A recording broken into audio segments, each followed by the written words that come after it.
Testing the audio.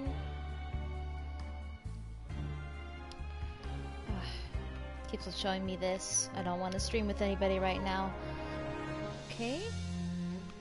Don't underestimate Hello, the beetle. hello. They can be some of the toughest little guys around. Alright, Yes, we you are all can. good. Yes, you can. Want to know what's on this beetle's diet?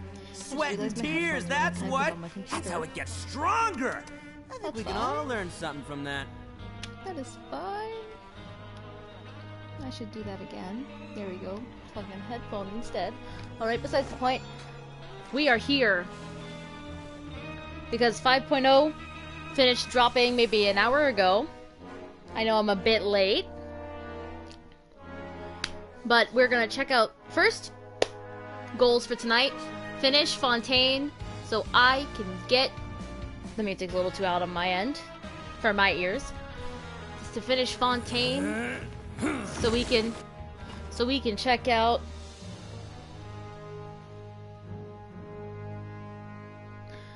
Natlan. Now let's first get these free compensation stuff. Oh. Oh, we got the weapons. That's cool. Claim all. Get my free primos. Check out some other things like event stuff.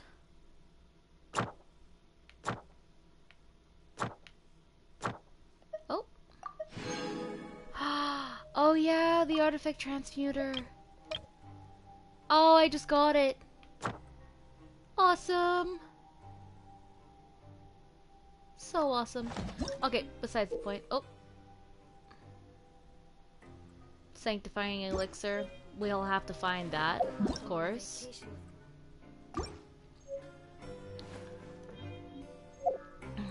Check out. Let's load the battle pass. Once there.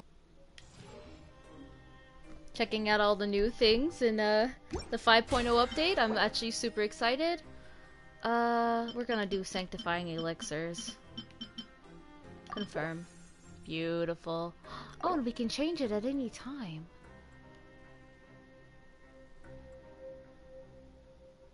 Oh. That's cool. My goodness. Okay. And then, oh, I opened the wrong thing. We have the beautiful Mualani here, which I really want, and I've been saving as many pulls as I can. Right now, we have over 30. So we're hopefully gonna do that tonight as well. And we're gonna set the path for this, obviously. Alright, let's check out everything else before we continue.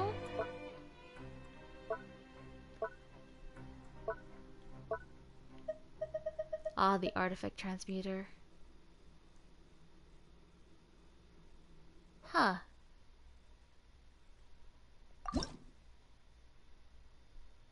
Oh my god.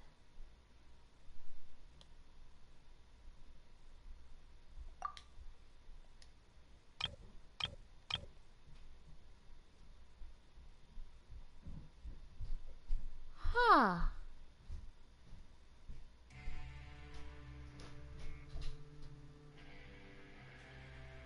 Huh. So you can extract sanctifying elixir from 5-star artifacts of level 4 or higher. That is awesome. And these are the two new artifact sets here. The Reckoning of the Xenogenic and the Beast Tamer's Talisman. That's freaking awesome. And then there's the events. Ooh. The 5-star. Ooh. And then there's Trace of Artistry. Wow, This. I can join the team? Kachina. She's adorable. And then with test runs. Oh my goodness, there's a lot of stuff.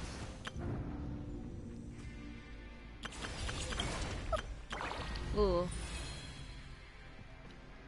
I think I'm gonna choose Tainari, because he's one of the few I don't have yet.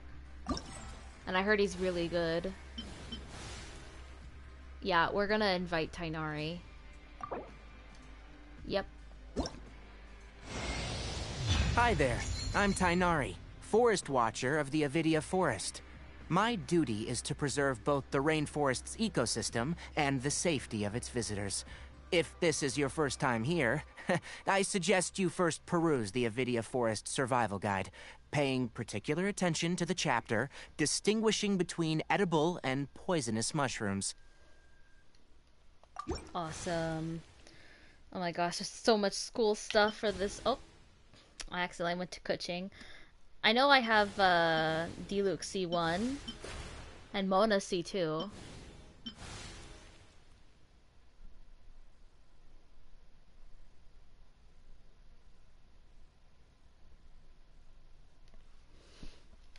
Okay, now we have Tainari. Cool. Okay.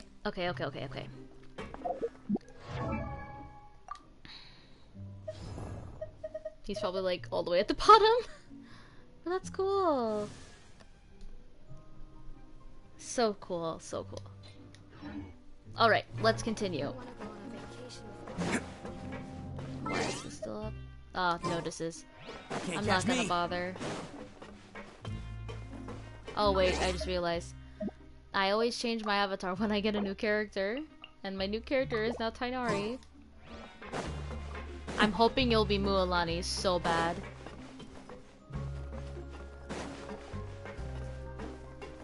But I'm saving all my pulls. I'm saving.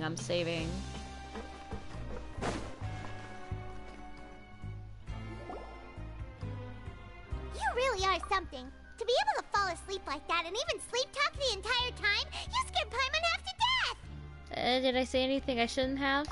No, but you kept mumbling things along the lines of, Pyron, don't take my grilled fish, and put down the Adeptus Temptation now! Paimon talked with Sigewinne the entire time you were asleep. She seems like she's just a sincere nurse, and Paimon didn't notice anything unusual in the room.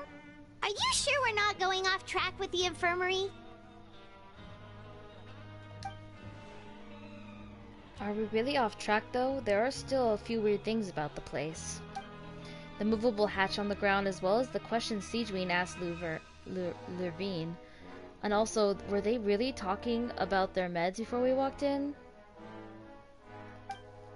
Oh, and was Lurvine and Jurio's argument genuine? Or were they just putting on a show? Paimon, hear me out. Whoa! You really are super thorough! All those tiny little suspicious things that Paimon didn't even pick up on! We've gotta get the info to Linny! Yep.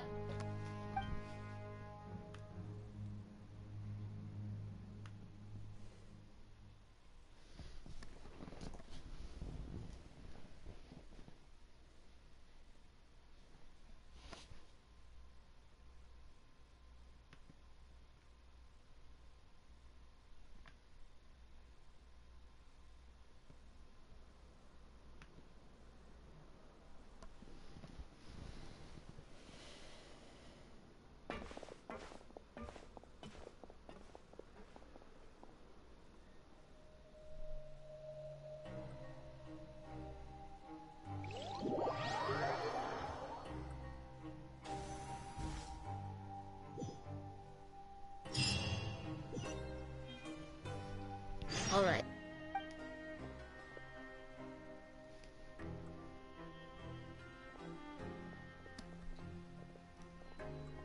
Did you two run into any trouble over the past few days? No, I don't think so. No, we just worked our shifts according to the schedule. Nothing weird happened. That's good.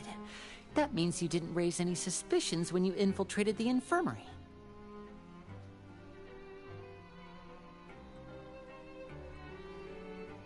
We've taken a look at the slip you've sent.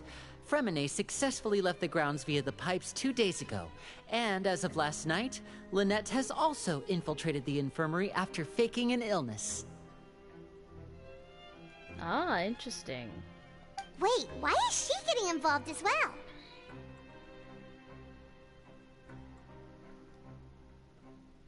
You already went above and beyond when you scoped out the infirmary.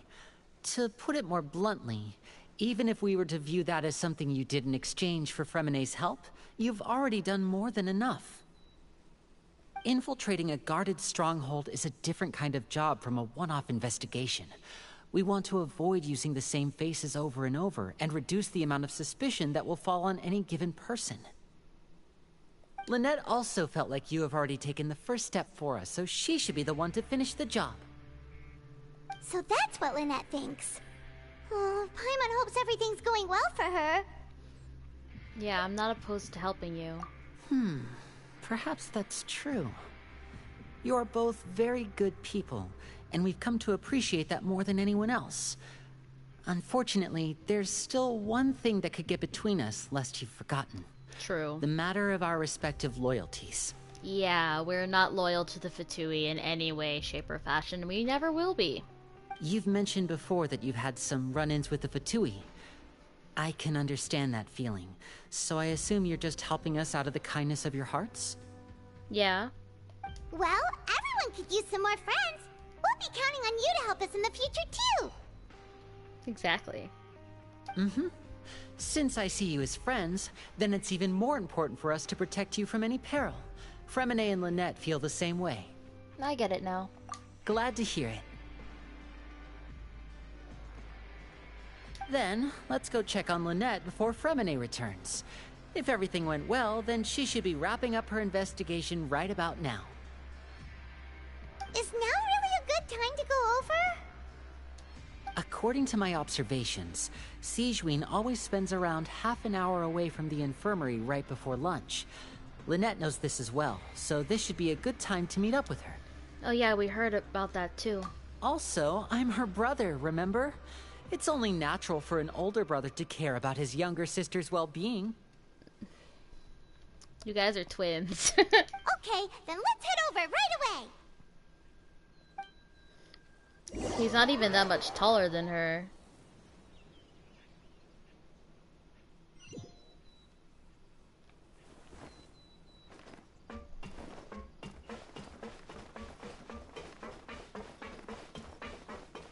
Oh, what's over here?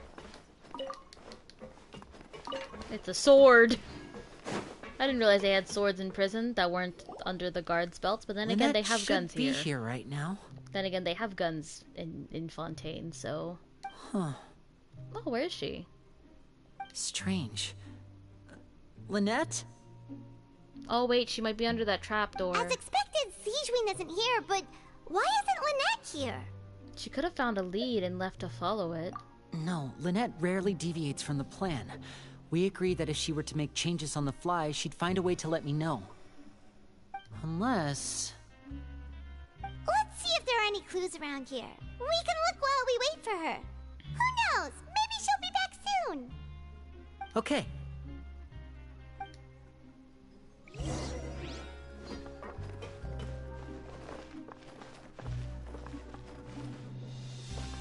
Now let's search over here first.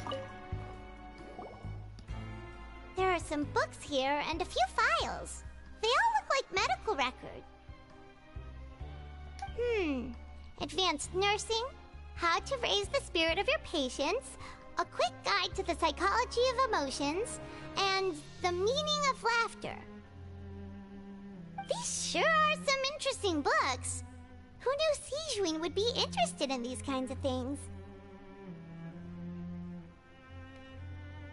She even has books on understanding people's motivations and feelings. Is it because she's a Melusine? Or does she have a need to understand her patient's emotional state? Yeah, it could be both. Seems quite normal to me. These are skills that would come in handy for a nurse from time to time.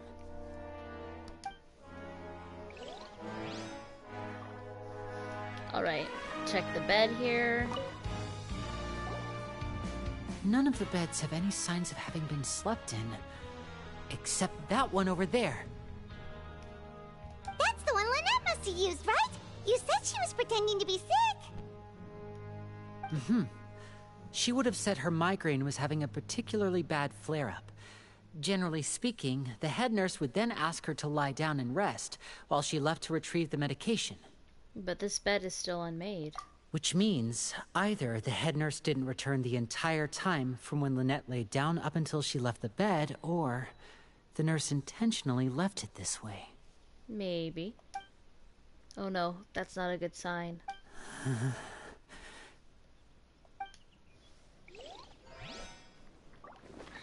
And then there's here. Ah! This is it! We saw it before! Wait, this thing? It doesn't look like it's been disguised that well.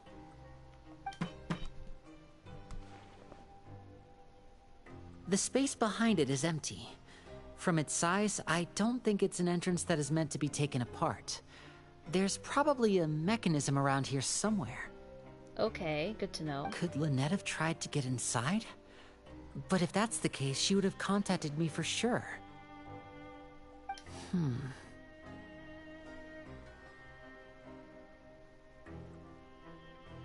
Let's look around here for some more clues. Don't panic, just take another look.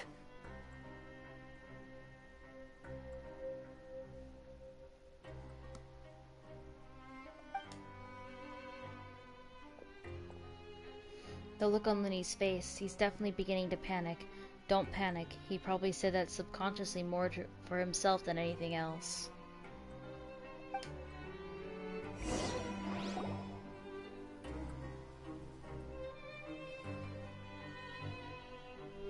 Hey, you guys, there's a slip of paper over here! A slip of paper?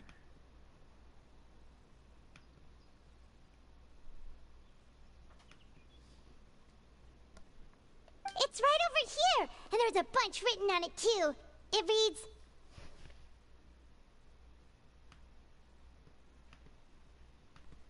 out of respect for your usual practices, I'll use a piece of paper or card as the medium to pass on my message. You may consider this as me giving you my best regards. Interesting. This is... Is that all? Is there anything on the back? The back.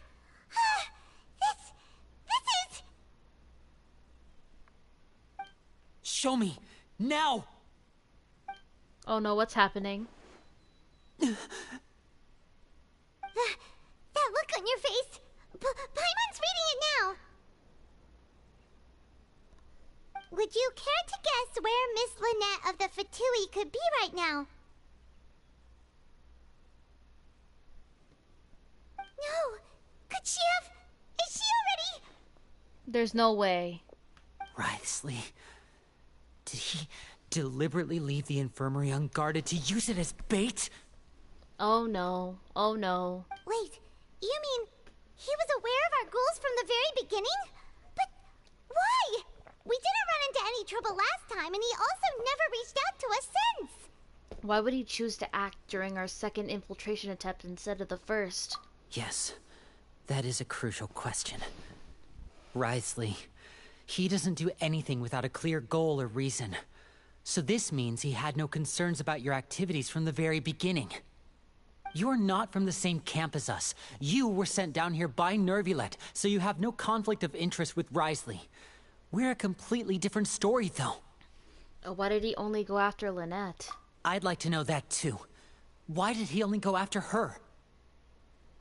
Don't panic. Just think everything over. I have to stay calm. This is not like what happened last time. The situation's different now. Don't worry, Lenny. We'll find your sister. Wait, you're right. Wait, but that means... the fact that Fremine was able to leave the grounds... could Wriothesley have let him go as well? Yeah, possibly. But what does he gain by letting Fremine leave like that? I get it now. I don't, actually. Oh, he deliberately made them both disappear. So he's challenging me and trying to provoke me, I'm sure of it. We never should have sent out Fremine. We had to go through all that trouble to find an opening to sneak him around the guards and into the pipe, and we even thought luck was on our side. If Wriothesley let him leave on purpose, then he's probably in a terrible spot now as well. Oh no, this is not good. Lenny's getting more and more panicked. We have to calm him down. Lenny, calm down. Don't be like this, Lenny. Fremine wouldn't have left if we hadn't told you about Child.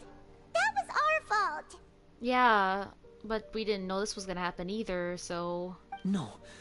I'm the leader of this operation, and I'm the one responsible for this team. I was the one who failed to protect them. I'll go talk to Risley. Oh, that's, I don't know if that's the best idea, Lenny. I don't know about that. Hey, don't be reckless! Traveler, please, talk some sense into him! I simply cannot allow Lynette to be abducted again. Again? I have to go. I'll find a way to get them back! Again? Oh no. He's rushed out the door! After him! Yeah, Siege Queen's still she's here. Why is she smiling? I feel like we still have some room to make changes on these details. It's not impossible, but it'll require extensive testing. Is that so? Very well. Then please be mindful of the time. Huh? Is someone? Pack everything up. Whoever's outside is eavesdropping. They'll probably come in once we stop talking. Oh no. Someone! Please help! She's sick! She knew. Siege Queen. Whoa, are you okay? These two. As expected, they've already found this place.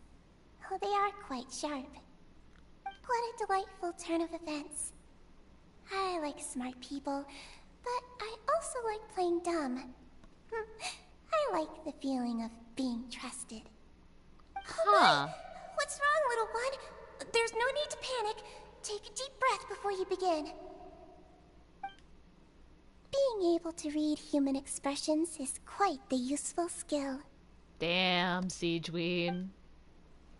Wait! Wait! That is devilish. It's no use. We have to catch up to him. He's already out of sight. How is he so fast? Let's go head him off at Risley's office.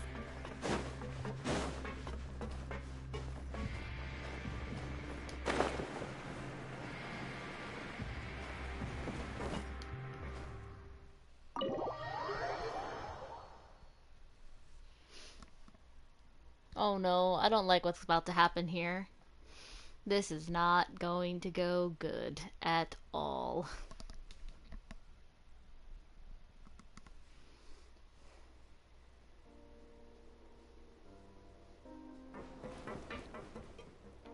Lenny, don't. Come out and face me, Risley! Uh-oh. He's right there. Aren't we at an administrative office space?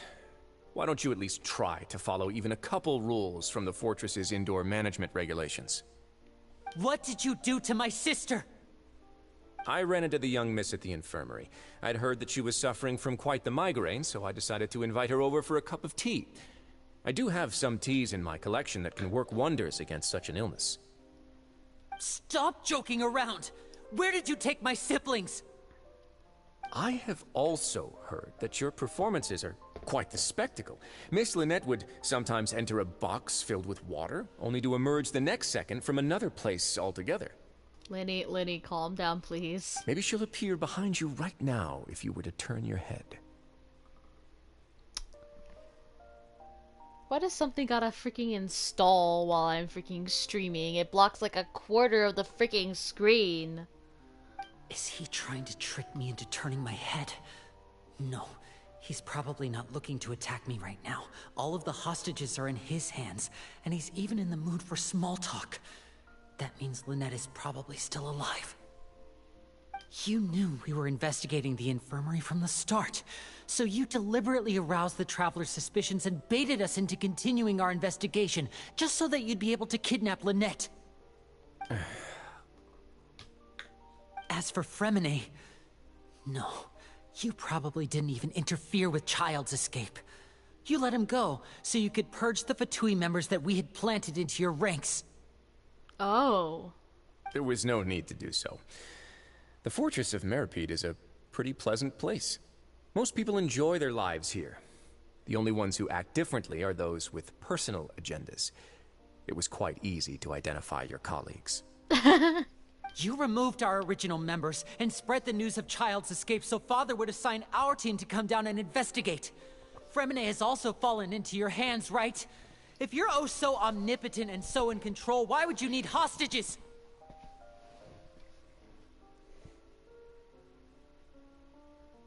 One correction.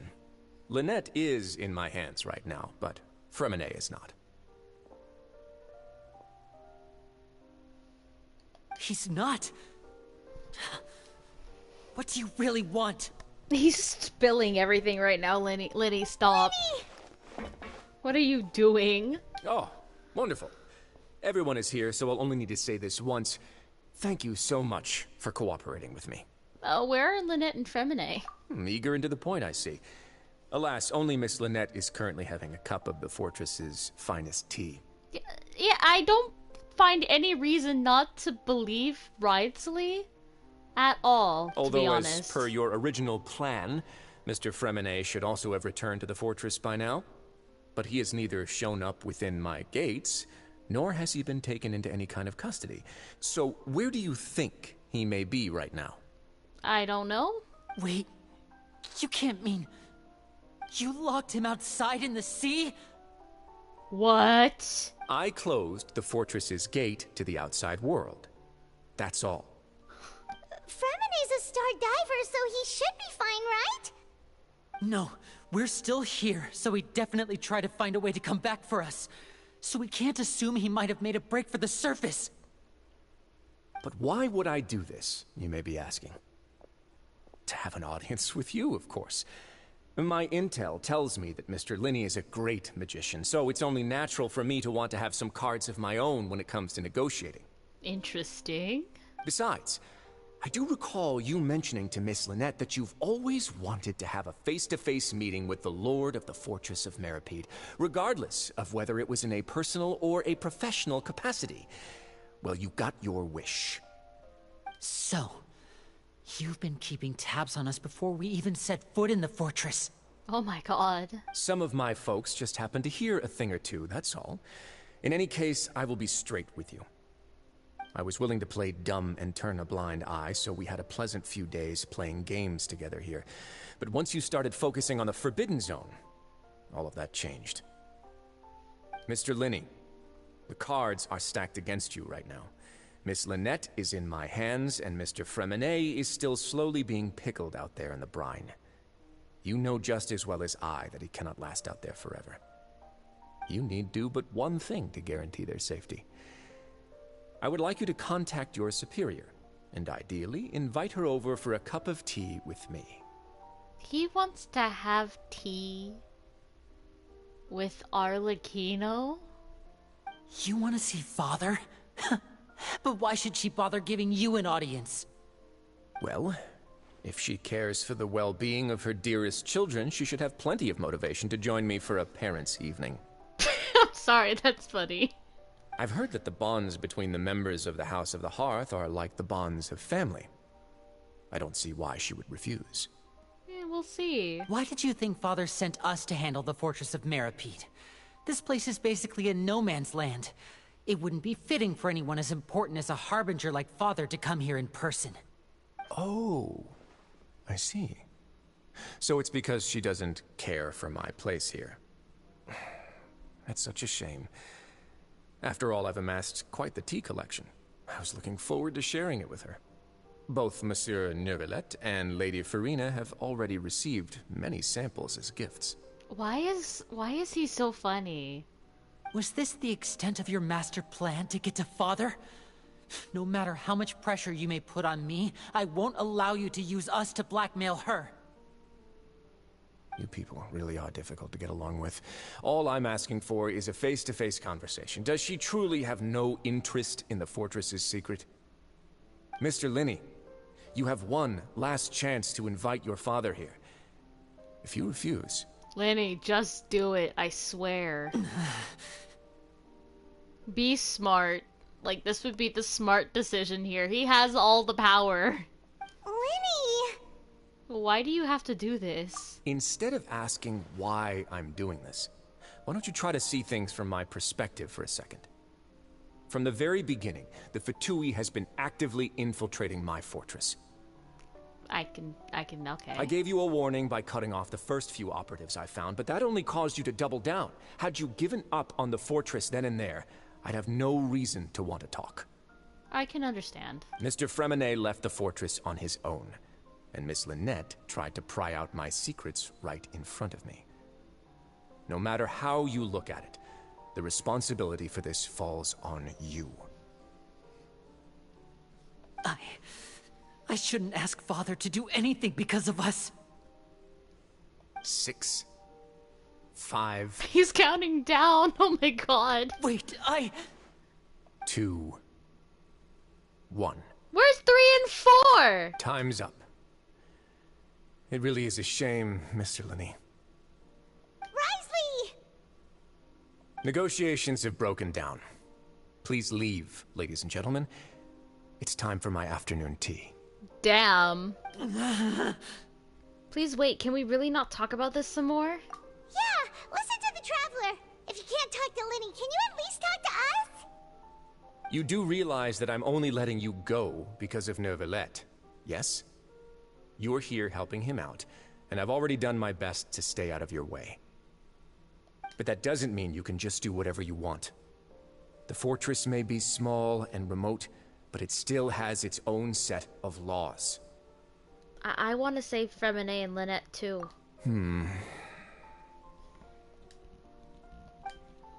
Then how about this? Those who are capable deserve respect. You've spent quite some time investigating my home turf by now, so why don't you tell me a thing or two about what you found, Okay. I'll ask you 3 questions. Answer all of them correctly, and I'll agree to your request. Oh god. Question 1. Regarding the hidden rules of the production zone, what is the truth behind the one about not being allowed to work for 3 days in a row? I can't believe he's asking about the hidden rules. If I recall correctly, if you keep working without rest during lunch hour on the 3rd day, you'll find a portion of very strange meat in your welfare meal. It's a good thing that we've already run a thorough investigation on this. Let's see if I can remember all the clues. I should be able to find an answer if I can piece everything together. If you break the hidden rule of the production zone, your welfare meal might contain some strange meat. Who will see it if you keep, I've been told that the infirmary is always empty for the half hour just before lunch. But what could Sigewinne be doing during that time? Okay. The Fanta promoter has been struggling because he doesn't recognize the real value of coupons. Meanwhile, the Duke believes that only idiots who don't understand the value of coupons would spend them on Fanta. We often see Miss Sigewinne observing the prisoners at work near the production zone. It seems like she can perceive the general state of a person's health just by looking at them. Fanta's internal reports suggest that they're starting a new trial of an unnamed and unpackaged product. But the product has to undergo a trial because even Fanta's own employees have a lot of reservations about it. The research note said that the Melusine race perceives the world very differently from humans. Because of that, the Melusines have also developed a sense of aesthetics that appear rather strange and alien to humans. According to Collins, the Pancration tournament only took place because the Fanta company sponsored it. The company must want a return on their investment as well. Okay, so I think... We often see Miss Sigewinne observing the prisoners at work. I think this one? What circumstances does the strange meat appear? Fanta's internal reports suggest that they're starting a new... that's irrelevant. The research note said that the That's irrelevant. I've been told that the infirmary is always empty for the half hour just before lunch. But what could see...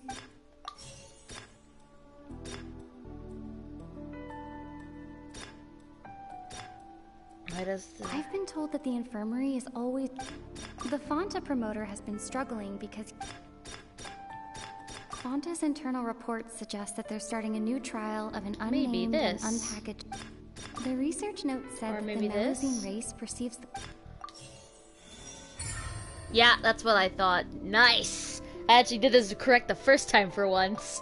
Ah, so that's what's going on. Paimon understands it now. Who would have guessed? The hidden rule of the production zone. People are not supposed to work 3 days in a row, and if they do, they'll get strange meat in their welfare meal. At first we thought this strange meat must have something to do with the people who disappeared, but in reality, they were all prepared by Sijuin, the head nurse. She often visits the production zone to observe the workers' health and makes a note of anyone who has worn themselves out after 3 full days of work. Out of her sense of duty as the head nurse, as well as her genuine concern for the workers' health, Sijuin visits the cafeteria right before lunch and cooks an extra dish for those who can use the stamina boost. Ah. Sijuin has only the best intentions with her surprise gift and doesn't want anyone to find out about what she does. However... She's not the best cook, is she? Unfortunately, Melusines as a race perceive the world differently from humans, and their sense of aesthetics is even more alien to us. Yeah, she's not the best human cook. The recipients of her lovingly prepared special meals cannot taste the care within and usually just freak out. Yeah, that makes sense. Are we on the right track? Not bad. You've uncovered Sijuin's secret and even guessed her intentions correctly as well.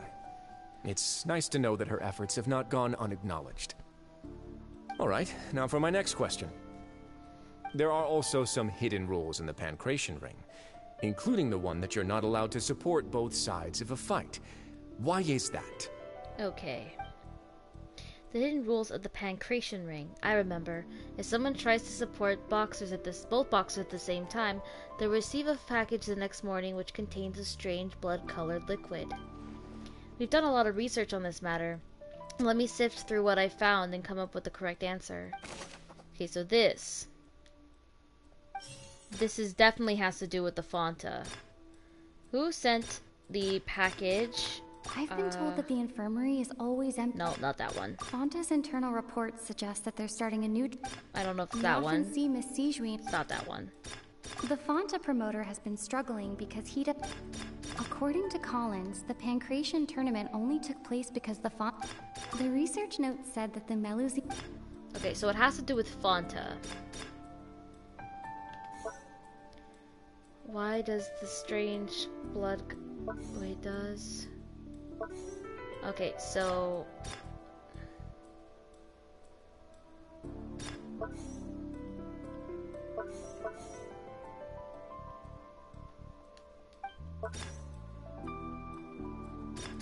Fanta's internal reports suggest that there's... This one. Who sent... The Fanta promoter has been struggling because... Okay, so select clue. And according it's this one, to right? Collins, the Pancration tournament... This should be correct. Let's go! I am acing this.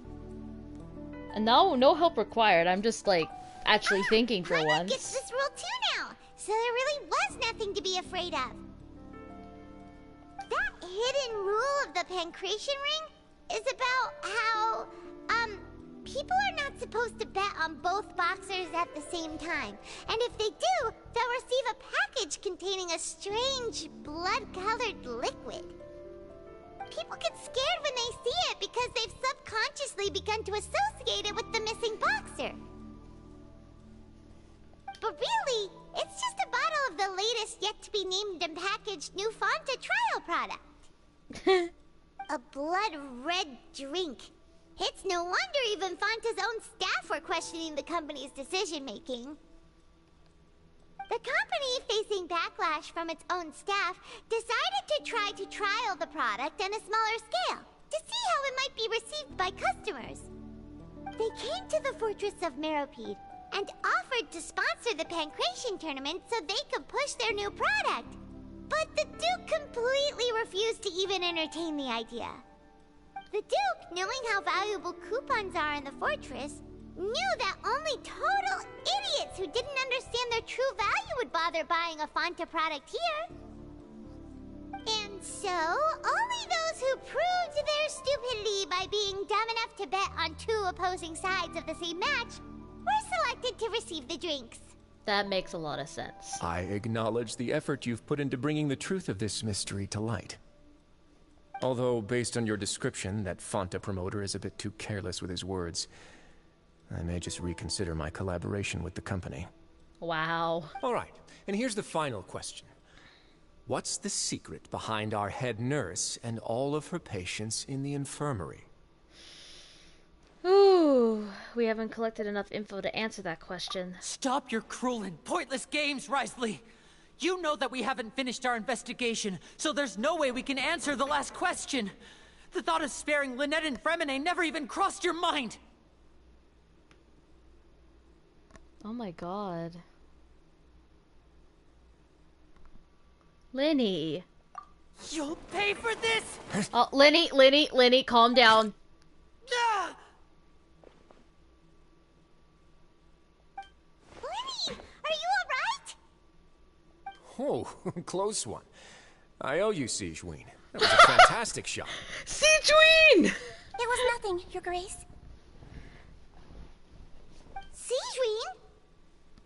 Though this gun may look like a toy, it's actually fully functional, as I just demonstrated. Oh my god. I think it's a water gun. Or tranquilizer? You! Are you his accomplice in all this? Not at all. I am merely a resident of the fortress, and thus protecting it is my duty. That makes sense. That makes a lot of sense. When Monsieur Nervulette asked me to come here, he told me that my job would be to take care of the well-being of everyone here. I am merely discharging my duties. But if you mean what you just said, then isn't Lenny someone you should be looking after as well? Isn't he a resident here just like the rest of us?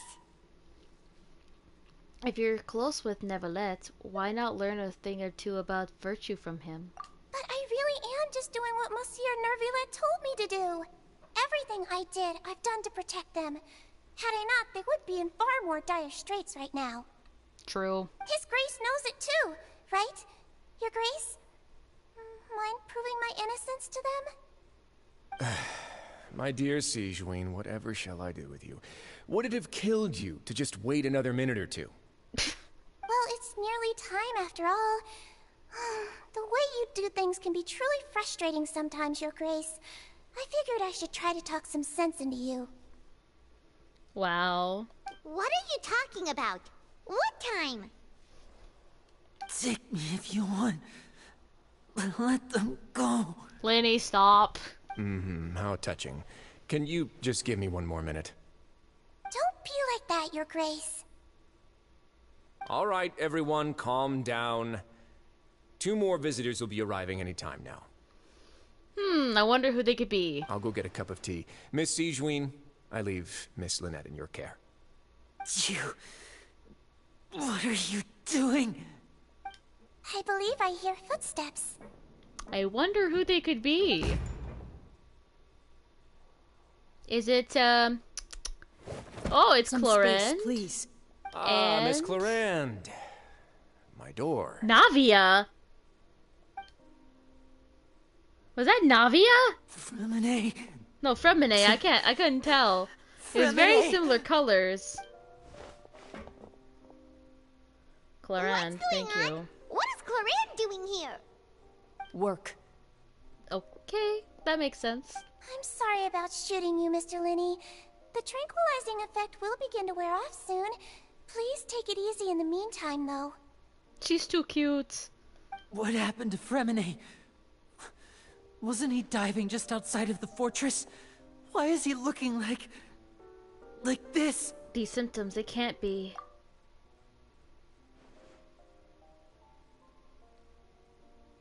flushed face, an accelerated pulse. He must have consumed primordial seawater. Oh no. What did you say? Please, make some space. I'll need to give Mr. Fremine a more thorough checkup. Your Grace, I'll leave the rest to you. I'll talk to Clorand while you get Fremine to where he needs to be. Everything else can wait. Oh no. Okay, well, What's okay. that look on your face? I thought I made good time on the way back. Oh, I'm just admiring your punctuality.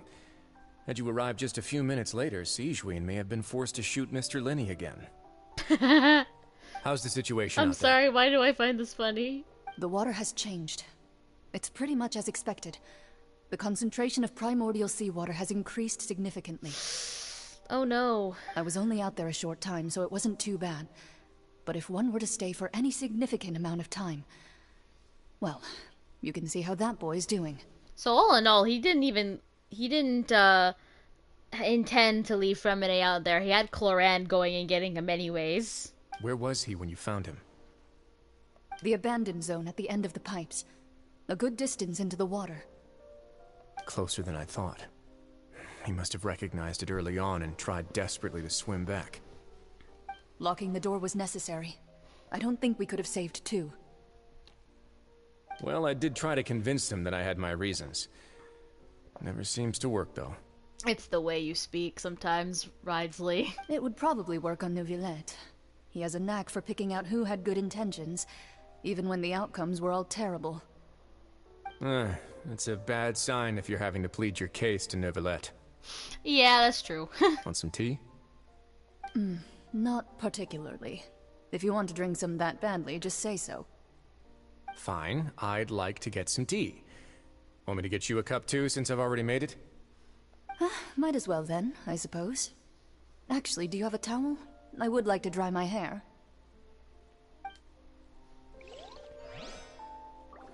Okay, now let's go see these two. Oh, looks like Fremine's doing okay.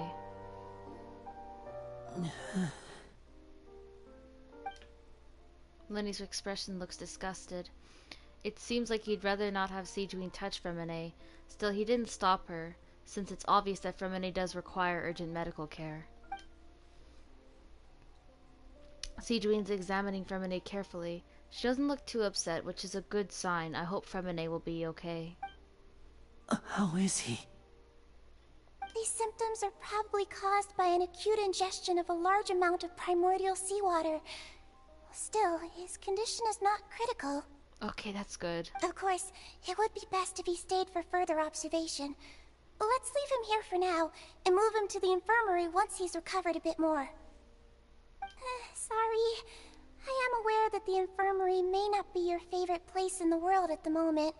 We do only have a single clinic in the fortress, however. Why would he ingest a large amount of primordial seawater after leaving the fortress? How could that possibly happen?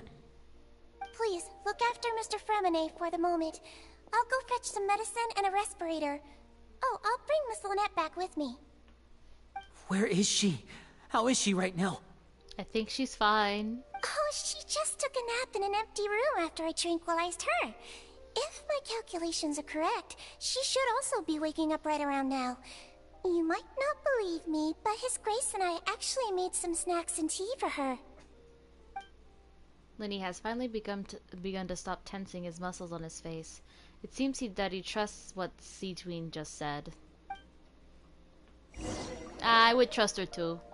She's like honestly super sweet, like genuinely. Lenny, are you okay? I'll be fine. They're all here now. Don't worry about me. Are you sure? You don't look all right. My hands and feet are still a bit weak, but that's probably just the residual effects of the tranquilizer shot. I'm back, everyone. Lenny! Oh, Traveler, Paimon, you're here too. Fremine? Is he... He'll be fine. But for now, please help me lift him up.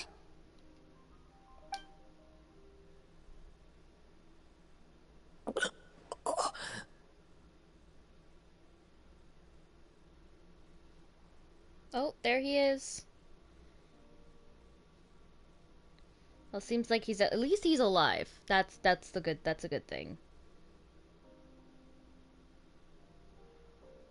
His breathing's beginning to slow down.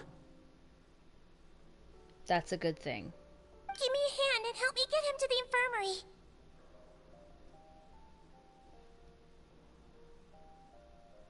Yeah, I'll take him from this side. Lynette, together? On it. Traveler, you seem pretty worried about him. Want to come with us? Yeah, very well. I said yeah. The Duke and Clarande are gone. They probably just went upstairs to have tea. They probably went to get some tea. The Duke will explain the truth in just a bit. Miss Clarande will need a break, since she only just returned from rescuing Fremine out of the sea. Yeah. I'm not surprised. Clarande saving Fremine from the sea. Just what happened there?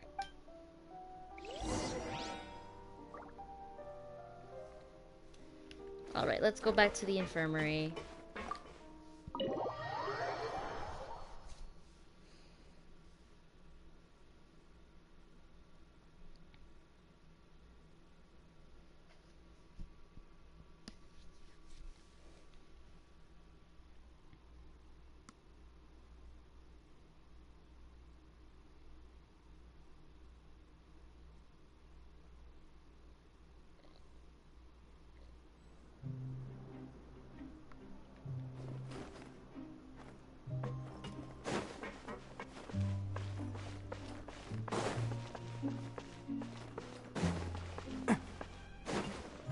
Can't catch me!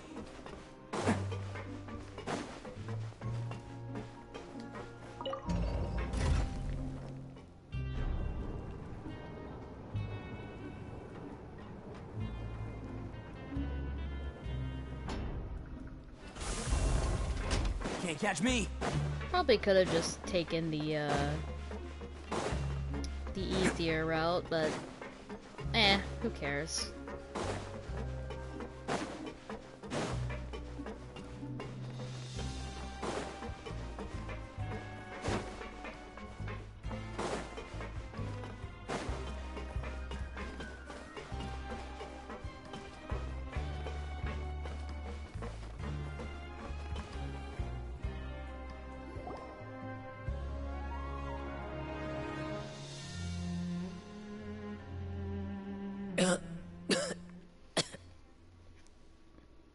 He's awake.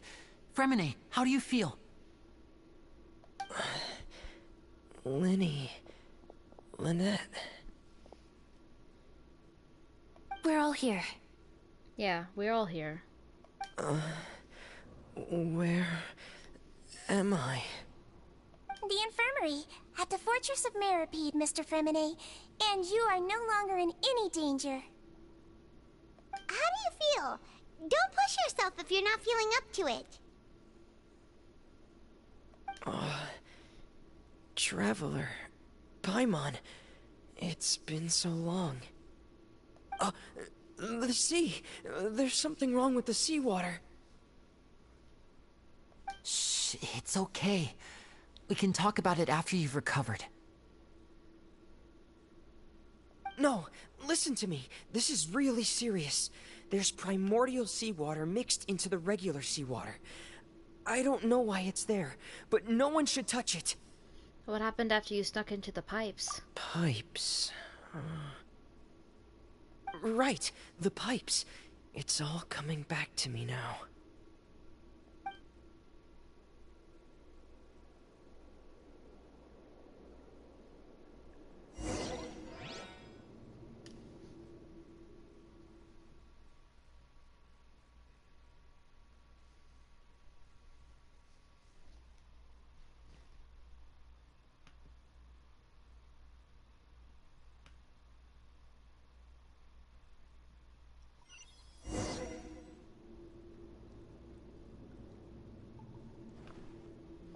Oh.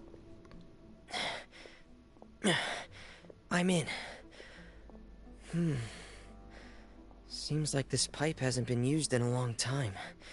It looks abandoned.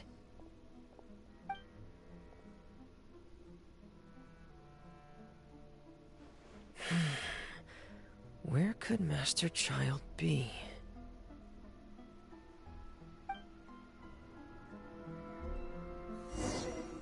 Oh, we're gonna play as Fremine. Okay.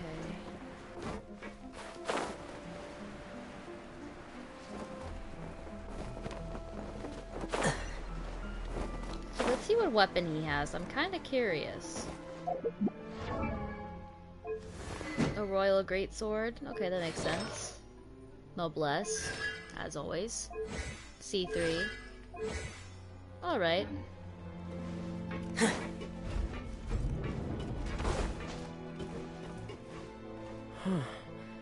This mechanism looks like it's been tampered with. Could he have done it? Maybe.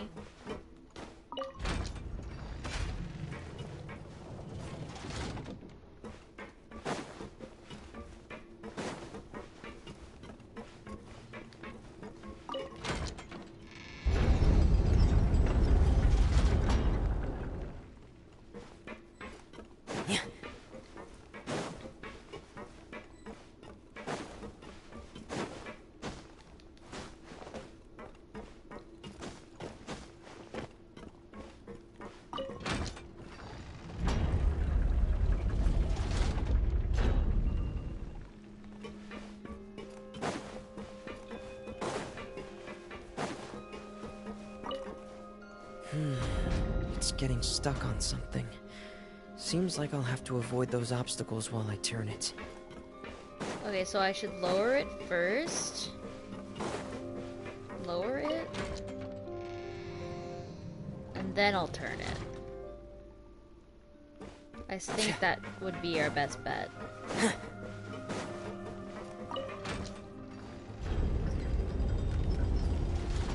There we go.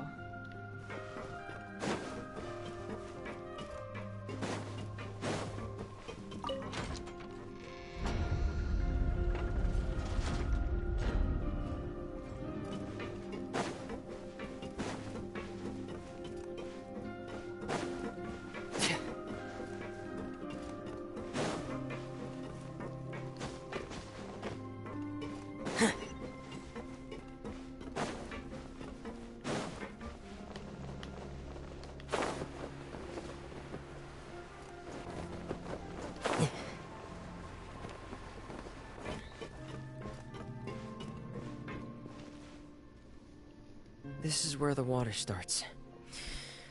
Okay.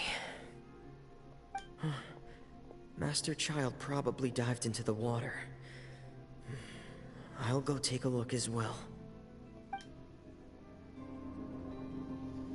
Okay, it's time to go into the water.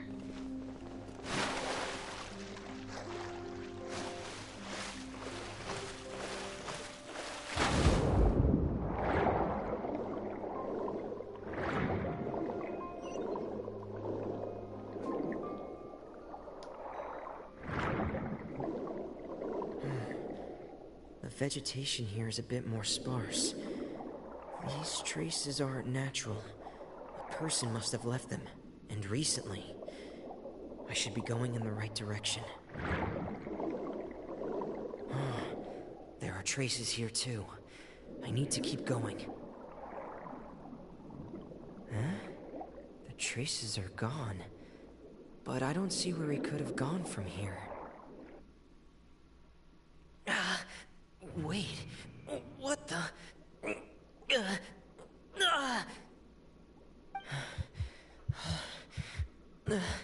My heart is racing, and it's getting harder and harder to breathe. What's going on? No good. I have to get back. They still don't know anything about what's going on. If I turn back right now, I should still be able to make it. You got this, Fremine. Come on, let's go.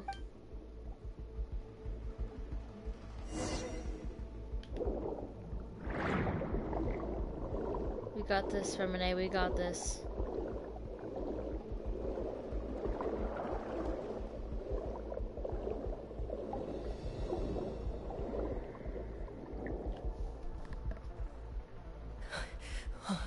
I can't die here.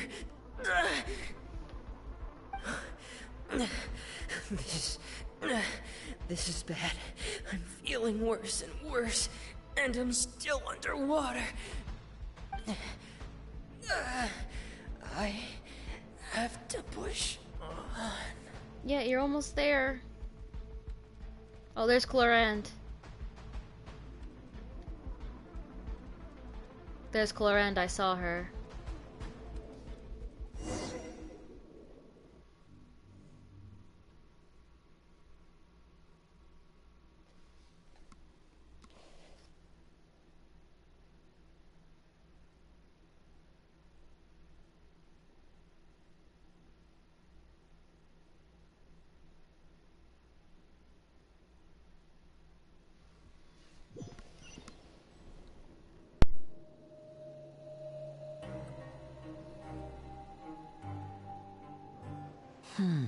So, in other words, the trail you were following vanished, and you had no idea where Master Child could have gone. But there was also no obvious place for him to have disappeared to. Yeah, weird. That's right. I tried my best to swim back, but I had already put some distance between myself and the fortress, and I just couldn't find the strength to keep going. I probably passed out some time after that, and you know the rest.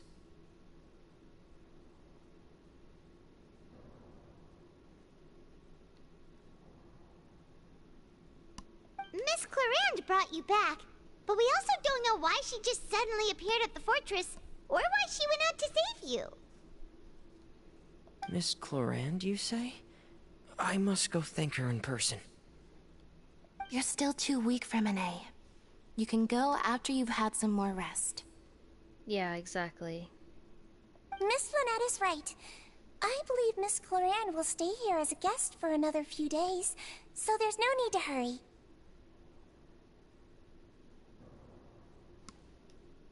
A guest? Then I can assume Risley was the one who invited her to come down here? I would assume so. You should ask His Grace about that. He'll be able to explain better than me.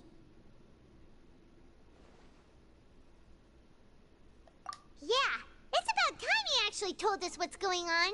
Wanna come with us,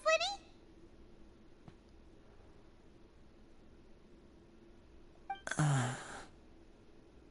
No, please go on without me. I don't want to leave just yet. That's okay, I understand. Lenny.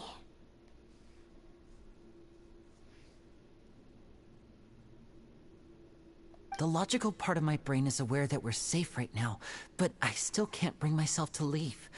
Both of you are just in danger.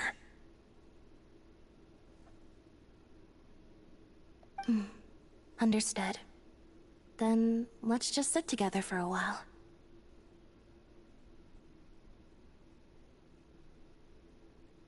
In that case, I'll leave the infirmary to you. The Traveler and I are going to head out for now. As long as you stay in here, I don't think you'll be disturbed. Thank you.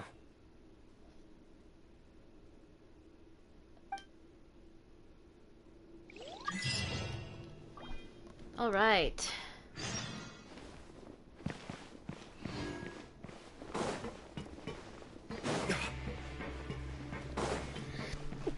Oh my goodness. I got some mail here. Oh, and I got an achievement too.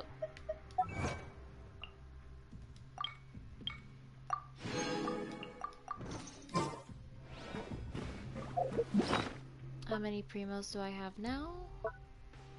80.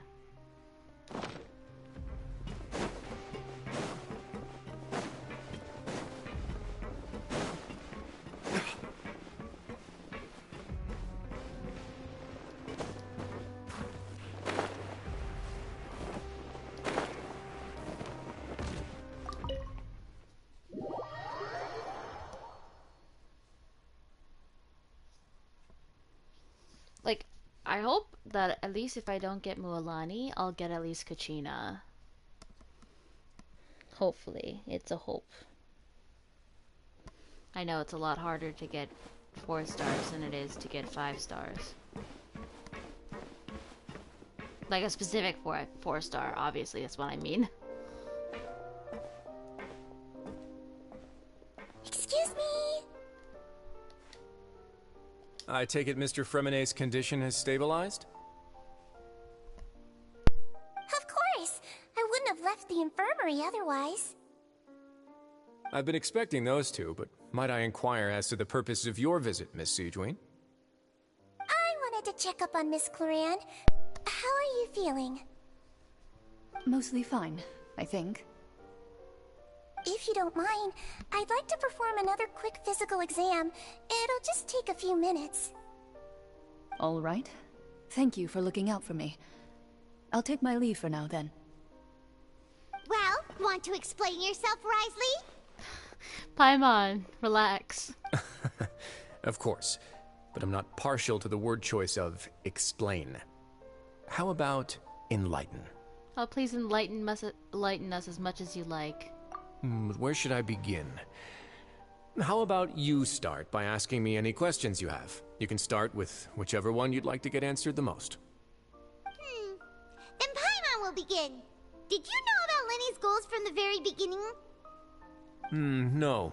I just knew they were Fatui operatives sent to the fortress by the Knave. As for their specific goals, I only figured those out as you made progress on your investigation. You managed to monitor and stay ahead of them even though you didn't know what they were trying to do? They came here with ulterior motives. I'm quite adept at discerning what that kind of behavior signals. Why didn't you stop them? Initially, I thought their goal was just to investigate Child's disappearance. Linny suggested that I had deliberately let him escape, but in truth, I didn't really do anything special to help or hinder him while he was here. Everything he did, from finding helpers to leaving this place, he did on his own.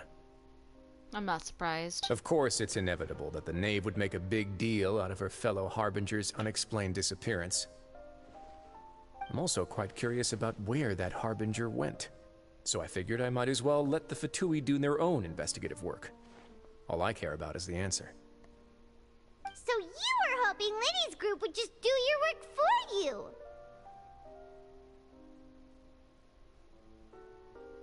You make it sound like that's a bad thing.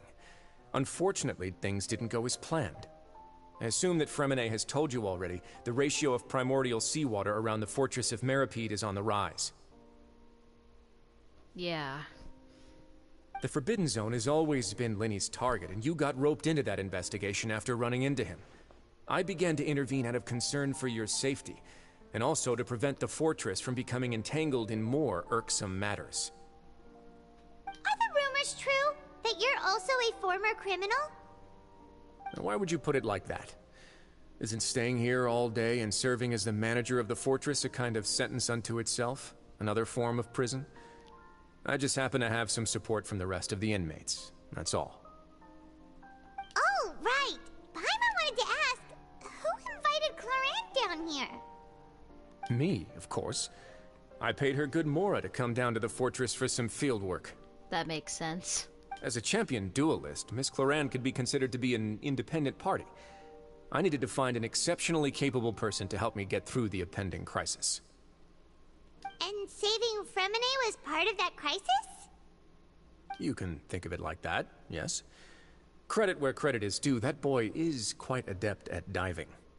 Had conditions not been as hostile as they were, he probably would have found the missing Harbinger already.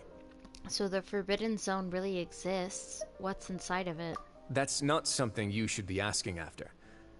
Neuvillette only asked you to investigate Child's whereabouts. Yeah, but he might be in the Forbidden Zone. All I need to prove to you is that the Forbidden Zone had nothing to do with the Harbinger's disappearance. That should be clear now that you've spoken to Fremenay. But we've already uncovered that there's something wrong with the infirmary, and we've answered a bunch of questions that you threw at us. Isn't it about time that you answer our last question in return? You make a compelling case. Do you really want to know the answer that badly? Yes. Yeah, Paimon really wants to know. Even if the truth may not be pleasant? Yes. Follow me. Okay, we'll do. We'll definitely do that. Obviously, we have to get out of his office.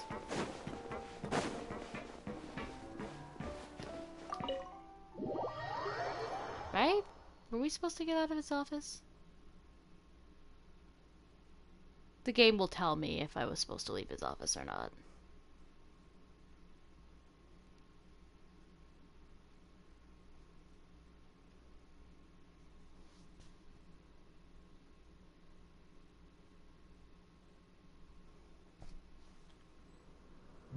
I was not supposed to leave his office.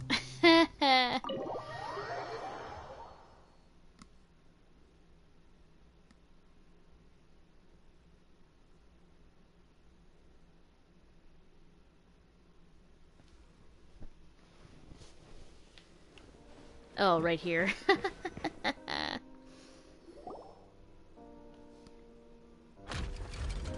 Oh!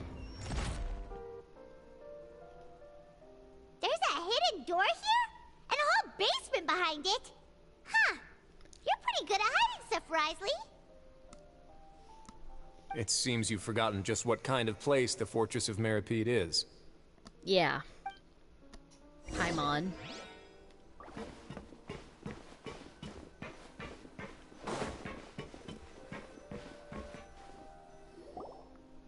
Stand on the central plate.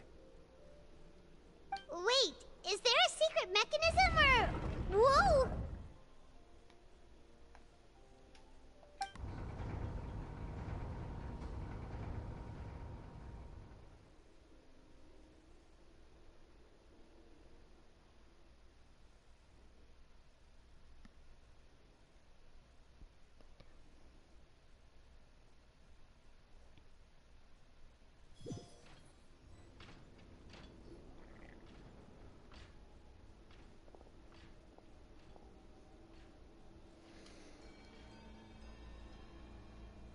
And that is... What a huge door!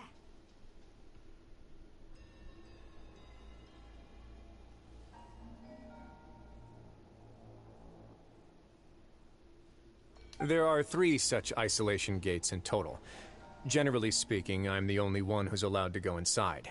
Hence the name Forbidden Zone. Makes sense. Am I correct to assume you're going to run on back and tell your little Fatui friends everything? Well, Paimon wasn't thinking of keeping anything from them. Well, I'd advise you wait until you've seen the whole truth of this place for yourself before deciding whether or not to tell them. Okay. Okay, I understand. Huh.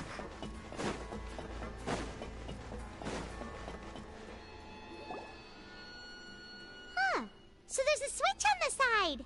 Was I just playing as the Traveler just now? I don't think I noticed. Stand back.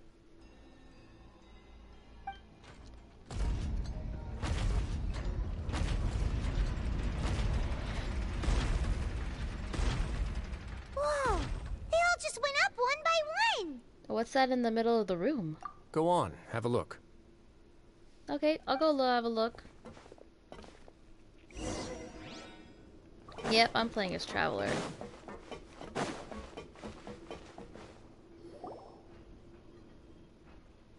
This room is really empty with nothing in here, which is quite strange on its own. There's also a device smack dab in the middle of the room, which looks like some kind of massive sluice? I think it's sluice gate. I've been interested in what lies beyond that gate ever since I assumed leadership of the Fortress of Masquerade. Of course, it would be unwise to recklessly open it, but it'd also be risky and negligent to simply ignore any potential danger that could be behind it. The readings on that dashboard have not budged since the day when I first laid eyes on this place. But over the past year, the needle has crept upwards from its original position, likely because some parameter it's been tracking has changed, if only infinitesimally. Normally I would have ignored it, but I happened to have some free time when I noticed it, so I investigated. Any guesses what the reading could be tracking? The water pressure? Very reasonable guesses. I've considered both of those as well. Unfortunately, our dashboard is tracking something less ordinary. The temperature should vary with weather and climate changes, so for something that rarely shifts, the water pressure is more likely.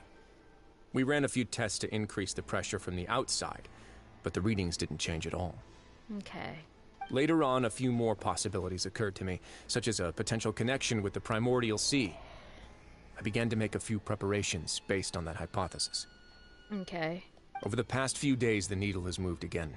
With that, and the symptoms that Fremine displayed after leaving the fortress, I can now confidently conclude that the readings represent the concentration of primordial seawater in the seawater nearby. Oh no. The concentration of primordial seawater? But we're already under the sea! And that is precisely the problem. We're at the bottom of the sea, and now we're surrounded by toxic seawater. Somehow, primordial seawater got mixed in, and the concentration is steadily rising. Primordial seawater is continually leaking into the sea? Yes, that's very likely. Ugh, this is not good. But forget about the two of us. Not even Novelette knows where the primordial sea could be, much less where we could find and plug a leak. Oh. Oh! Seems like you've figured it out. I believe the primordial sea lies directly beneath this sluice gate. For some reason, the primordial seawater levels have risen significantly, and it's now very close to us. Oh no. The indicators are now red. Although the gate still stands, some primordial seawater has already leaked out and mixed into the sea around us. If this continues, soon it will no longer be able to hold back the primordial sea at all. And if the primordial sea is leaking through, if this gate falls, all of Fontaine will fall with it. Yeah, you know what the legends say. If this place falls, then everyone in Fontaine will be turned into puddles in the span of a night. But that's just too weird! Why would the Fortress of Meripede be built right above a sluice gate for the primordial sea? Who built this place anyway? Your expression tells me you think this might be part of a vast, complicated conspiracy. To be honest, you might find the actual answer may be exceedingly boring. It's just that the secret of the Forbidden Zone had been long forgotten by the nation before I rediscovered it with my research. There's no single founder of the Fortress of Meripede in any traditional sense. What we know about its history has been left to us by the people who used to live here. When the previous Hydro Archon Egeria ruled the land, all convicted criminals from Fontaine were exiled. The people drove the criminals away like a wolf pack chasing away the banished. Wow, that's awful. The criminals received no sympathy of any kind from the people. They were exiled to the desolate seaside, where they experienced only pain, struggle, and the bone-chilling cold. Some of them began to repent, and prayed to the Hydro Archon, asking if there was still anything they could do. The Hydro Archon took pity on them, and said, "You may go guard my secret, deep underneath the waves." And so, leaning on the power of the Hydro Archon, they gathered underneath the sea and began to build a fortress. They became a community down there in the deeps, and over the years helped it to grow. As the number of exiles increased, more and more people joined the community. When the first group of exiles died, they left the yet unfinished fortress to their successors. The Hydro Archon continued to lend her support, allowing the fortress and what it stood for to continue growing ever larger. Before long, this dark underwater fortress became the sinner's only home. And with that, the people here stopped referring to the fortress as a prison. They saw themselves as repenting sinners who would regain their freedom once they had sufficiently redeemed themselves. Interesting. But as time went on, people also realized that the fortress was a lonely place. Once they had gotten used to life here, they could no longer feel comfortable living in the overworld. Once they had finished serving their sentences, some people left and some others chose to stay. They'd find some idle position and let their withered souls fade away with the ancient secrets of the past. After many, many centuries, few people still remember the reason for the fortress's founding. Now they just see it as an integral pillar of Fontainian society, as the place where criminals deserve to be sent. Now and again, Researchers managed to break one law or another and live out their days in the fortress. I learned all this from an elderly historian. Everyone else just thought he'd made it all up. Wow. But now you know every part of that history is true. Indeed. It's just as the prophecy says. If this gate fails, then everyone will be dissolved into the sea. Do you believe in prophecies? To be frank, not really. But sadly, that hasn't stopped this prophecy from proving all too accurate. Prophecies are troublesome things. Just hearing one will create the first wave of panic. Seeing signs of it will bring about the second, and actually witnessing it in real time, the third.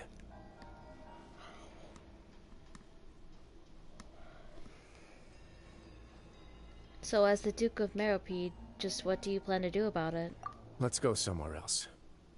I want to show you something.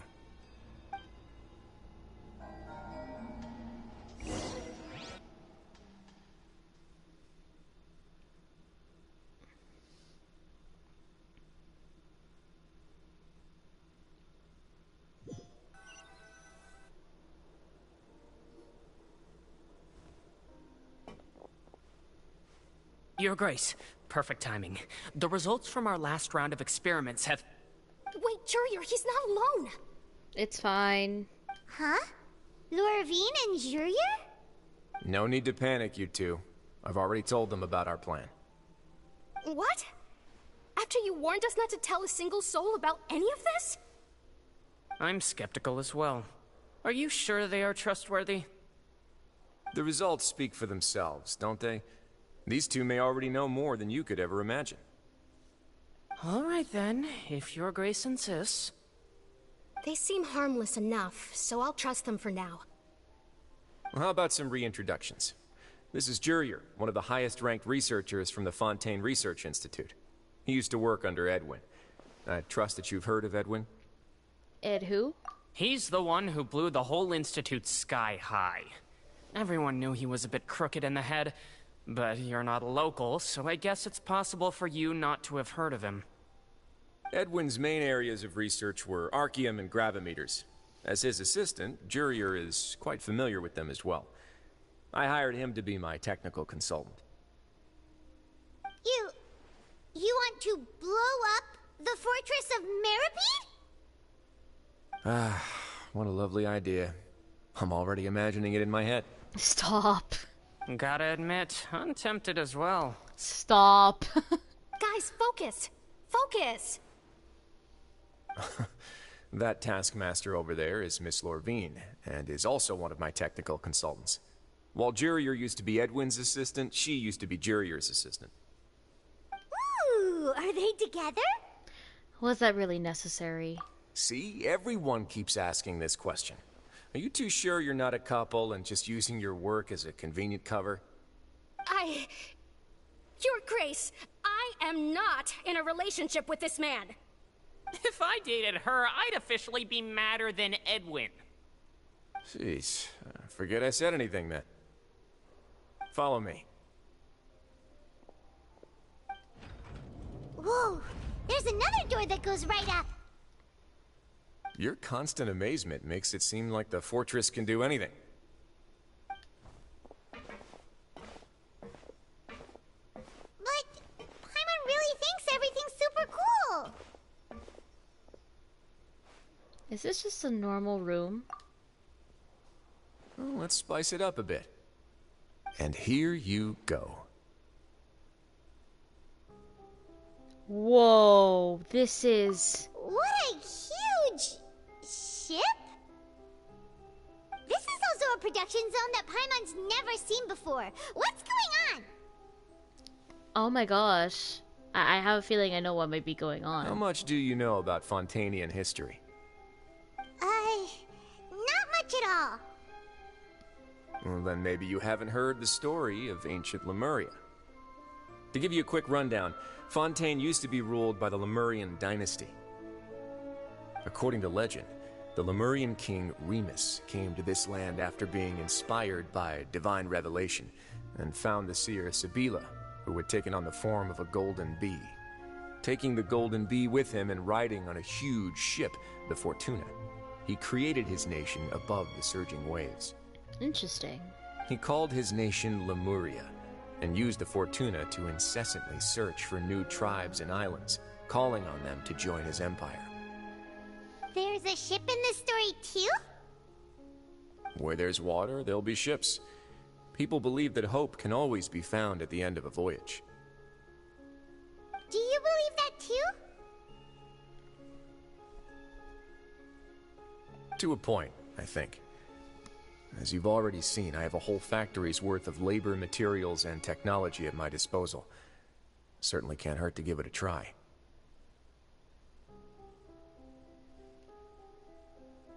So the moment I began to speculate that the Primordial Sea might lie underneath the gate, I also began this project.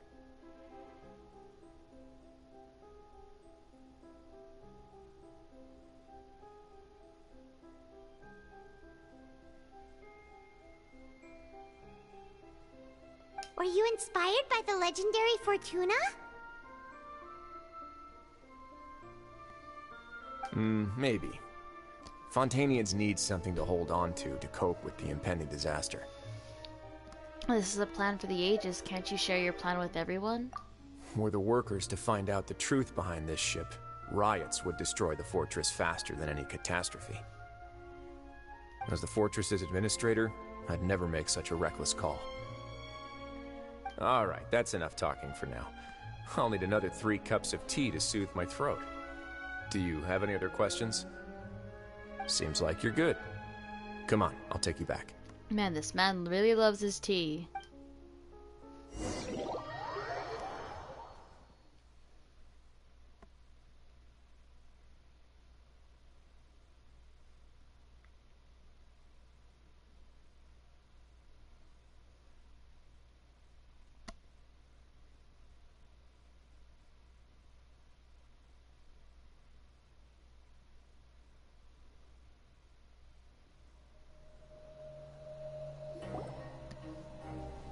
I'll leave you here for now. Okay. Oh, thank you so much. No worries. But don't forget, it's up to you whether or not you want to share what you just saw. What you do from here on out will likely affect those 3 as well. Okay. It means that my actions will not decide the next steps Lenny's group takes. In other words, if I want to tell Lenny the truth, I must make him understand we cannot afford excessive conflict right now. Yeah, we'll put a lot of thought into it for sure. Yeah, we will. Great. I look forward to what happens next.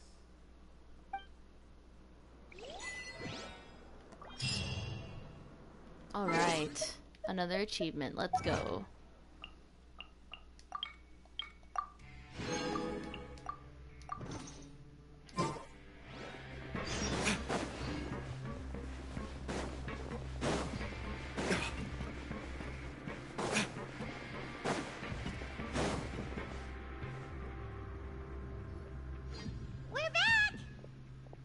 Welcome back. Do you want a cup of tea? How can you be so much like Wriothesley, always drinking tea? Huh. Actually, now that you mention it, I just remembered something now. While I was sedated, I could still barely hear 2 people talking next to me. They were discussing everything, from the leaves, to the water, and even the teacups themselves. Interesting. Must have been Wriothesley and Sijwin. Yeah, I heard 1 male voice and 1 female, so it should have been the 2 of them. They really were just talking about brewing tea. I really can't make sense of this place. What are we gonna tell them? So, Traveler, Paimon, were you able to learn anything from Wriothesley? Yeah, he explained everything. Very well. Then, would you mind checking your answers against my speculations? Now Lenny sounds a lot more like his old self. Yeah, I took the time to rest, so I'm feeling a lot more relaxed now. Nobody else is around, and Miss Sijwin is also busy with something or other, so let's just talk here. All right, then I'll posit my theories. I asked myself 3 questions. Firstly, why was Fremine affected by the primordial seawater? It was because he dove into the sea. My theory is, the long-lost primordial sea is probably very close to the fortress of Meripede. You're not wrong. Ooh, he's good. He got that right on the first try. That's our Lenny. Secondly, Wriothesley's attitude changed dramatically during the course of our stay here. He ignored us completely at first, then suddenly roadblocked us. Why? I spent quite a long time thinking about this.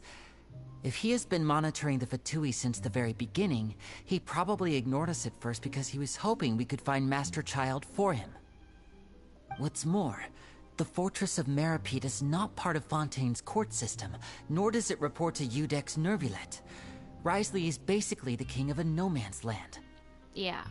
As long as the fortress doesn't do anything about Master Child's disappearance, Father can use it to pressure the Fontaine authorities. And while the two factions are pitted against each other, Wriothesley will be free to move between the parties of interest.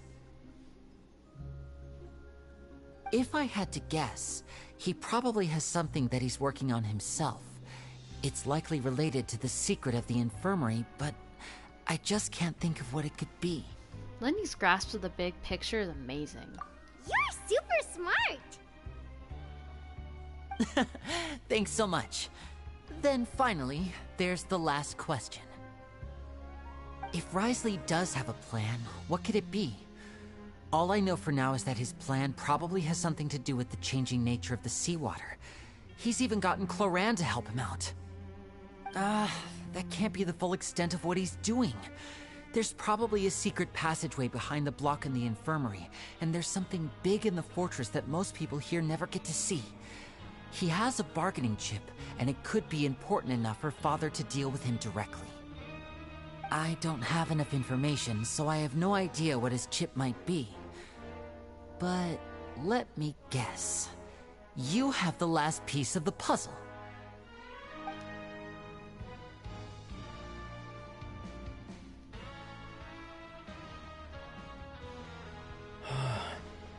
I can't believe it. The sea will engulf everyone. Just like the prophecy said. Could Wriothesley have wanted to meet Father to figure out a way to deal with this crisis? Maybe. If you remember, I once mentioned that Father sees the House of the Hearth as her base of operations, and she truly wants to resolve the crisis. But how could Wriothesley have known that? Or perhaps he didn't know, and just wanted to bring Father over to his side? Which could be why he said he just wanted to negotiate. Yeah, that makes sense to me. I understand your concerns as well, Traveler. I'll figure out a way to pass this on to our father. No matter what, we're on your side. The two of you have already aided us far too much. We probably wouldn't be standing here right now if not for you. If you ever need anything else going forward, please come to the House of the Hearth at any time. Okay. We'll see about that a bit. Though you may not share the sentiment, after all that we've gone through together, the three of us basically see you as family now. You have my gratitude.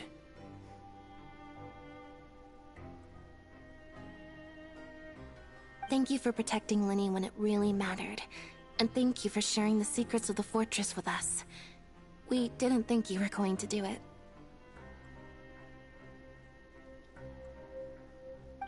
Why are you being so formal all of a sudden?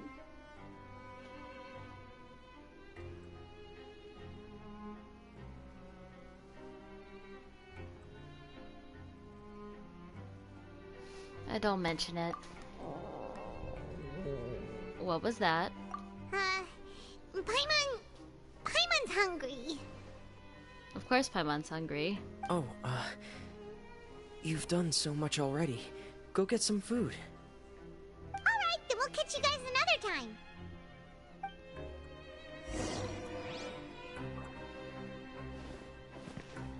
Alright, we're gonna take a small break. I will be right back in about a few minutes.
Alright, I am back.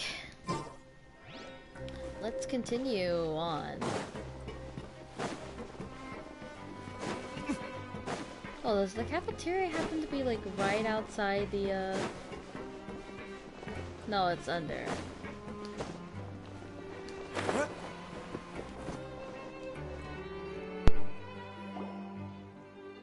It's time for dinner. Welfare meals now being served in the coupon cafeteria. Come on, let's go pick up ours as well. Traveler and Paimon, over here. Are you here for dinner too, Miss Sijwin? And I'm taking the opportunity to prepare Miss Cloran's dinner as well. Huh. You're right. She's actually sitting in the fortress cafeteria. What would you like to eat? Huh? We can choose? Yep, you can. I've already talked to our chef, Mr. Wolsey. It's all on me today, so you can get whatever you'd like. Oh, that's nice, Miss Sijwin. Then I'll have the tastiest stuff you have to offer. Me too! Don't forget Paimon! Offer, I said offer. I meant offer. No problem. Just leave it to me.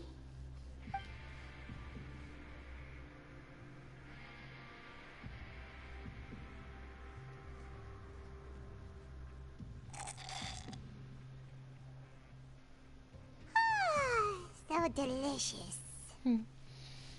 Amazing. Free dinners are the absolute best. Is this how it feels to be freeloaders? Wait a second, we did do plenty of work after all. Feeling full yet? How's the food? Delicious. Exquisite, thank you. I'm so glad to see you all so happy. Oh, see, the expression on your face just now? The muscle here just moved, which suggests that you're feeling quite relaxed at the moment. Sijwin, do you do this to help your patients or to better understand human beings? A bit of both, I suppose. I'm a Melazine, which means I'm very different from human beings. I must know what you're thinking if I want to take good care of you. You're really good at taking care of people. Even though you're so short, you still talk and act like an older sister. Really? You're reminded of an older sister? That's great to hear. Oh, and what did you mean back in Risley's office? When you said that you were protecting Linny and his siblings as well? Oh, that. I just asked His Grace to look out for those children, especially that diver boy. I was getting a bit worried after hearing that something was wrong with the water. Thankfully, Clorand is very strong and managed to save him in the nick of time. His Grace also sealed the pipes after Clorand left, to make sure that Linne wouldn't impulsively chase after his brother. Makes sense.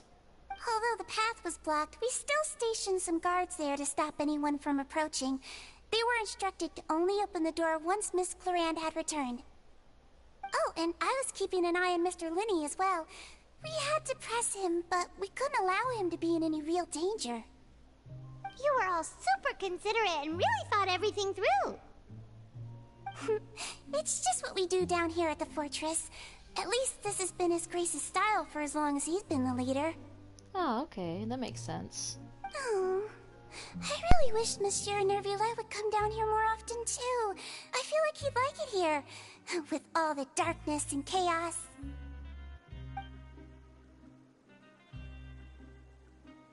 But that doesn't make sense at all.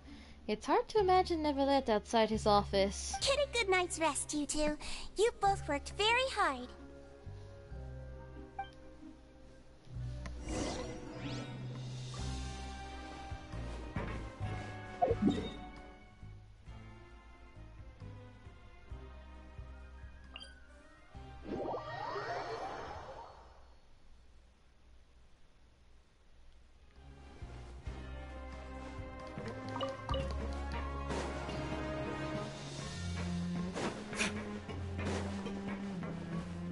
Just noticing that my D-Luke is almost dead.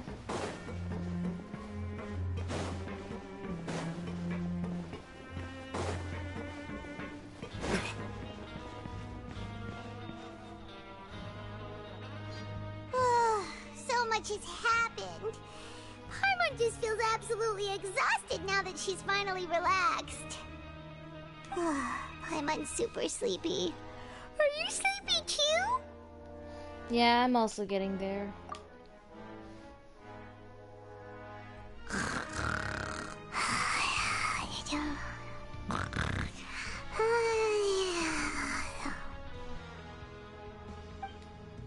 Wow, she really immediately fell asleep.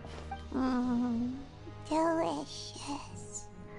Paimon wants seconds for free.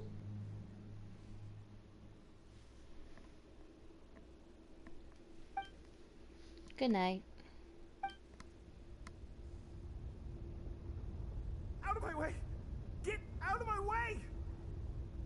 What happened? Why is everyone running? That is an excellent question. No idea, but something must have happened. Stop asking! Who's yelling? Paimon still wants to sleep.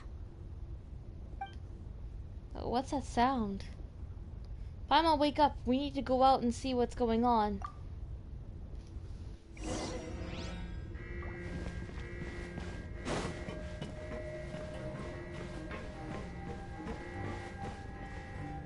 That's an alarm going off, isn't it?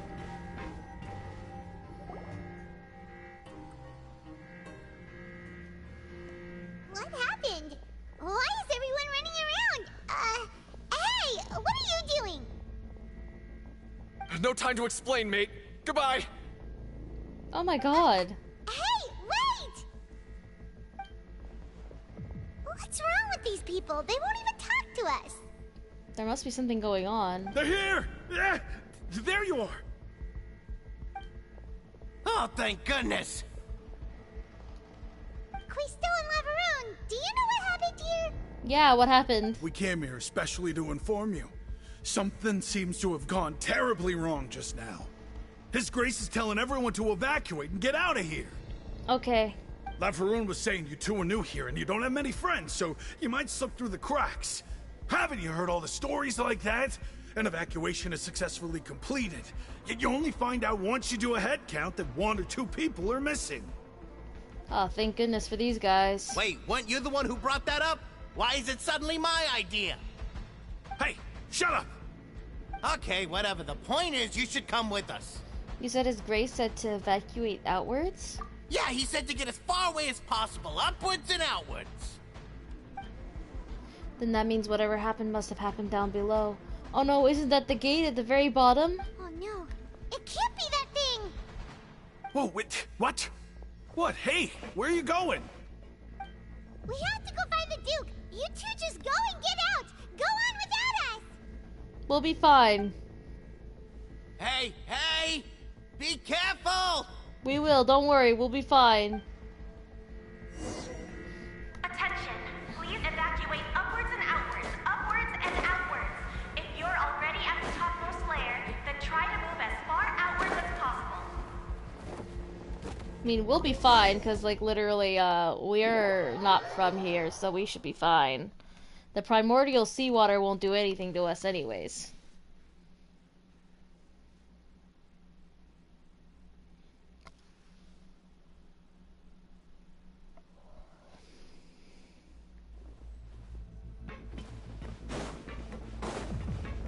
We need to find him. Florent! They're here. Just like I said. What happened?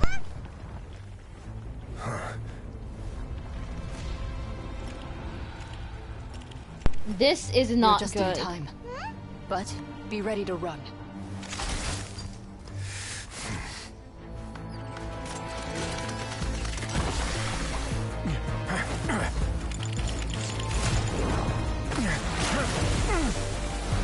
Shit.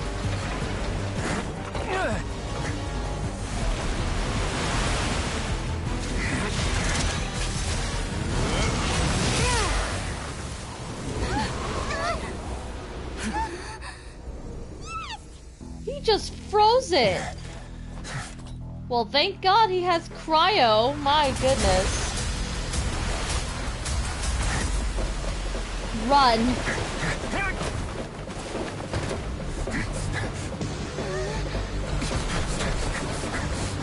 No, no, no, no, no, no. 3, Come on, you got this. 2, 1. Come on, come on, come on. Damn!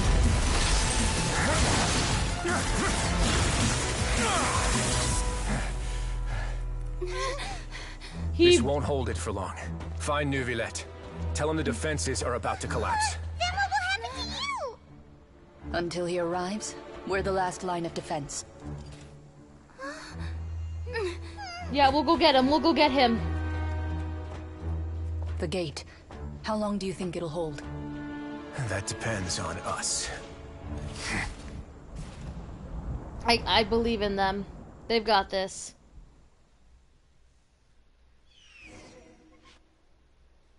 Why did D-Luke's idol just randomly play?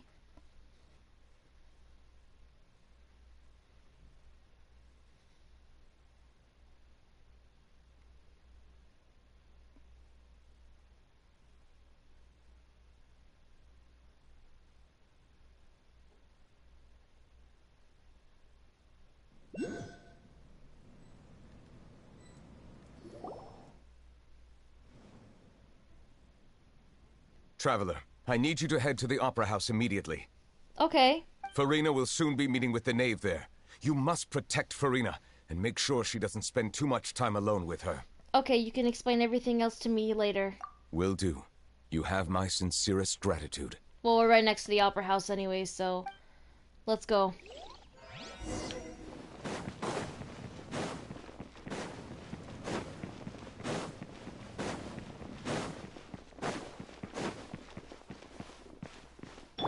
I need to heal. I'm just gonna heal real fast. You never know.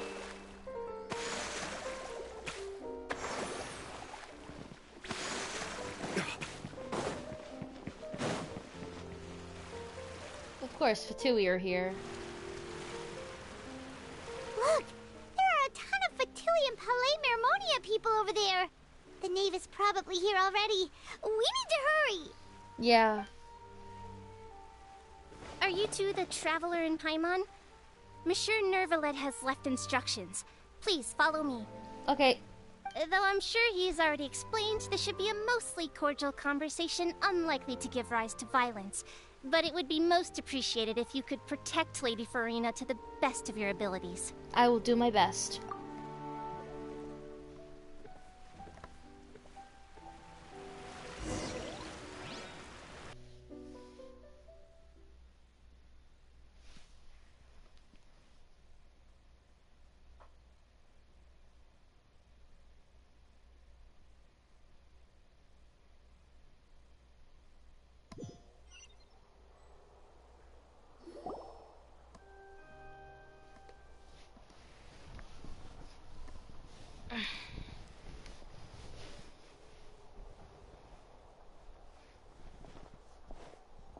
Oh, so you two are the honored guests Miss Farina mentioned.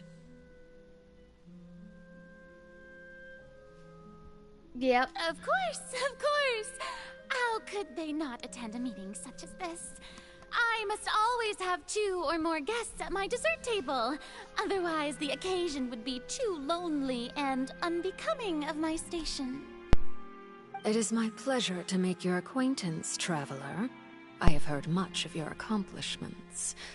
I am the Knave, one of the 11 Fatui Harbingers. Which is why I'm not surprised that you have heard of me. So this is the Knave, the head of the House of Hearth, and Lene's sibling's father. She certainly does not seem easy to deal with. Greetings. Pleasure to meet you. I've already prepared seats for you. Come, sit beside me.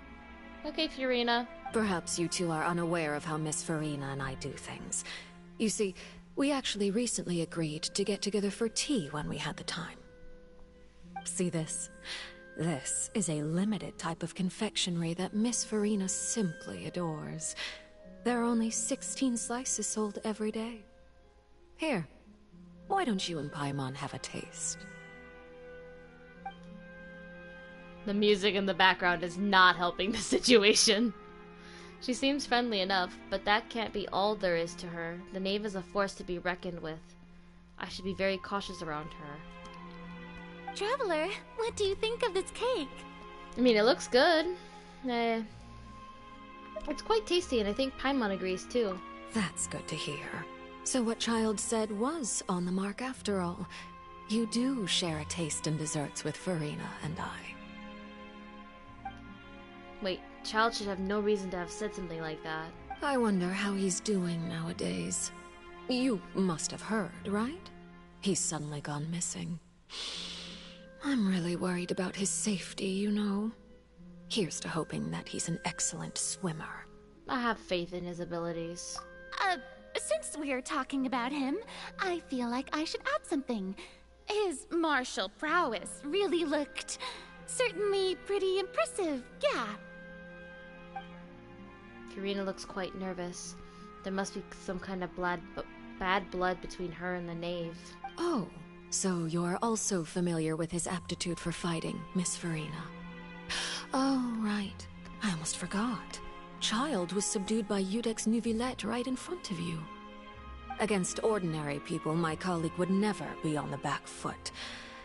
But alas, he just never imagined he'd run into such a person. I must express my admiration for Monsieur Nuvillette. I managed to find a few leads on his whereabouts. Coming from you, that's not surprising at all. But I thought you would be happier to hear the news. Of course, but it's still a bit of a shame. You see, I would have been far happier had I received this news somewhat earlier. As you well know, a long time has passed since Child disappeared. That is very true. Well, in any case, there's no need to worry. We know for sure that Child is still alive. Paimon, what are you saying? And just how do you know that? Because we found evidence that proved he left the Fortress of Mirapede. And where did he go after leaving the fortress? We don't know that. Well... Oh no, Paimon's statement just left us wide open. The Fortress of Mirapede lies deep beneath the waves. Unless he pranced right out of the main gate, he must have had to swim for it. Do you have any proof that he surfaced safely?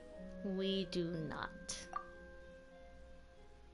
But there was no evidence that he's been injured or killed. That is good news at least. His sister Tonya sent a letter to Fontaine not too long ago. Since he was unfortunately unavailable, I picked it up on his behalf. Do you have any idea how he usually writes back to his family? Dear Tonya, your letter made me feel like we were still enjoying our time in Snezhnaya together. I'm currently admiring the scenery on the streets in front of the Opera House. Is it something like that? She's turning up the pressure. I'm not sure if I'll be able to convince her, but I can at least try to distract her from Furina. That sounds good to me, yes.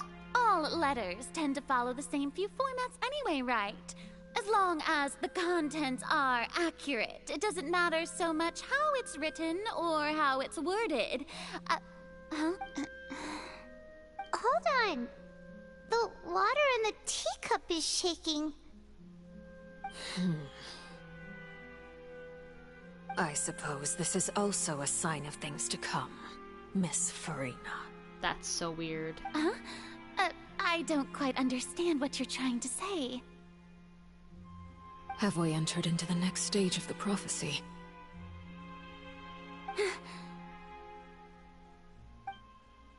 Uh-oh.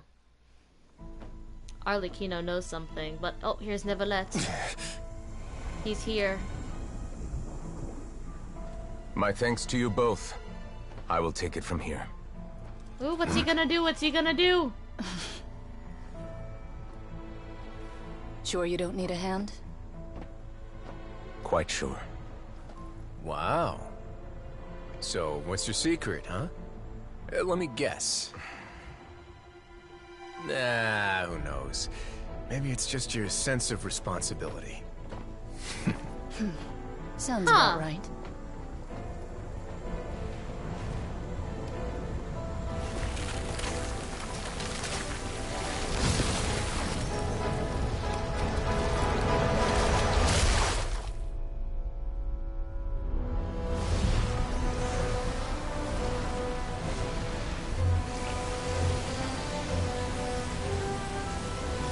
What the hell?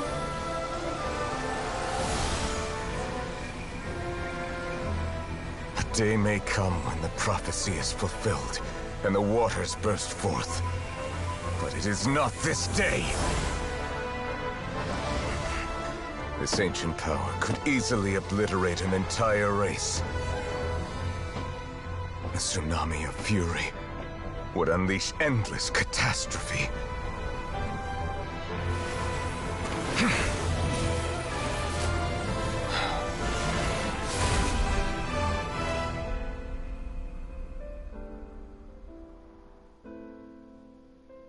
This sentence is too severe. Forgive me for overruling it. Jesus.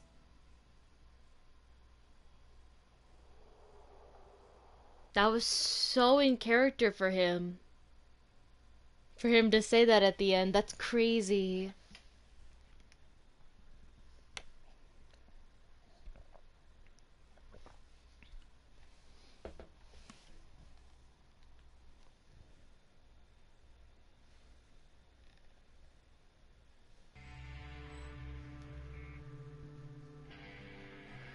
All right.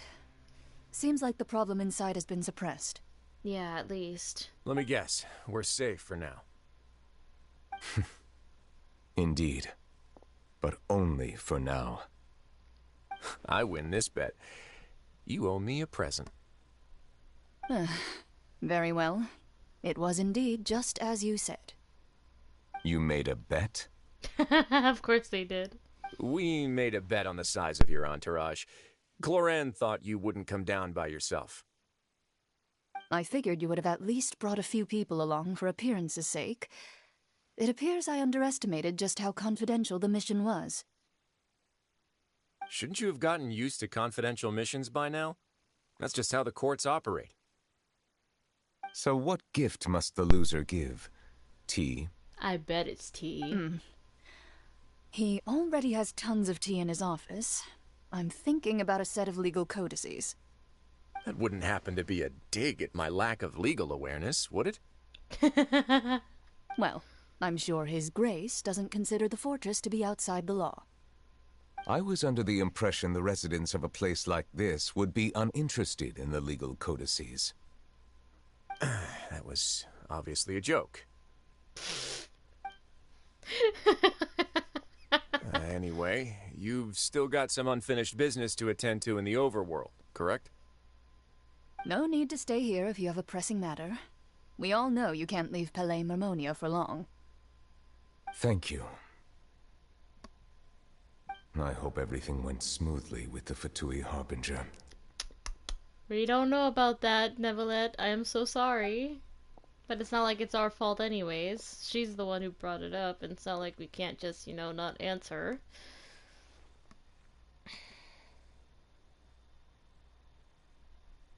The pure insanity, man.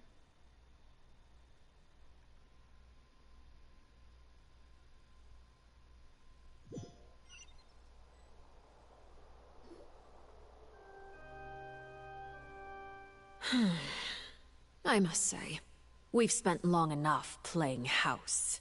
She's not happy. Miss Farina, as the Hydro Archon, I am sure you understand the exact meaning of the phenomenon we just witnessed. Or should I say, that's what I originally thought. But looking at your expression, was I wrong? And you haven't a clue? What are you trying to say? At this point, I don't think there's any more need to speak as diplomatic representatives. Allow me to speak to you now as just a Fontanian. You know the prophecy by heart, and also that every part of it is being proven true. Yet, here you are, relaxing, drinking tea, and eating desserts as if it's all nothing more than a few stray bugs in your garden. Do you really think that's acceptable? Well, maybe she doesn't want to think about it. Maybe she doesn't want to think about being alone. The prophecy's hanging above our necks like a guillotine. Every faction is looking for a way to either avert the disaster or save their own. Even the orphans of the House of the Hearth have devoted everything to saving their homeland. But you? It beggars belief just how nonchalant and carefree you have been. From the very beginning, you, the god Focalor, you have utterly failed to take action. Oh my god, she is just not happy with Fiorina. I honestly don't know why Fiorina may not be doing anything, quote unquote, we don't know. You're wrong. I've never ignored the prophecy, nor have I just been passing the time in self-indulgence. Retract your accusation and stop doubting the wisdom of the gods with such absurd conjectures! I am not alone in my doubts, you know. All the children of Fontaine may be harboring the exact same thoughts right now. Oh, great Hydro Archon. How are you going to save them? Save us? How are the people you've sworn to protect supposed to survive in a land that will soon disappear beneath the waves? I have my ways, and I've been working on them for all this time. Even if you look down upon me, you have no right to judge me! Oh my god, it's getting really intense. Fontaine will be saved. Even if I still cannot see the true future right now, as long as I continue on as I am, I will be able to hold my head up high! Fiorina's not acting like her usual self. She's actually seriously refuting the knave's accusations. She means what she says. She's not putting on a front. Then I ask you, Miss Farina, just what have you been working on? Where can we see it, and what is it doing to help?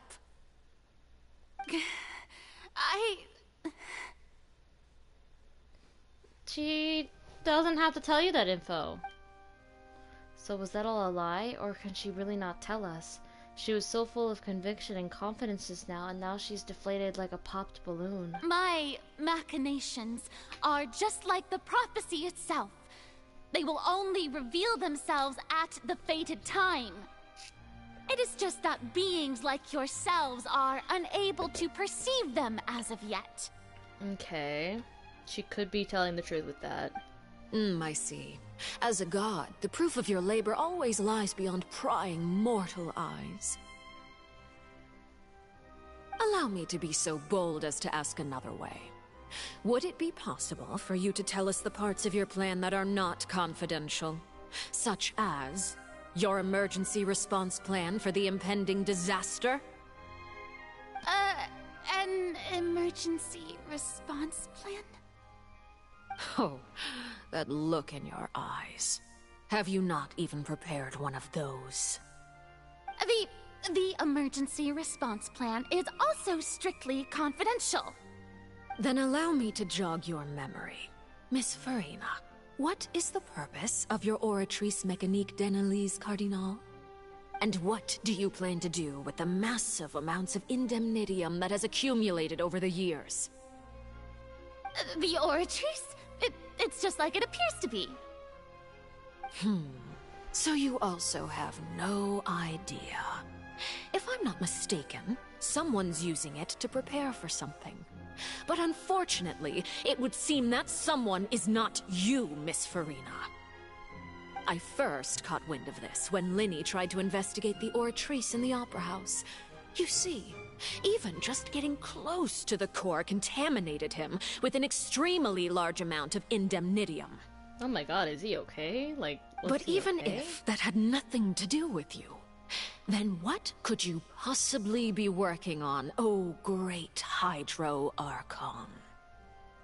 Oh, right. I almost forgot. Udex Neuvillette is not at the tea party with us today. Miss Farina, I suppose you must have ordered him away to take care of some troublesome business. I mean, I guess you could say that. Yeah, yes, that's exactly right. Please keep it a secret for me. Of course I will. Although, I must say, Miss Farina, you seem quite insecure without the Udex by your side. Oh, very well. Let's stop that conversation here. There are still a few slices of cake left, so please, help yourselves, everyone. Damn, she had 100% full control of that conversation. These aren't topics I can speak about. I don't even know what Nivelette's task was.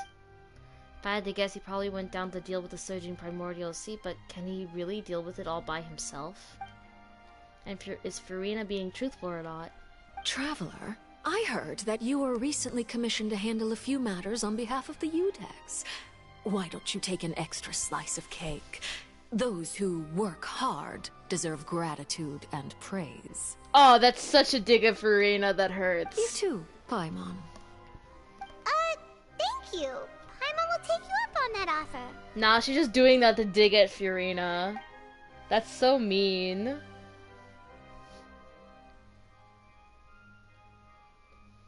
Oh, Paimon's super full. That cake was great. If it's on my tea table, it must be of the highest quality. Yes, and we must thank the knave for bringing these over as well. You're welcome. I'm sure the cake also felt greatly honored to be featured at Miss Farina's table, and I was merely catering to Miss Farina's tastes, seeking a chance to chat over tea. It is getting late. Why don't we call it a day? There are still a few matters that I need to take care of, so I must take my leave now. Okay. Very well. We'll end it here. Mind seeing me off, Traveler? We could use the opportunity to discuss Child before I must be on my way. Of course. Sure. Too.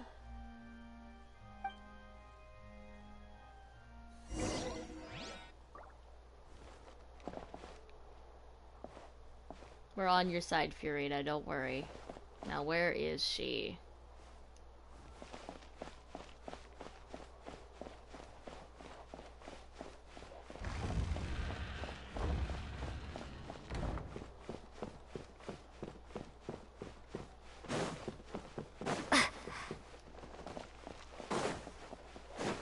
Just gotta go up this way.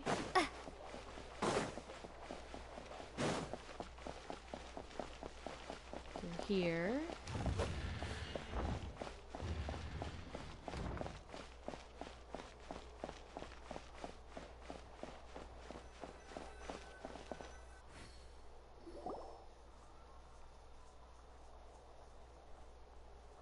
I'm glad that you were willing to come with me. Of course, Child was just an excuse. I have no interest in your dealings with him. I didn't think so. That's what Paimon thought. What do you want to say? You lent your aid to the children of the House of the Hearth. As their father, I would like to express my gratitude. There's no need.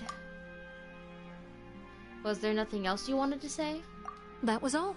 Formal topics should be discussed in formal settings, and informal topics in informal settings. Okay. I know you just returned from the fortress of Meripede. Relax. I have no intention of trying to get anything out of you. Linny, Lynette, and Fremine are still there, and I trust their judgment and abilities. They've all been working very hard and have always done all they can to fight back against anyone who tried to stop them. Especially Linny. Yeah. You mean Wriothesley. He's a tricky one to deal with. It's unfortunate that Linny's so eager to prove himself that he can't learn to rely on others, including me. By the way, and you can just consider this a bit of idle gossip, but what's your impression of Farina?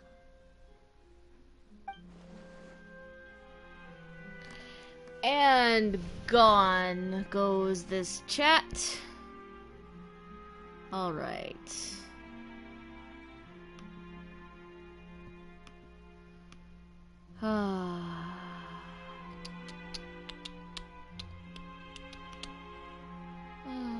teleport.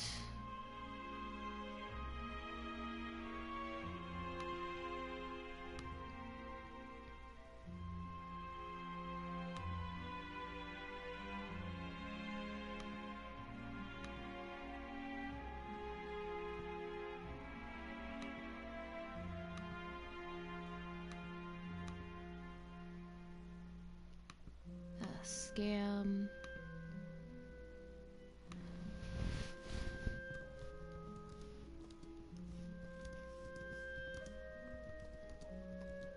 I'm just gonna take care of this.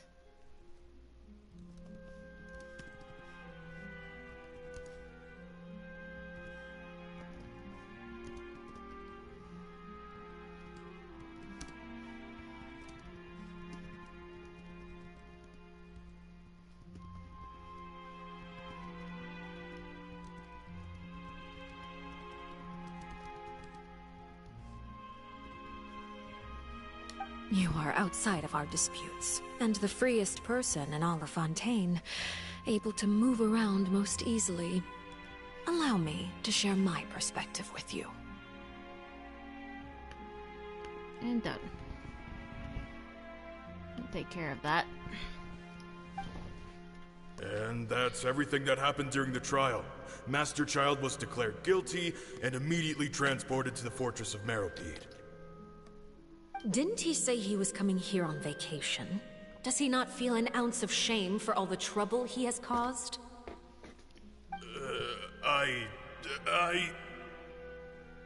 Forget it. He did give us an opportunity.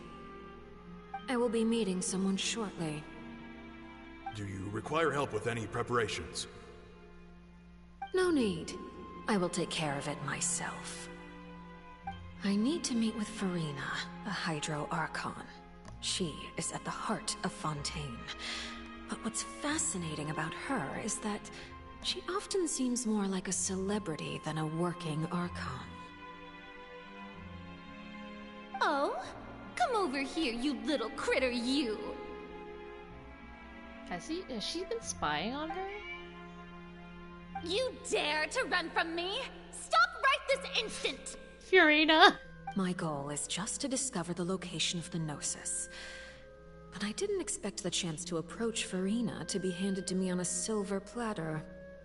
This is so easy, it's actually making me a bit suspicious. Anything left unguarded is usually just bait. But no one will blame someone for taking the bait. After all, from the moment it was attached to the hook, the bait is meant to be sacrificed. That poor cat, man. It's just as I guessed in the second before I struck. The Hydronosis is not currently held by the Archon. In fact, this Archon doesn't seem like a god at all. And I sense that she's under some kind of curse. Who are you? And what are you trying to do? Please don't kill me!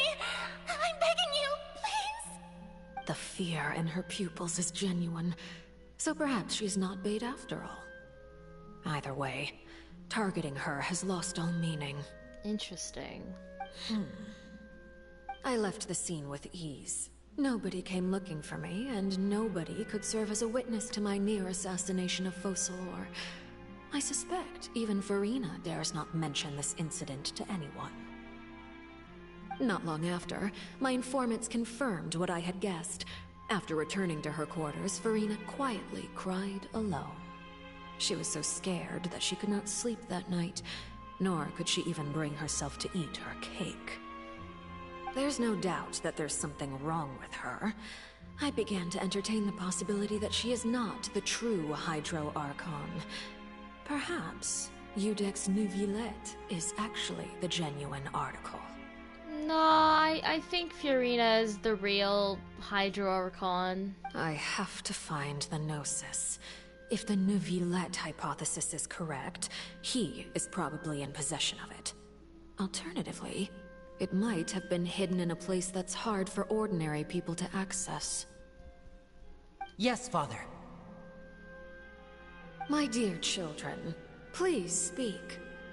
News from the Fortress of Meropide. Master Child has gone missing. On top of that, the contacts and guards we bribed at the fortress have all gone quiet as well. Probably the handiwork of that Wriothesley. I'm afraid so. This is a good opportunity. The value of a Harbinger is much higher than most would imagine. We now have an excuse to exert diplomatic pressure on the Fontaine authorities. Set up a meeting for me. I would like to meet the Hydro Archon and Iudex Neuvillette. Oh, and I have an additional mission for you three. Yes, Father. Tartaglia's disappearance was not a part of my plan, but I can use it to make a breakthrough. With this as my excuse, I can ask for an official audience and continue my investigation of Farina and Iudex Neuvillette. The initiative belongs to the House of the Hearth. My wish to investigate the fortress of Meripede will be a front. Linny and his group will be responsible for the actual intelligence gathering.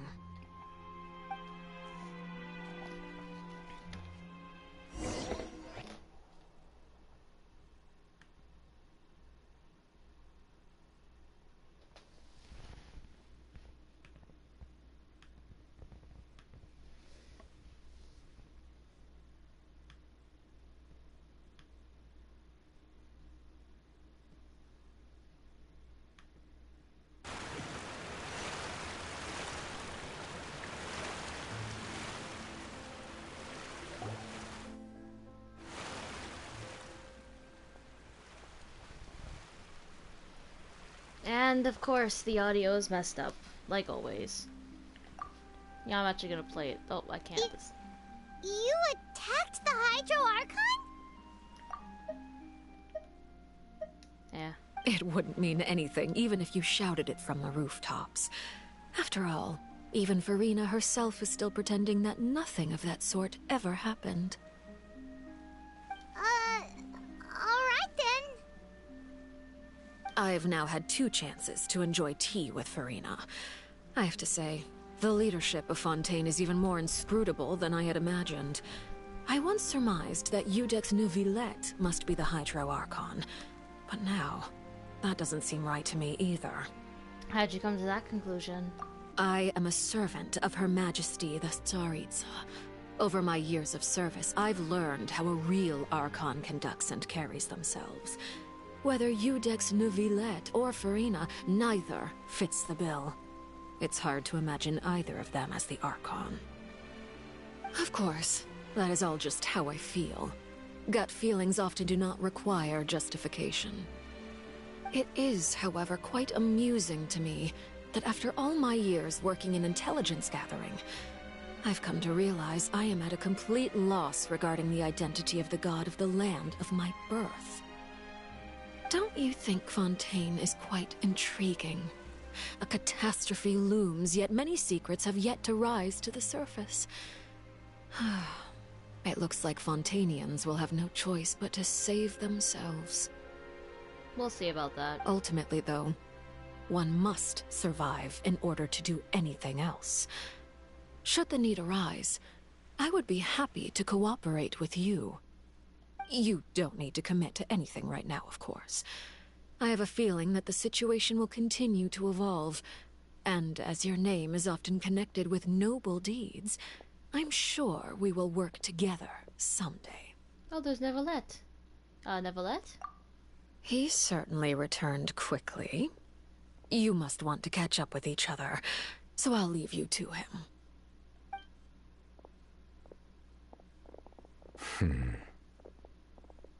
Neuvillette, is it over? For now, yes. But this issue will prove quite thorny in the long term. I'm concerned that sooner or later the prophesized events will occur. Thank you for protecting Farina. Maybe ask what happened down there? To put it simply, I used my power to force back the Primordial Sea and reseal the sluice gate. As for what happened on our side...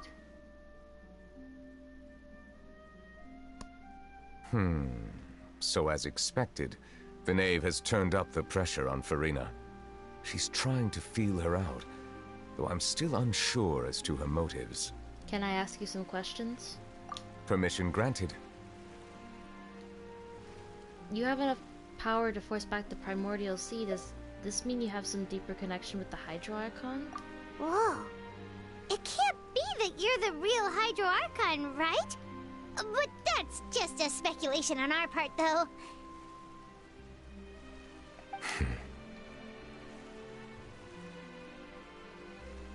You can't tell us? Then that's okay. We can talk about something else. We won't try to force you. You guys in Fontaine are super strange. If by the phrase, you guys, you are referring to Farina and I, then although I'm not sure just what you are trying to imply, I must clarify that I do not share her positions on a multitude of topics. Did you manage to protect those that need to be defended? I believe so. The fortress has a long and complex history. It has seen much grief and suffering. And now, another catastrophe will soon be upon us. I mourn this turn of events. Huh? Why is it raining all of a sudden? Yeah, I noticed that too. The clear sky suddenly filled with dark clouds. The rain became heavier. Light rain soon growing to a downpour. And just moments before, Nevelet had just mentioned his sense of grief. Thinking back to that legend and what Femine said, it said that the Dragon of Water once resided in Fontaine. Every time it weeps, the skies will cloud up and pour out rain. Wait, Nevelet, you can't be... You may be closer to the truth than you think.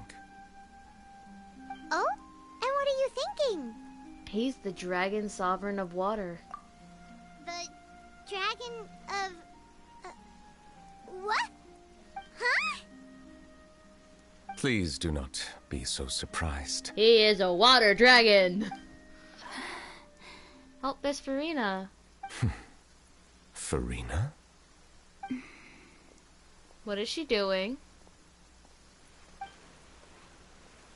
Nevelet! Nevelet, are you listening? Ah, my apologies. We were just guessing randomly. We didn't guess right, did we? You're not actually the Dragon Sovereign of Water, right? Well, if you don't want to confirm or deny... You guessed correctly. I sincerely hope you'll be able to keep this a secret for me. Oh yeah, we could do that. Right, of course. We'll definitely help you keep it a secret. There's still something Paimon wants to ask you, though. Please, go ahead. Well, if you are the Dragon Sovereign of Water, and you were able to force back the primordial sea from the fortress, then since Fontaine's prophecy is all about seawater, couldn't you just use your power to solve the crisis? None of the currently living dragon sovereigns in the world, myself included, possess our full dragonhood. They say that when the first usurper arrived on Tivat, they seized a part of the dragon's power. Today, that stolen power is the basis of the Archon's authorities. Interesting. There are 7 elemental Archons and 7 matching dragon sovereigns. The Dragon Sovereign of Water who lived through that era perished a long time ago. As their successor, I know far less of that part of our ancient history. In any case, I believe I will not be able to do much unless the Archon disappears and returns their elemental authority to me. Given the status quo, however, I would recommend finding another way to deal with the prophecy. Oh, so even you can't solve it. I still have some urgent matters to attend to at my office. If you have any more questions regarding ancient history, you are welcome to discuss them with me at a later time. Please go right ahead. There's a place that Paimon wants to go too. Traveler, why don't we pay another visit to the Fortress of Meripede? Paimon is a little worried. Sure. See you later, Nevelet. We'll see you another time. Take care. Oh, I got some mail.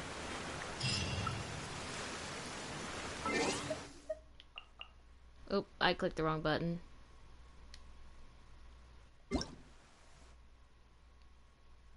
Man, I clicked the wrong button there. Oh, oh wow, I just got a bunch of stuff.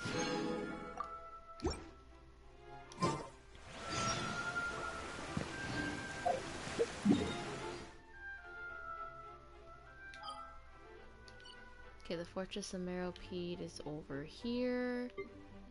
Alright. Let's start here.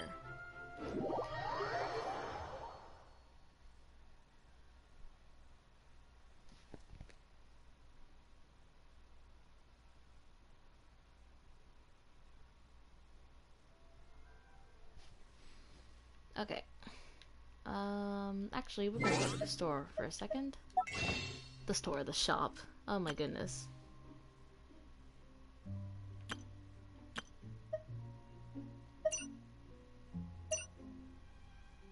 Okay, that's two more.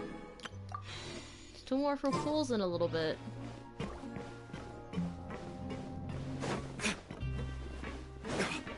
Okay, let's go to the infirmary and talk to Siege Wayne.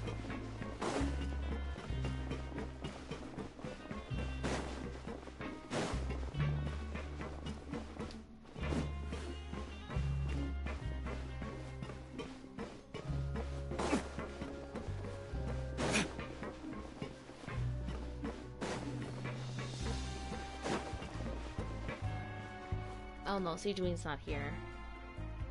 Oh, it's the kids, Now the guess, kiddos. what suit will this next card be? A bare-teeth cat? Well, well, look who it is. Traveler, Paimon. Hello, everyone. Looks like you're recovering nicely from an A. Yeah, that's good. Mm-hmm. Thanks to everyone's support. Oh, right. I managed to work up the courage to thank Miss Clarant in person. Whoa, how did she react? She told me that it was nothing. It was as if saving a life wasn't a big deal to her at all. She also told me not to worry about it. She didn't want to stress you out, that's all. She's right, and it's best not to dwell on it. Yeah. Okay, but check this out.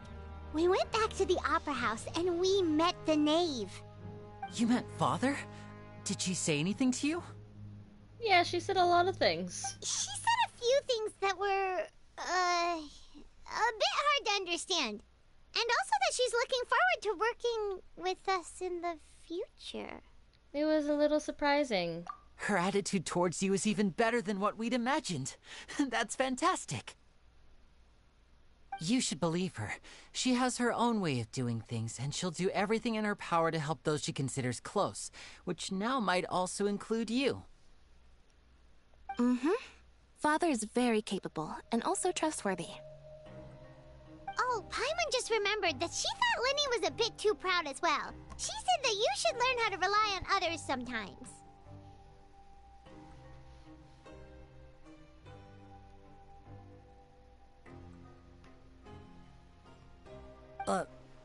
Got it.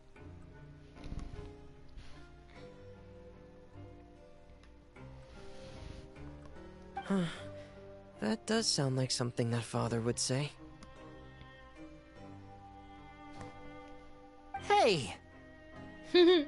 Are you going to stay here for the next few days? Looks like it, yeah. Excellent. I will host a tea party.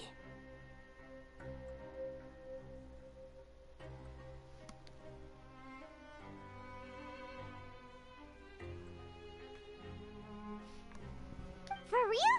Then Paimon wants another serving of cake. Another implies that you were already served some delicious cake while you were up there. How lovely. Well, next time, you're going to have tea and snacks with us.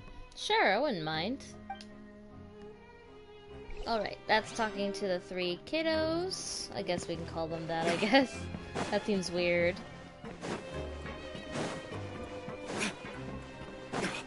Alright, I guess the rest of them are down. Okay, so okay, so one is here. That's Siegewayne.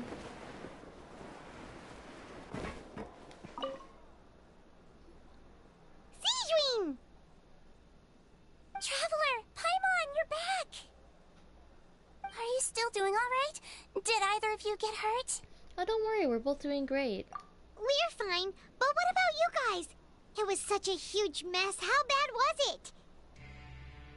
A few people sustained superficial injuries, but that's about the extent of the damage. Monsieur Nervulette paid us a visit. It was all thanks to him that we managed to suppress the crisis for the time being. That's good. Oh, of course. We must also thank you for the help you provided. How did Nervulette know that he was needed here? Monsieur Nervulette has strong resonance with the hydro element. When the water level rises, he can feel the waves produced. I ran into the bombshell bros while bandaging the injuries of the wounded. They were mumbling the whole time about how you just ran down without a word. I'm so relieved to see that you're both alright.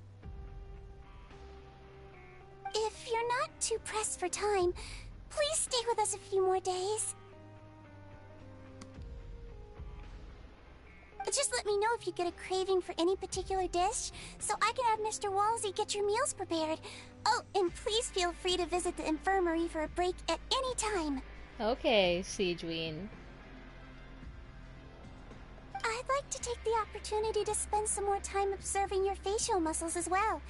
Your happy smiles are quite contagious, you know. They're so memorable, and I've missed them immensely while you were gone. Oh, that's super sweet, Siegewayne.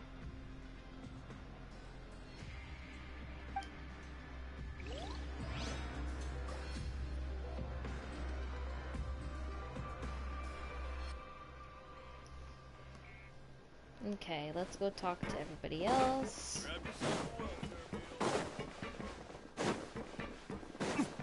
Okay, there's the guys over here.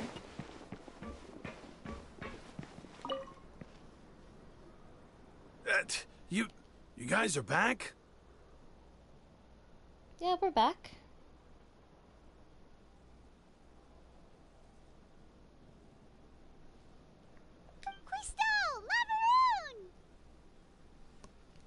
You guys didn't get caught and thrown back down here, right? No, we came back on our own free will. Huh? No, not at all. Ah, and here I thought you'd managed to escape from jail during all the commotion. I'd held you up as legendary jailbreakers, but now you're telling me you just never left? We're sorry, but we just had some business to take care of. Yeah. All right. There's no need to get caught up in the details. We're just relieved to see you. He was super worried about you, you know. Hey, it wasn't just me. Weren't you super worried as well? Something like that, yeah. I was also transferred to work in the kitchen a few days ago. I can still hear Quisto mumbling to the carrots. Are those two all right? Do you think they made it out alive? Whenever he'd say that, I'd tell him I'm sure they're fine. Wherever they are, they're kicking back with drinks in hand, enjoying the lovely scenery. Hey, there's nothing wrong with worrying about your prison pals. Is there? I mean, considering how they always love listening to all my gossip. These two, they sure are a lot warmer and friendlier than when Paimon first met them. I'm sure the welfare meals must have just skyrocketed in quality recently. Your meals will bring all the... Oh, well, if you say so. I'll be watching you to make sure you finish every last bite. Alright, there's these guys.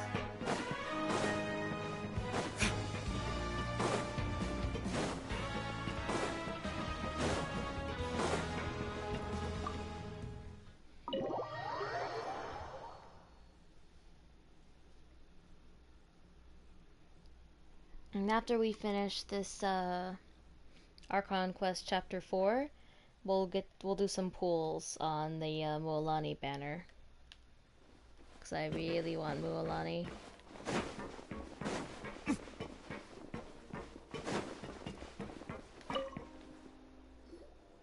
Courier, Miss Sijwin told me you still haven't eaten.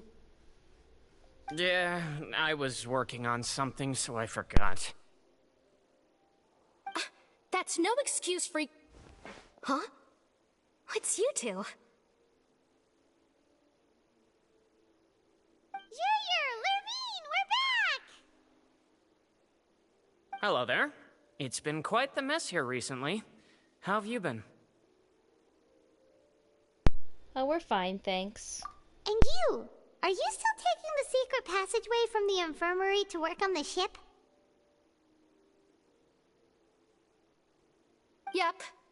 That is still top secret, though. So don't say a word to anyone. It can be a bit annoying when there are lots of people in the infirmary, but I still prefer taking that route over the one from the Duke's office. That makes sense. I mean, the infirmary does make it easier for you to slack off.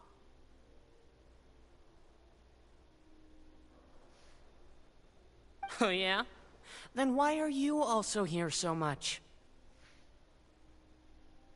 You two really are just using your jobs as a cover for your relationship, aren't you?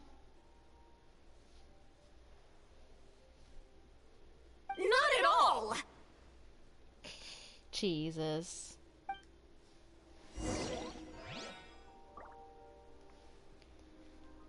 Alright, let's go talk to Ridesley. He should be upstairs. Don't. You run up the stairs, not into the stairs.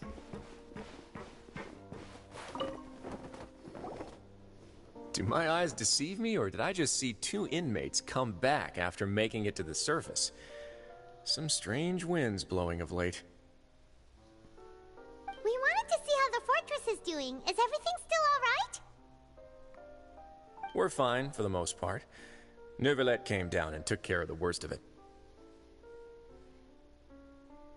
If that's the case, why don't you just ask him to stay here?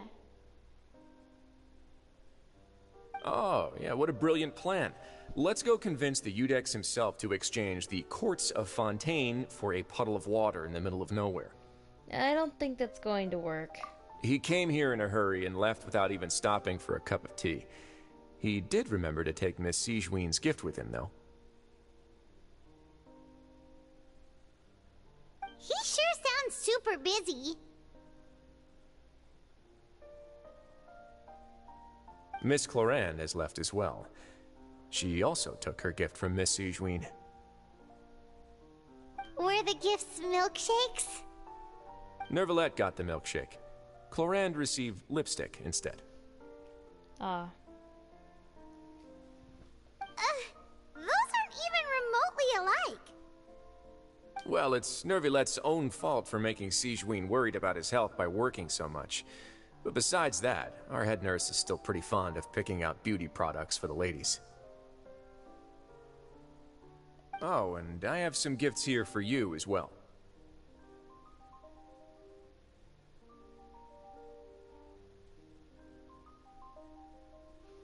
Are these from Sijwin too? Possibly. Nope, they're from yours truly. Oh, they're from Ridesley. I bet it's tea. You've already wrapped up your work at the fortress, so you can return to the surface at any time. You haven't yet served your full prison term, however, so you may continue to use your cell until your term is up. Okay, sounds cool. For real? Then we could stay here for a really long time? Is food still covered? You may access the cafeteria for free. Oh, cool. Thanks, Ridesley. Hooray! Paimon. Just remember to come complete your paperwork once it's time for your release. Okay, definitely.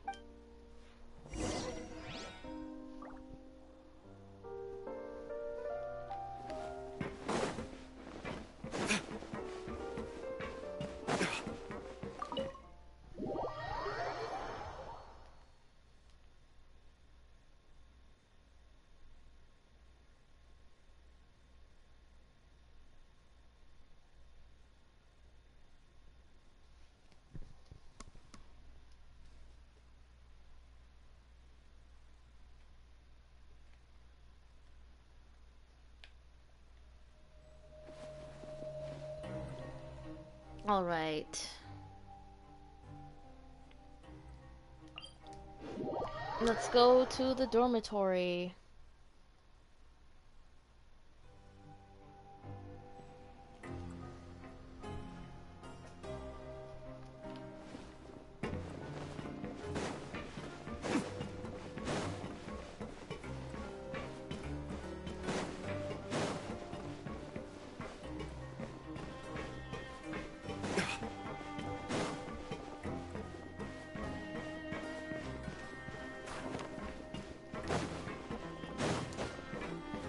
Here we go, it's bedtime. In game, of course. We're back in our cell again. We're no longer prisoners, though, so it really doesn't feel the same. It feels like a huge weight is off our shoulders. Sure feels that way. But the truth is, we never did anything bad to begin with, so I'm not sure why we put so much pressure on ourselves. Paimon, is there something you'd like to say? Huh? How did you know? Because you usually just immediately fall asleep. Hey, that's not true! Alright. Okay, Paimon just wanted to say that we really are an amazing duo after all.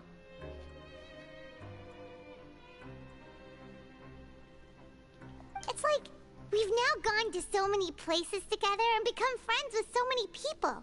We've never stopped traveling or stopped meeting new friends. There are so many bad things in the world, and we're just two people, but we've still been solving problems no matter where we go. Isn't that pretty cool? Yeah, we're the best adventurers ever. You're counting Paimon today? Aren't you the only adventurer here? Being a guide counts too. Then let's ask Catherine to give Paimon an adventurer handbook as well. Paimon will also be an adventurer from today forward. Okay, Paimon. Just our thoughts making Paimon giddy. Paimon's gonna crash, so you sleep soon too. The last time we fell asleep here, we woke up to a whole mess outside our cell. The primordial seawater nearly rose up. That was so scary. We should be safe now, right? Yeah, we'll be fine, so don't worry, Paimon. Alright then. Good night to you, Traveler. Good night to you, Paimon.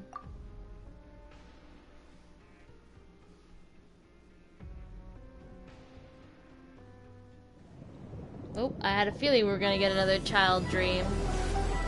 I need to know, come on.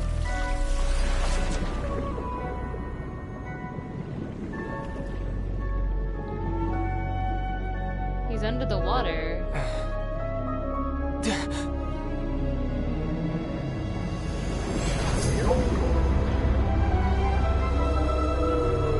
Oh my god. It's massive. I hope Child's gonna be okay.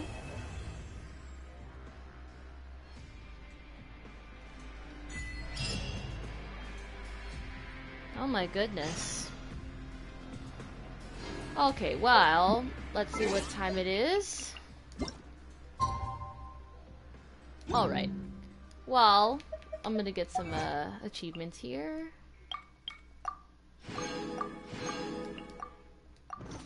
Let's see, do I have enough to buy another one?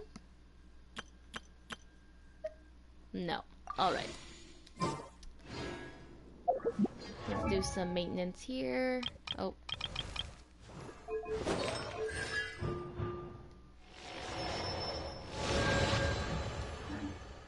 Alright. Grab this one last wish here. Oh. And we are going to do some pulls now for Mualani. Let's start. Actually, wait. I just realized we haven't done the trials, the test runs. But it wouldn't give us enough to get another pull, so we'll just do some pulls for now.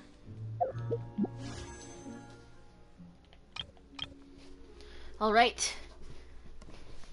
First 10 pull. Oh my god, no! No way! I had zero pity.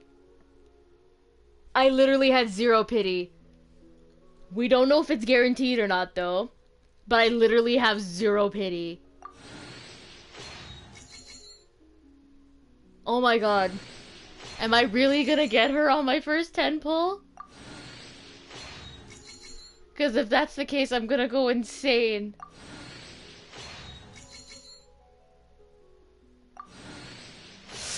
The suspense is killing me. Hi there! I'm Charlotte, a journalist with the Steambird. It's a pleasure to meet you. Hi. If you've got time, would you be open to doing an exclusive interview? My journalistic instincts tell me that there's a treasure trove of news in you just bursting to get out. Hi, Charlotte. Damn it! No, not Chi-Chi! I got Chi-Chi. Well, at least I'm guaranteed. Yay!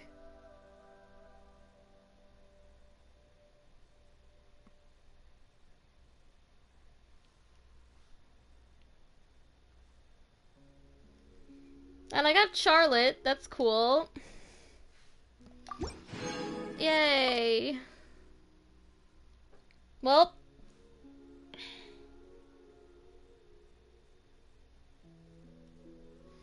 Okay, at least I'm guaranteed Mualani. Okay. Zero pity again. 10. Alright, let's hopefully get Kachina. Yay! I got Kachina on my first regular full star pool. Let's go! I got Kachina. Alright, and we've got, okay, 4-star. And we got a flute. Oh man. Let me see, we got 2 more pulls here, so we could do a couple singles. Let's see, that should be 20. Now we've got, let's see. Actually, no, it's not 20. Or maybe it is. I don't know. It's around 20 something, so.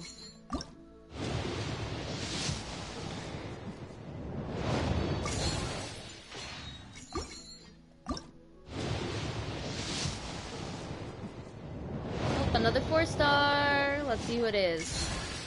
Oh, I got Kachina! C1 Kachina. Let's go.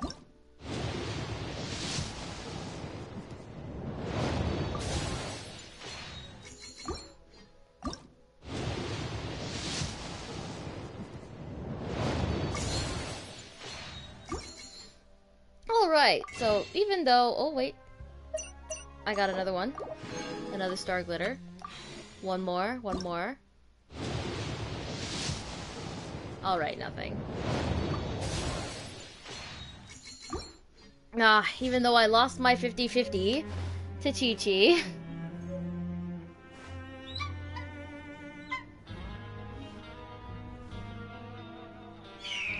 I will, at least I am guaranteed. Let's see, how many days do we have to get Mualani? 20. I am guaranteed either Mualani or... Oh, we got a C1 Chi-Chi. Alright, C1 Chi-Chi. At least I don't have a C6 Chi-Chi, that'd be really sad. And we've got a C1 Kachina. I'm so happy. She's so cute. Oh, she's a polearm user? That's cool. Do I have anything good on her, or should I just use one of the new weapons? Because there's those new weapons that came out, like this. Oh, that looks so good on her. Yeah, I think this will look good with her, I think. Yeah, Kachina. There you go. Alright. Let's see. Did that change the time at all? Oh, it did a bit. It said wait until between 8 and noon, so there we go.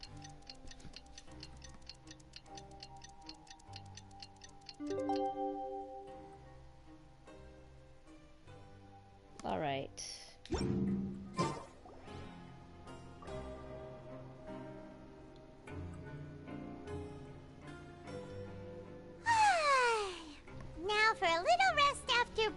pissed. This is the life. Wait a sec. Isn't something important supposed to happen today? Today's our maybe. big day! We're supposed to leave the Fortress of Mirapede! Come on! We've got to go complete the release procedures now! Oh yeah, we gotta go do some paperwork.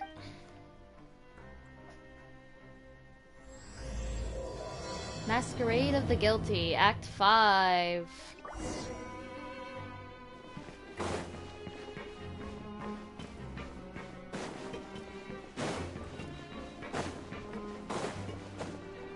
Whee! I just flew, man.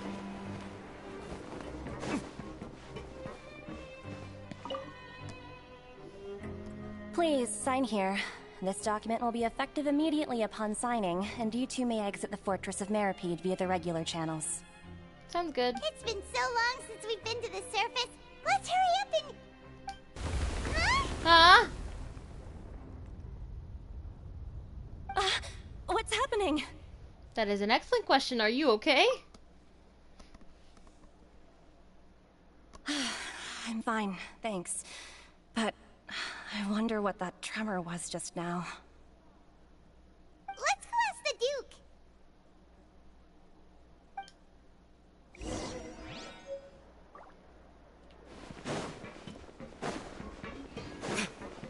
Let's go talk to Ridesley.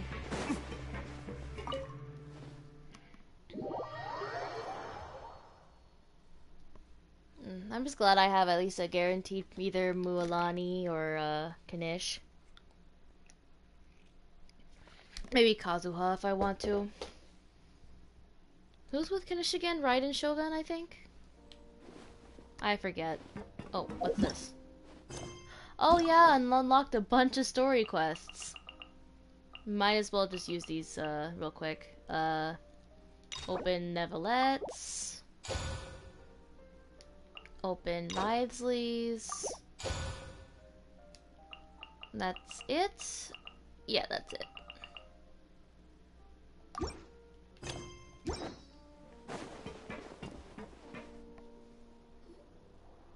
Grace? Ah, good to see you two. Is there something you wish to see me about? Oh, well, I mean, it just shook just now. Yeah, what was with that earthquake just now? Ah, that. The tremor didn't originate from the seafloor. In fact, it seems it came from the surface. Interesting. Over the years of serving as the warden here, I have developed a sense for distinguishing between what occurs on the surface and what occurs underwater. Besides, the seal that Monsieur Neuvillette set in place won't fail so easily. So the fortress is okay? If you recall our last incident, if there really were a problem, there would be crowds of inmates in a panic right now. True. Huh, you've got a point. Okay, seems we need to get back up to the surface and ask about what happened. Yeah, that'd be great. By the way, do you know what day it is today? I believe today is this month's pipe cleaning day. Wait, seriously? Actually, today is the day we say goodbye to the fortress. Ah, yes. Have you completed your release papers? Yes, we have. Yep. It's you two. Are you leaving now? Yeah, we're leaving, Sichuin. That's right! Today is our last day in prison! But now that Paimon says that, it doesn't feel like we were confined here. It's actually been pretty nice! A lot of people have helped us out. Oh yeah, Paimon feels fond of this place now! Then be sure to come back and visit. I'll miss you. I'll miss you too, Sichuin. If you've signed the release papers, then you're free to go. The guards will escort you out. You're not going to see us off? I knew you'd ask. All right, sure. Let's go. Oh, cool. Well, you actually agreed. No worries, you must be busy. Paimon was just joking. Ah, so you do have a polite side, I see. After being down here for so long, I imagine you must feel like you're lacking companionship. Shall I come along too? No, that's alright. It's not like we'll never visit again. Yeah, don't worry. worry, we'll come back to see you. Paimon really likes the cafeteria here. The chefs sure do know how to make good grub. I hope you won't be here as convicts the next time I see you. No, we won't. Don't worry, Ridley, we won't. We'll do our best to stay out of trouble. Well, it seems our work in the Fortress of Maripede is finished. That's the end of another chapter in our journey. Yeah. And since Nervlet was the one who asked us to come here, we should probably go report to him now. Next up, the Palais Mermonia. Okay, sounds good. You're going to see Monsieur Nervlet? Please pass on our kind regards. Will do. I'm sure just your regards will do, no? I believe it would be the polite thing to do. You're right. I've heard the Palais has been terribly busy these days. Tell him that I hope he hasn't been overwhelmed by the recent string of troubles. Alright, let's go see Neuvillette. Okay, up to the service.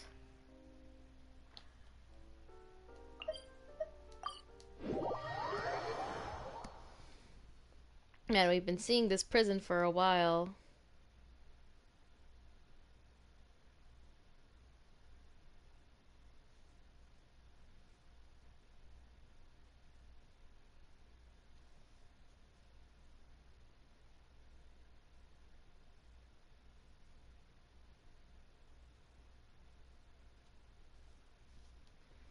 Alright, let's go see Neuvillette.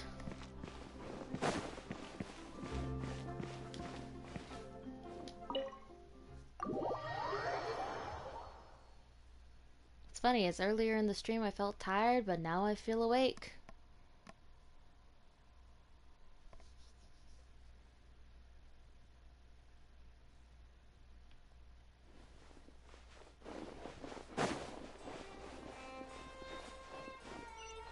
What's going on here? The Palais Mermonia sure is buzzing with activity today. Halt! Huh? Oh, it's you two. Apologies. Monsieur Nervlet did say you'd be welcome at any time. Whew. Okay. Excuse me. Would you mind helping me take a look at this report? I'll be right there. Sorry, I've got my hands full here. You can see yourselves in. Okay, thank you. You freaked me out for a second, but Everyone's thanks. so busy. Seems a lot has been happening.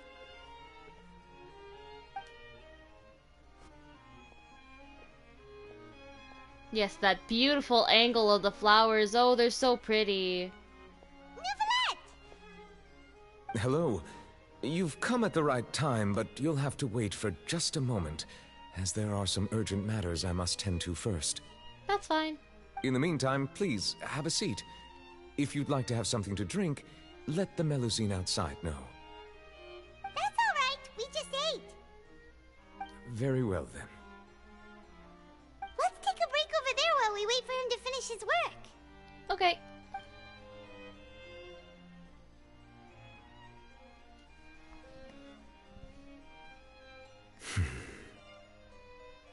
All right. That should wrap things up for now. Are you done with your work? Yes, sorry to keep you waiting. No, it's fine. Today should be the day you were released from the Fortress of Maripede, and it appears that you've managed to complete all the release paperwork. That's right, and we came here to see you right away.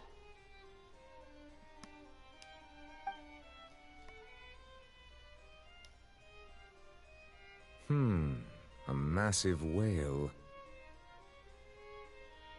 Do you have any idea what that might be? Judging from your description, that cannot have occurred in any ordinary waters, but rather something like the primordial sea. A whale of that size and shape cannot usually be found in the waters of Tevat. Therefore, we can only assume that Child is presently immersed in primordial seawater. I wouldn't be surprised. Immersed in primordial seawater? But how? And is he okay? He's not from Fontaine, so he won't dissolve. Like, he's directly from Snezhnaya, so he should be fine. Most people wouldn't be capable of entering in the first place. I'm not completely sure how he could have gotten there myself. There's something we'd like to ask you about. Yes? What is it? What was that tremor we felt earlier? Ah, right! Paimon felt it too! We asked the Duke and he said it wasn't from underwater, so we figured you might know something about it. It turns out that I have just received a report about this particular matter. In fact, that's exactly what I was busy with a moment ago. The source of the tremor was here on the surface near Poisson. After the shaking stopped, the water levels in the Poisson area rose at an alarming rate. Oh my god. The water levels rose? Oh no! What about all the people there? Fortunately, the water levels only rose for a short period of time, and have already returned to normal now. However, I still have a bad feeling about the whole phenomenon. Yeah, we should go check it out. If the change in water levels is connected with the leaking primordial seawater, then the situation in Poisson may be much worse than it appears. Navia should be in Poisson, right? We need to go check on her! Yes, Sabina de Rosula's headquarters is there. I would also like to go there as soon as possible, but I'm afraid I can't leave just yet. We must immediately formulate disaster prevention plans for the surrounding coastal areas to avoid potential catastrophes. I'll have to ask you two to go to Poisson first. I'll meet you there to check on the situation once I finish things here. That sounds like a plan. There's no time to lose! Let's get going! Please be careful.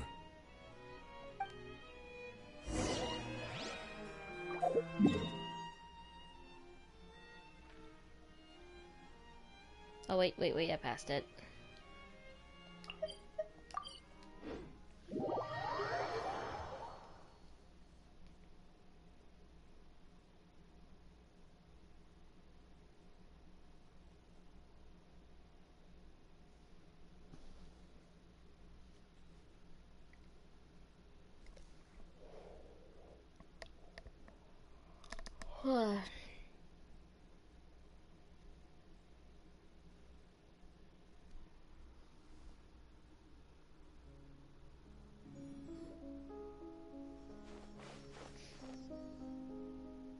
Oh no!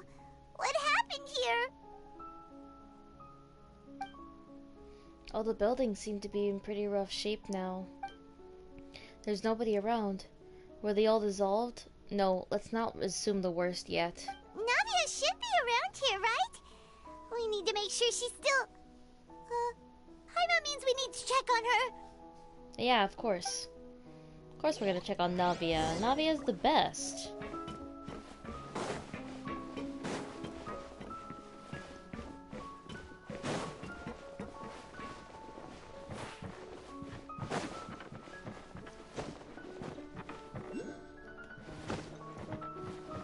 Where am I going?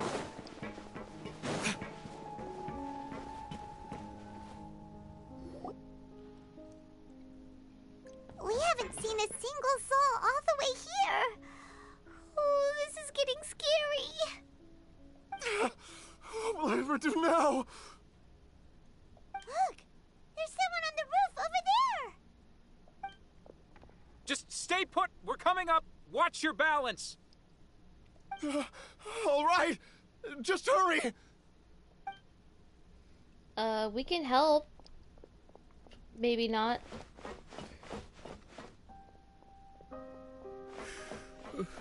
I'm not young anymore. How will I survive on my own? My Desiree! Oh, he looks pretty sad. My leg! My leg! How could this have happened? It hurts! My god. Just hang in there. Help is on the way. You can hold my hand if it makes you feel better.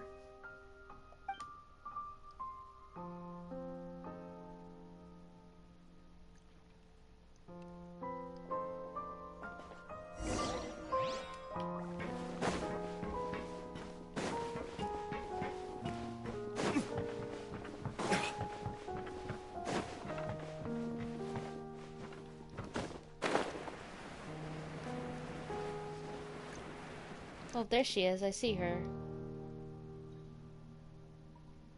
Oh, it's Navia. She's over there. Hey, Navia, are you okay?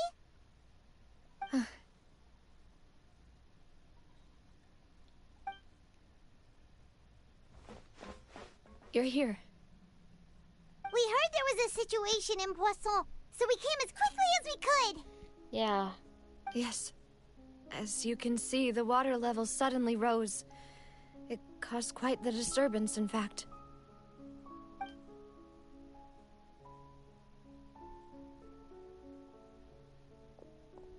Demoiselle! There was a wounded resident next to a building southeast of here. We've already transported him to safety, but we've run out of medical supplies. Oh no, that's not good. He's wounded? How badly? He fell, so it's probably a broken leg. He's pretty shaken up. When the water level rose, he desperately climbed up to the roof. Once the water receded and he saw the ground, he became terrified and eventually... He jumped down then. Find the leader of Squad 1 and tell him to take the wounded resident to see a doctor. He should know where to go. Understood. I'll take over his search and rescue mission in the meantime. All right. You'll be in charge. I'm sorry. Where were we? It's okay, Navia. The situation in Poisson? Right. Allow me to explain. A little earlier, we suddenly heard a loud noise. At first, everyone thought that something might have exploded on an aquabus. But before we knew it, water started pouring out from everywhere. The rushing water seemed a little odd, almost like the unique color of primordial seawater. Some people didn't realize the danger and thought it was just ordinary water, leaking from somewhere. Oh no. Everyone on the street who happened to be close to the water didn't have a chance to escape. As the water levels rose, they suddenly disappeared. They were all dissolved. Oh no. Those who realized what was happening started to flee in a panic, desperately trying to get to higher ground. Many were injured in the stampede, and some people fell from significant heights. Oh no. The Spina di Rosula initiated rescue operations as quickly as possible, but there have been a lot of casualties. Fortunately, the water began to recede after some time, and the chaos came to an end. The water that flooded the area contained primordial seawater, so the lower levels of Poisson are still hazardous.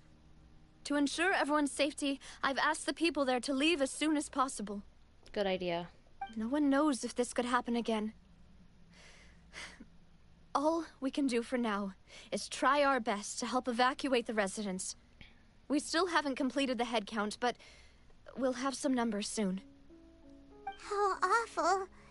And all of this just came out of nowhere. It was quite frightening indeed. I only wish that everything that just happened was a bad dream. Is there any way we can help, Navia? Yeah, we're here to help. You can put us to work. Thank you for being so willing to help in a moment of crisis like this. You don't know how much it means to me. I really can't express how grateful I am. Wait, we're missing some people, aren't we? Don't say that, Navia. That's what friends are for. By the way, where are Malus and Silver? Demoiselle! We've got a situation here! Don't tell me. I'll be right there. Don't tell me. Sorry, I need to go for now. It's okay. And off she goes. Seems it might be a while before she can take a break. That's fine.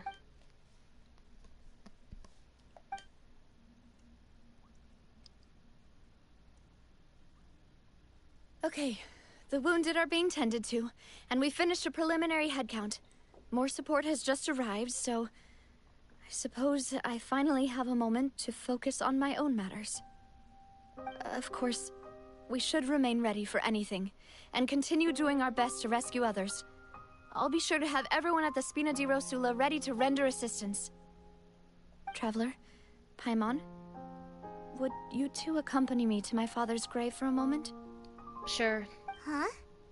Right now? I understand. Thank you.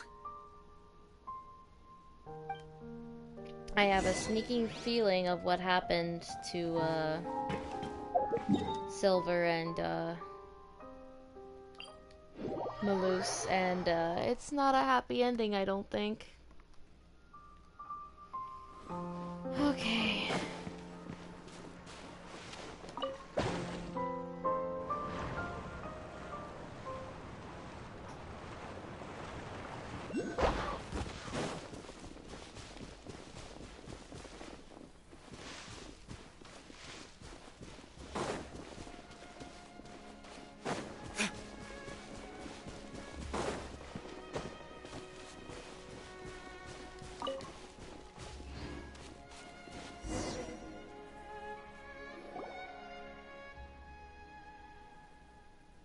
Nope, the time of day just changed. Not a lot of people here, huh? I'm not surprised. Well, given the time of day and the whole situation in Poisson, Paimon doesn't think there'd be a ton of people here visiting graves. Yeah, I'd be mildly surprised. Right. That's how things are now. The living are so exhausted that they've no strength to spare any words for the dead. The weather just changed dramatically. Navia? There's no need to push yourself so hard.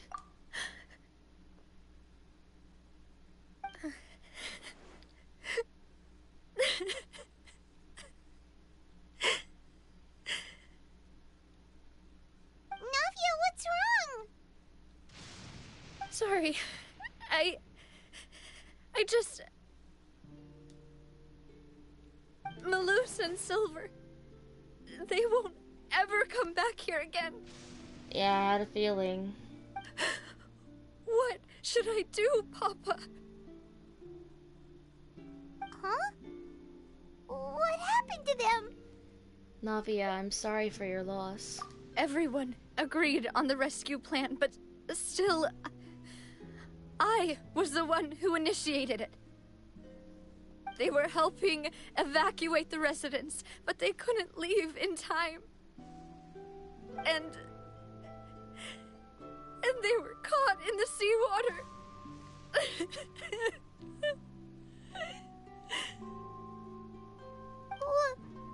What should we do?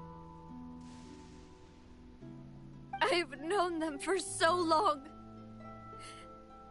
And I know they weren't afraid. But I could at least hold a funeral for my father. And I know where he rests. But as for Malus and Silver, they're just gone. I just can't.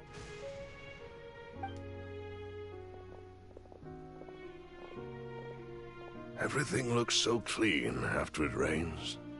Even the gravestones. I didn't expect that you'd enjoy a glass of red wine in front of Master Callus's grave. I can understand. Besides, the scenery here isn't half bad.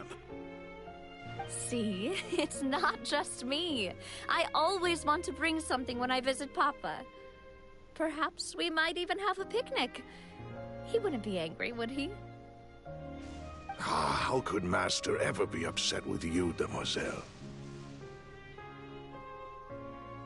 Yet the cemetery is the home of those who have passed, is it not? Everyone ends up here sooner or later, no matter who you are. Buying yourself a plot in advance, are you? No need yet.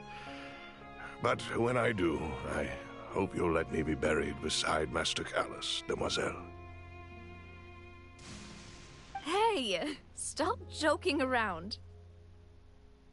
I'm quite serious. That way, it'll save us both the trip to see each other whenever you visit your father's grave. That makes sense. In that case, could I be buried on his other side? After all, besides you, demoiselle, the two of us could certainly be considered Master's closest companions, no? Personally, I believe we fill those shoes just fine. Why are you bringing this up all of a sudden? Seriously. All right. I'll remember your requests. But I'd really prefer not to talk about this stuff. And what do you mean by saving me a trip? I'd make the journey even if I had to visit you two somewhere else. I'd promised to let them rest in peace here. But here I am breaking that promise. I'm sorry for letting you see me in a mess like this. I don't usually cry, really. No, it's okay, Navia. Paimon doesn't know how to help you feel better. But, well, she understands how you feel. I had always thought I could make my wishes come true. But now that I think about it, that never solely relied on me. Many things can only be accomplished with someone else's help. Malus and Silver have helped me so much. But by contrast, I could do nothing for them. I'm so sorry. It's okay. You can spend as much time as you need here, Navia. We'll stay with you. Yeah, we're here for you, Navia. Thank you. Right now, you don't know how much that means. By the way, you can have a look at this. It's a list of victims from the incident that took place here. Obena, Khan, Burnett, Giverny, Francine, Karina, Daisy Ray, Joinville, Julianne, Esson, as well as Malus and Silver. So, everyone else is safe. But still... It still hurts. It's okay. I know what you're thinking. And you're right. We lost Malus and Silver. But we were able to save more than we anticipated. The overall outcome indicates that the cost was worth it. No one's sacrifice is truly necessary. Right! Don't think that way, Navia. One person might be saved at the expense of another, sure, but that isn't something we should ever consider a trade. Malus and Silver were not the price for saving anyone. They're heroes. You're right. Thank you, Paimon. What you said just now was pretty amazing, actually. I'll remember your words. Oh, really? Seems you've become more eloquent in the time since we last met. What the hell are you doing here, Mrs. Arlecchino? The knave? What are you doing here? That is an excellent question. Is everything going well on your side? And Navia's working with her. Yes, my people are carrying out the mission according to your request. All the residents of she asked for Poisson their have been help. evacuated, and we're preparing to relocate them to higher ground. That makes sense. Okay. I think Arlecchino would help with this. As for these supplies, we have everything taken care of. There is no need to worry. Thank you very much. Wait, do you two know each other? We just met recently. Right, Miss Navia? Usually, I would call this a coincidental encounter. But that doesn't quite fit this time. Besides, it never even crossed my mind that a Fatui Harbinger would come looking for me. Thanks to the Knave, Spina di Rosula received generous support from the Fatui, which allowed us to complete the rescue and evacuation work so quickly. Mutual aid is essential to fostering positive developments. We were already in the area, in any case, so it was nothing. That said, I must say that you're a lot sharper than you let on. I'm sure you understand what I mean. I apologize for all the ways in which I tested you previously. We've never worked with a Fatui before, and it's extremely important for us to know who we're working with. Makes sense. At least Navia's smart. I love Navia so much. My subordinates have reported that Fatui soldiers have been observing water levels and taking head counts in various locations. I hear that they've also prepared a large amount of emergency supplies. I'm quite surprised. This is nothing to brag about, nor do I intend to. It is simply the way of powerful organizations to act forcefully, whether they are doing good or ill. You've witnessed that firsthand, in any case. As I've told this traveler before, I know of the prophecy, and I intend to prevent the impending disaster. Lending your organization a hand was a natural first step in accomplishing that. As such, do not be troubled by this token of our sincerity. Perhaps one day, you'll also be able to help me in the same way. Maybe. We'll see. Without your help, there would have been many more casualties. I won't forget your kindness. Furthermore, I sincerely regret what happened to Malus and Silver. I only wish that my people could have arrived a little earlier to prevent this from happening. Don't say that. You and your subordinates did everything you could. As Paimon said, Malus and Silver didn't choose to sacrifice themselves for any specific person. And they weren't the price paid for others' salvation. They chose to become heroes themselves. I've never liked hearing people put it that way. It's like trying to relieve pain by saying some noble-sounding words. But right now, there's nothing more suitable. They really did become heroes. You're right. I'm sorry for your loss, Miss Navia. Water is life to Fontaine's people, and it also spells disaster. It's no wonder that people always say that prophecies represent fate. Fortunately, of course, that is why I'm going to Hotel Bouffe de Thé. I still have some things to take care of, and the children need my attention. By the way, Traveler, Paimon, one more thing. Alright, then we'll just... Huh? This isn't right. Paimon thought you would ask us to walk with you for a moment so you could tell us something in private. That is a clever and useful conversation technique, which I do like to use when necessary. But there's no need today. It would not hurt to have Miss Navia listening in. Traveler, I'm sure you remember that I said we could work together when we had the chance. Uh-huh. You and I both know that there may be issues with the Primordial Sea. Previously, it was the Fortress of Meripede's sluice gate, and this time it was the water levels in Poisson.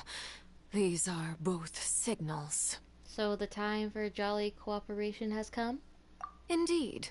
Allow me to share the latest intel I've received from the House of the Hearth's intelligence network with you. During some recent investigations, a child claimed to have discovered some ruins near Poisson. The ruins date back to ancient times, and seem to be worth investigating in many ways. Judging by the dating of the ruins, they may be related to the prophecy and the coming crisis. The situation is becoming more urgent, so any pertinent information will prove extremely precious. My people initially came to prepare for ruin exploration. Unexpectedly, this disaster struck, and at present, we're all busy prioritizing the rescue effort. So that's why the Fatui were already in Poisson. That makes sense. I wanted to take the children along, but unfortunately, Linny, Lynette, and Fremine have all been dispatched to higher ground to assist affected residents. Linny told me that outside of the house, the person they trust most is you. Oh, wow. Which is why I want to give you this task. Are you sure this will be okay? Can you trust an outsider like me? The House of the Hearth's members see each other as family, but Linny, Lynette, and Fremine said that they also see you as such, even though you are not from the house. I'm sure you already understand how earnest they consider their friendship with you to be. Yeah. Oh, that somehow makes Paimon feel kinda happy. The intel I just shared about the ruins could fetch a high price. But since the children consider you family, it's only natural that I freely share it with you. That was nice, I guess. Got it! So all we gotta do is go to some ruins, right? We can handle that. I'm still mildly wary of Arlecchino. Excuse me, but may I tag along? Sure. You wish to join, Miss Navia? But are you sure you're up to exploring some ruins? You need to rest. No, but if she needs it, she needs it. Well, I'm sad, yes. But I can't just go back and plop myself into a chair by the roadside and do nothing. There's no point in being depressed while we still have a disaster on our hands. As my father's successor, I must live up to the hopes he had in me. Besides, I'm also doing this for myself. I need something, a distraction, to keep my mind off Malus and Silver. I understand. Navia's strong, but she needs company right now. We can be that company if she goes to explore the ruins with us. Since you put it that way, I have no objections. What do you say, traveler? We'll go to the ruins together. All right. The ruins are to the south of Poisson. Here's the map. Okay, the three of us will handle it. Come on, let's pack up and get going. Yep.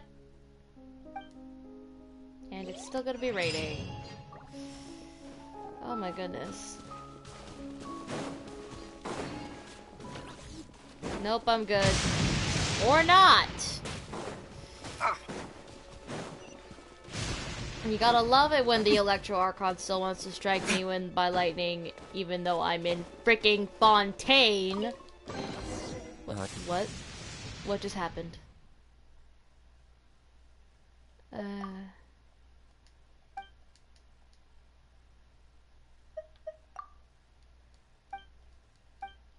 I don't know what just happened.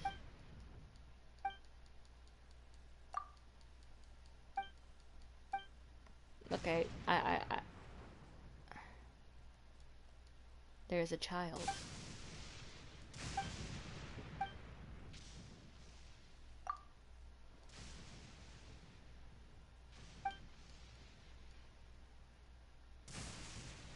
Is her name Salsa?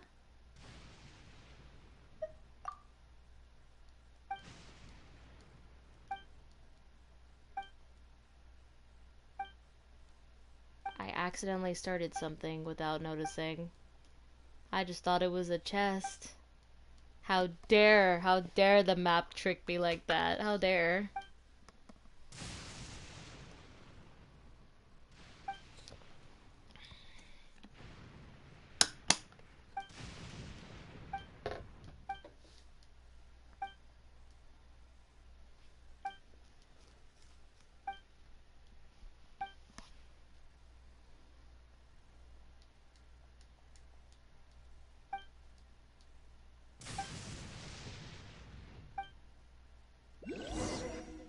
I don't want to do this.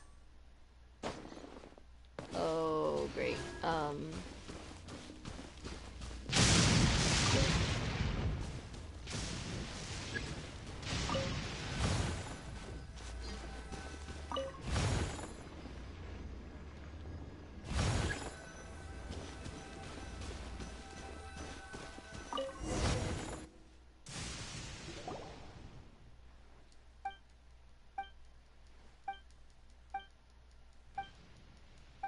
Thank you. Can we get going now?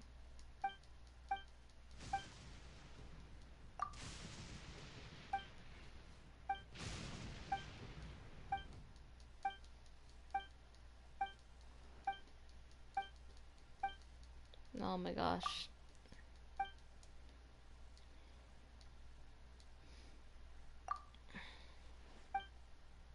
I love it when you accidentally do something because you see a chest and it turns out it was just nothing. Oh my god!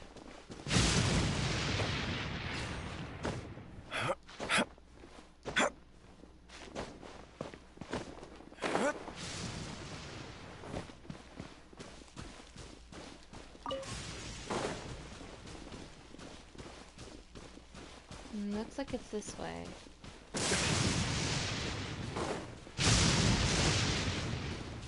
Man, seems like she really wants to strike me right now.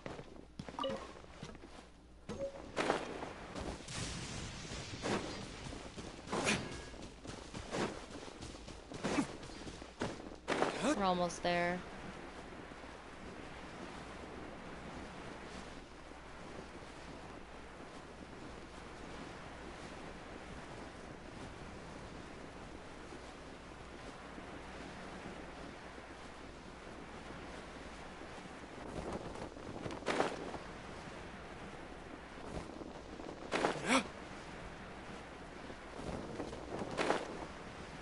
Rain. If only you could cleanse the corrupt souls of... So, are these the ruins the knave was talking about? Whoa, talk about old. They seem to be pretty ancient, all right. Let's go in and have a look. Just be careful. Will do. Okay, we're gonna take a small break before entering these ruins. I will be back.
Hello, I am back, and I'm just realizing I forget that I have to change mine to Kachina.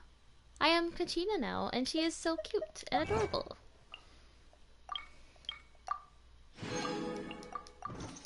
Alright, let's go into these ruins.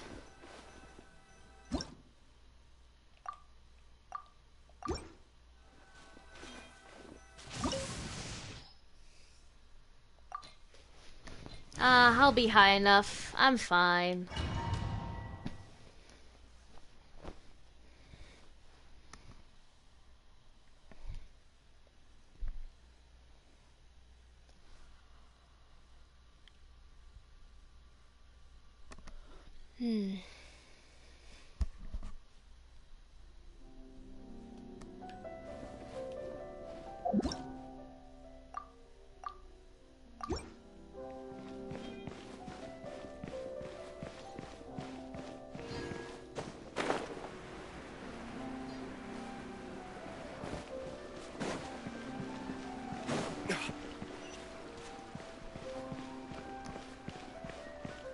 Oh.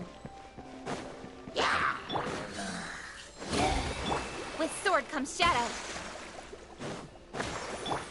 Let's roll! It's showtime! Cha!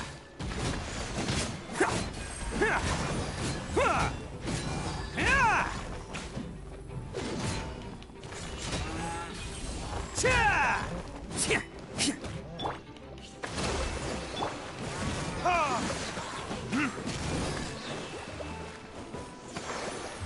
Verdict is... Nice. The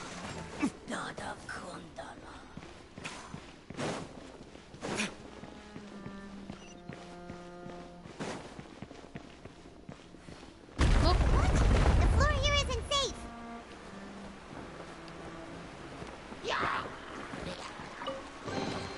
I saw a chest. I gotta get the chest. Rescue, rebuild. Incoming.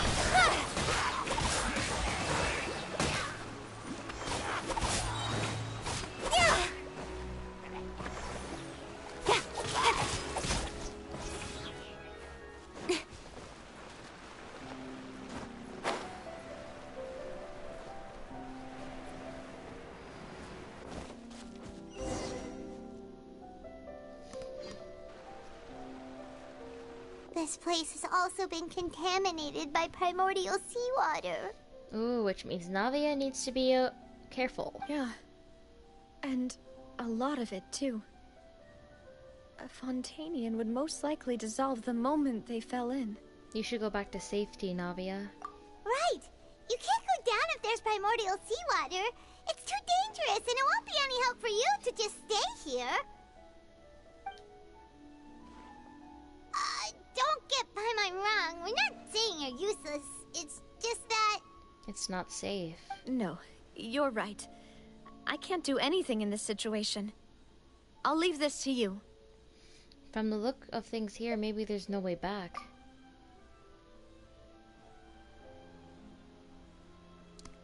That complicates things.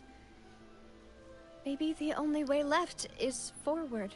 Oh no. In that case, do you want to wait for us here? The water levels here are unstable, and there's a chance the water will rise. So, staying here wouldn't be safe either.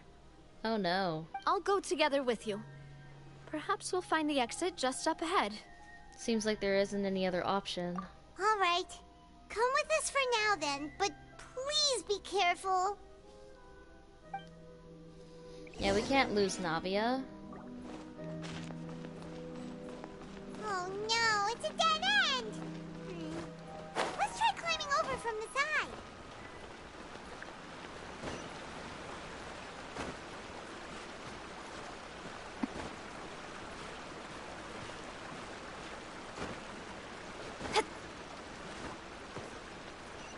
There we go.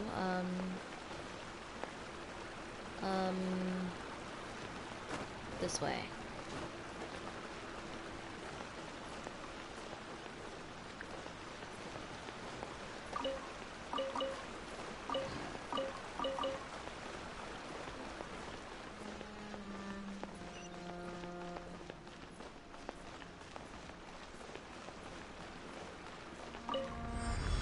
I wonder what's through this door.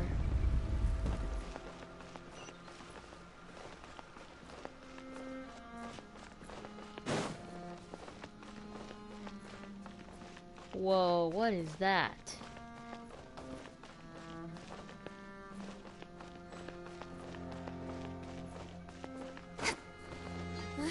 Wait, there's something wrong with this bridge!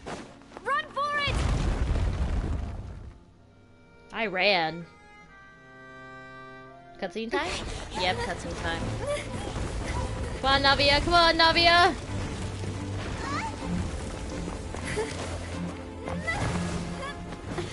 Oh, no way in hell we're losing Navia!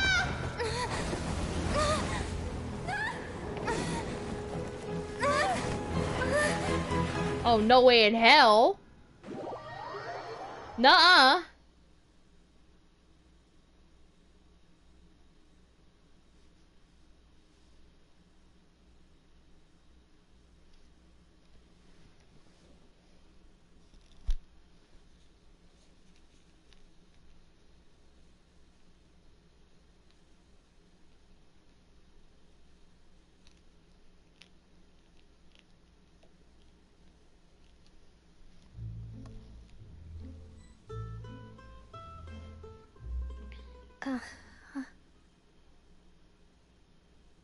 Huh?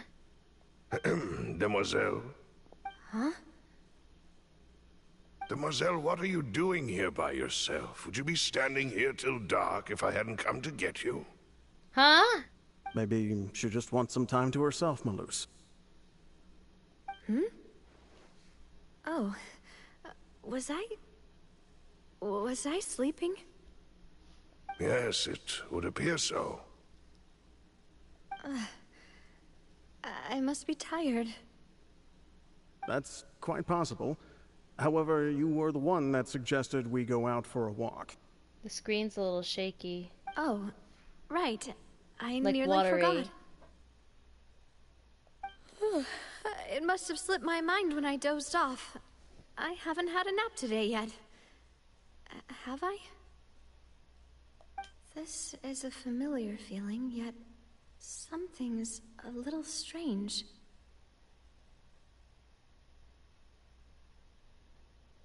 Is something the matter, Demoiselle? Oh, no. No, I'm fine.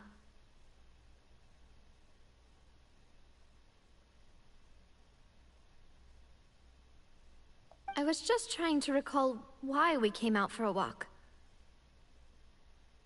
Do you remember Mr. Giverny? He'd requested our help before with foreign merchants who had a debt dispute with him, and we'd resolved the matter not long ago. We were headed to see how things were going with him at the moment. Ah, right. Yes. I remember now. Oh? Miss Navia. Ah, Mr. Malus. And Mr. Silver, too. It's good to see all of you. How have you been? I've been great. Thanks to your help, those bothersome merchants finally realized that I wasn't the one they were looking for. Why, I wasn't even the guarantor for that person. They were knocking at my door day and night. Even my neighbor, Obina, was getting fed up with them. What's going on? Sometimes force is required to calm someone down and get them to listen to what you have to say. That's right. Oh, by the way, Burnett, what was it that you wanted to give to Miss Navia again? Oh, yes. One moment, I have it right here. Miss Navia, these are some flower seeds that I prepared. Please take them. They're a very good variety, and they'll become very big and beautiful once they bloom. I don't know what we would have done without your help, so this is a little token of our appreciation. I hope you won't refuse. Ah, did you cultivate them yourself? Thank you so much. I'll certainly take them. Malus, we do still have some empty flower pots at home, right? Why, we can have as many pots as you'd like, demoiselle. Perfect. In that case, we'll swap out some of the decorative plants for some of Mrs. Burnett's flowers. Very well. Wait, Something seems to be off here. Yeah, something does. Excuse me, madam. If I'm not mistaken, your name is Burnett, correct?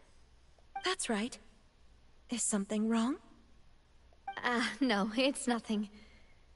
This is the first time we've ever met, but your name seemed familiar to me. I must have heard it when I was discussing things with your husband previously. I've heard this name before. Sometime recently, I'm sure of it. And why are there so few people around here? Where did everyone go? We must mind the time, demoiselle. We still have important things to attend to today. Huh? We do? Like what? Well, now, did you forget? Miss Navia, here you are. I've been looking for you. Please, come to the Opera House. Your trial is about to begin. Huh? My trial? Wait, why would I need to go to the Opera House? Yes, she's right, demoiselle. It's just about time now, so we should get going. What's going on? Oh? All right then.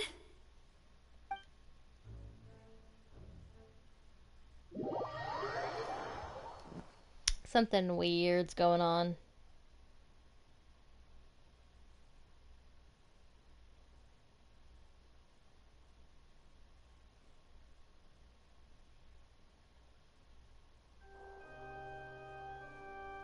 Look, it's Navia. She's here. And her two attendants are with her. Goodness, everyone's finally here.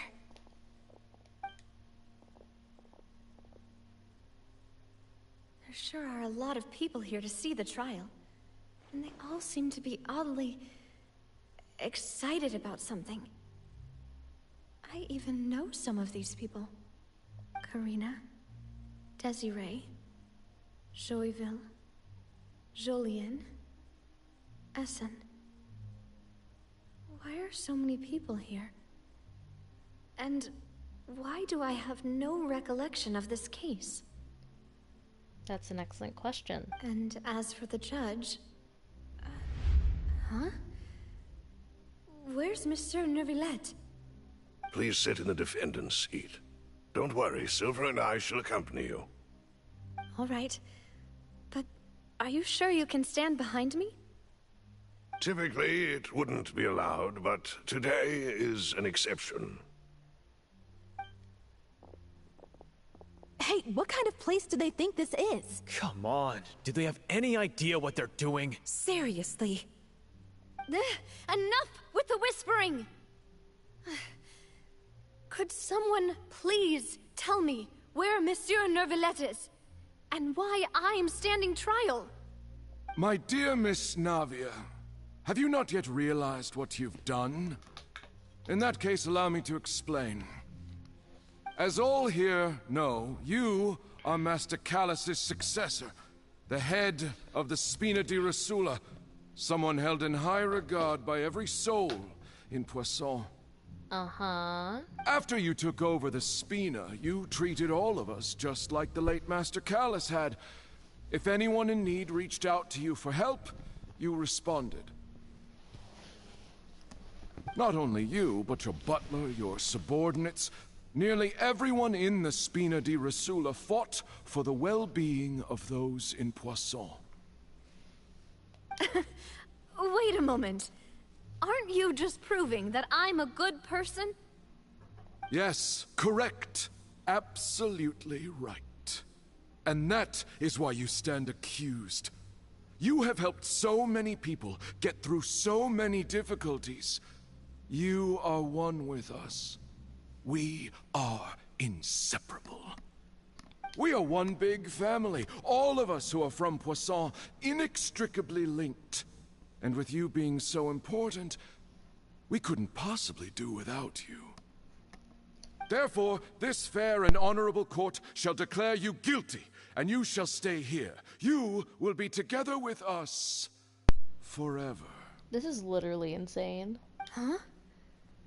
What are you saying? Everything you have said is correct.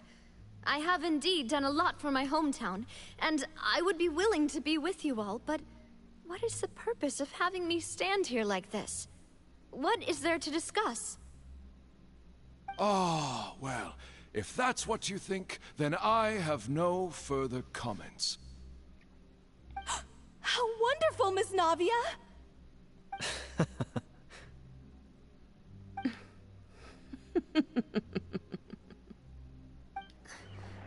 I know all these people.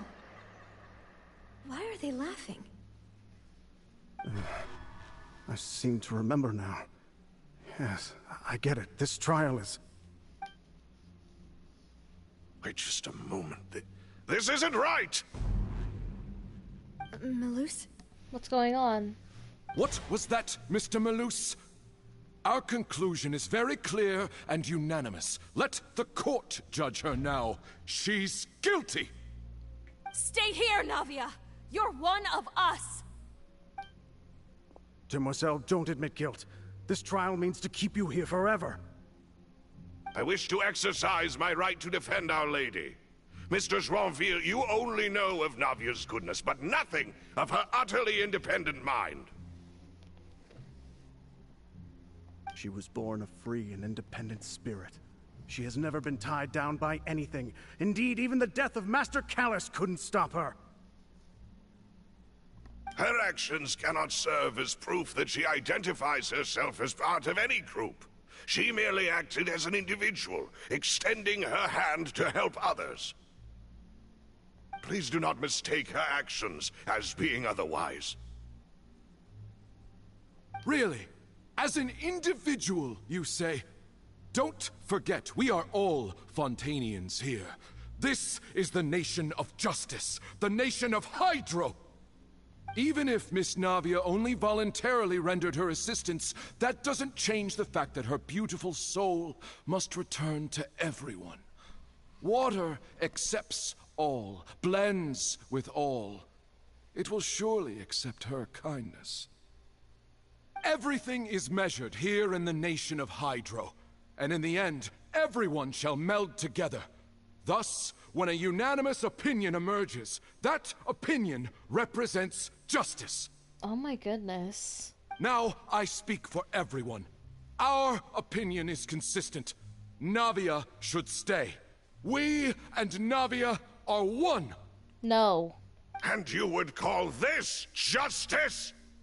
Preposterous. You are merely jealous that Demoiselle still has a chance to exist as an individual. Have you forgotten how much you all once longed to become individuals, to become independent? Do you mean to defy our justice? If your justice is flawed, then why should we acknowledge it? As you said, we can also have our own justice. Silver and I shall defend Demoiselle. And that is how we will enforce justice. Ugh, my head... It hurts. Demoiselle. Silver, it hurts. My head is spinning.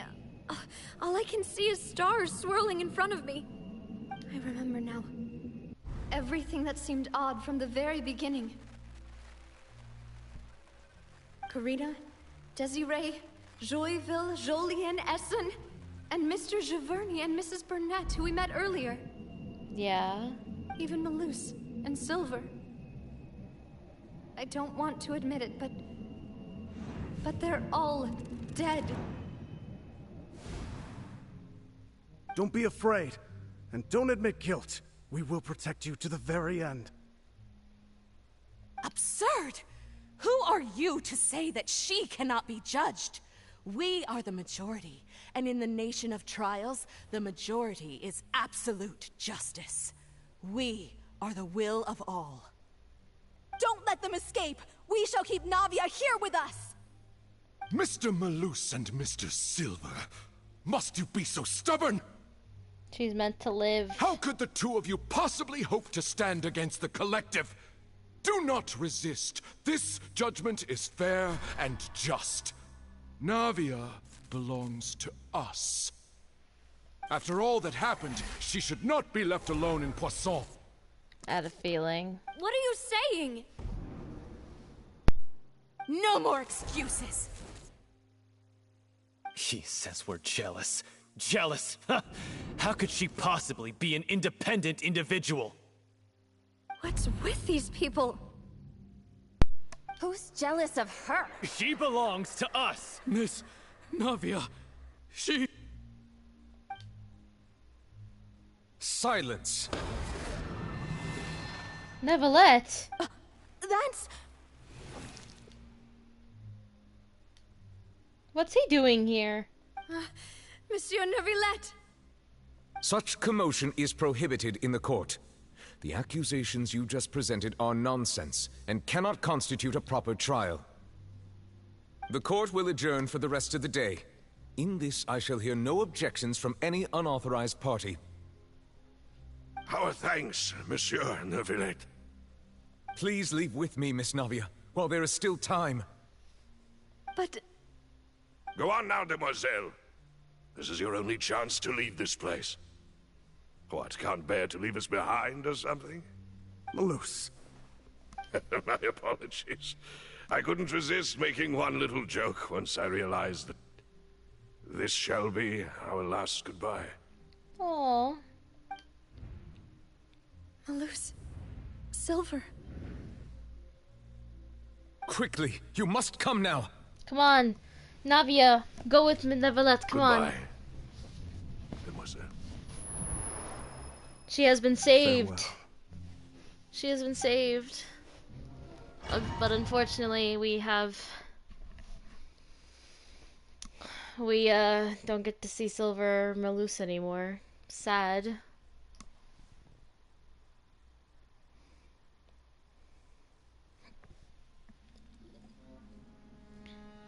No, wait! Just a second! Navia? You're awake. Good. I knew he was actually here. I must have been dreaming. Malus and Silver were still alive, and they were defending me at some insane trial. It looks like you're all right. Did all the sad feelings cause you to have a nightmare? Paimon could give you a hug. The ruins you were exploring suffered a cave-in. When I arrived, I found you falling toward the water. You were just about to be dissolved within, but I... What is it? You gonna say the truth, Neuvillette? I think I saw 2 Oceanids protecting you. It was only for a moment, perhaps even a fraction of a second, but they gave me the chance to retrieve you. It was Silver and Malus. Were it not for their intervention, I would not have been able to rescue you before your consciousness dissipated. It was Silver and Malus. Wait, did you say Oceanids? You mean like what happened with Vache? So people that are dissolved become Oceanids? Perhaps those 2 Oceanids were the people you saw in your dream. I always told them that they didn't have to protect me. To think that they'd keep doing so even after death. Please come with me.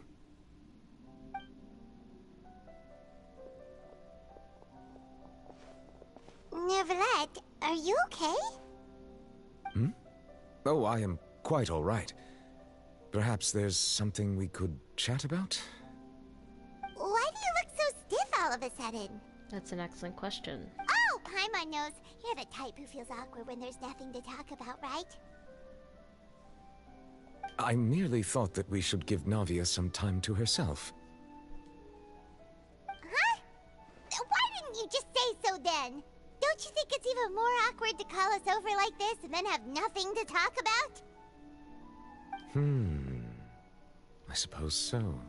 Oh, by the way, Sigewinne sends her regards. Ah, Sigewinne.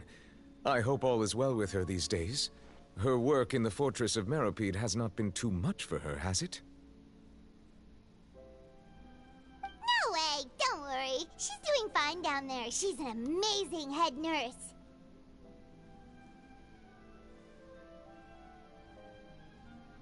I see. Well, that is good.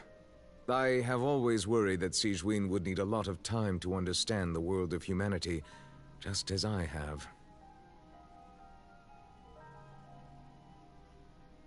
Oh, and the Duke also says hi! Even though Sigewinne made him do that.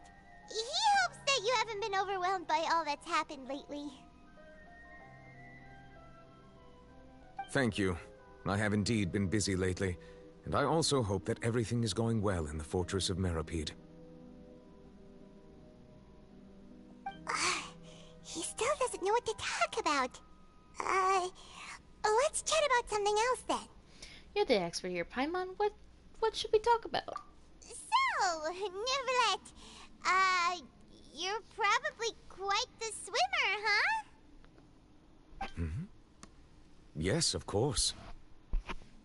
I keep hitting my mic, jeez.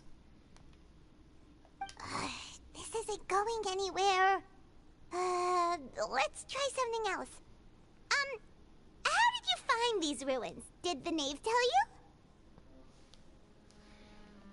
Yes, in fact. I had arranged to meet you in Poisson, but when I arrived, I discovered that the Fatui were helping the residents evacuate. They had even transported a large quantity of supplies to the area.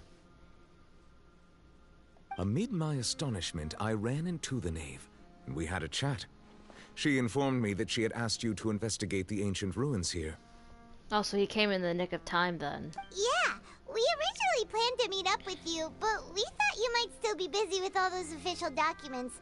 We didn't think exploring the ruins would take very long, and who would have thought you'd wrap things up so quickly? Hope Navia can get back on her feet. Yeah, let's continue investigating I'm the sorry ruin. to have kept you all waiting like that. I'm feeling much better now. It's okay. I guess we should get going again. Will you come with us, Monsieur Neuvillette? Yes, if you wouldn't mind my company. All right! Another one joins the party! Let's get going then!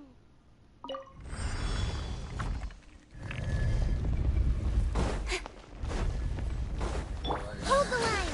Yeah. Huh? Nowhere to hide.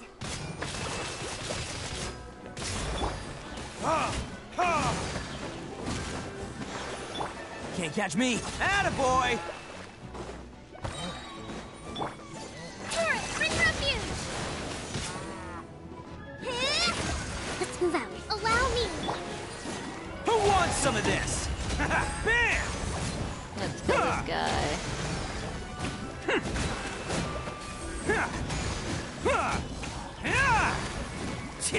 Let's roll! Cha! Hold the line!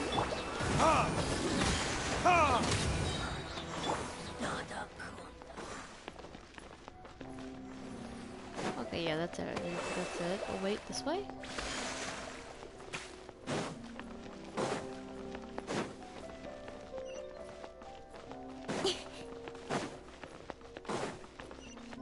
Oh no! Another unstable path! Watch your step!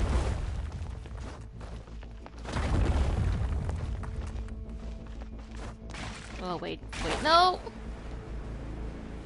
Crap.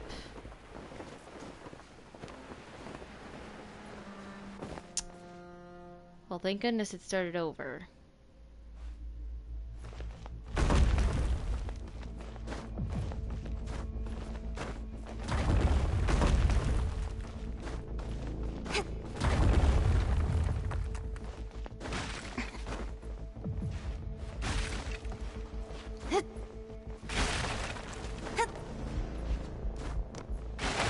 Excuse me.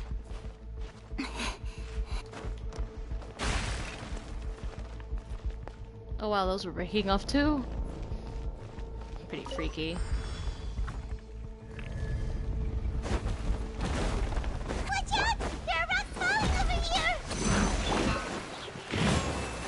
Retribution!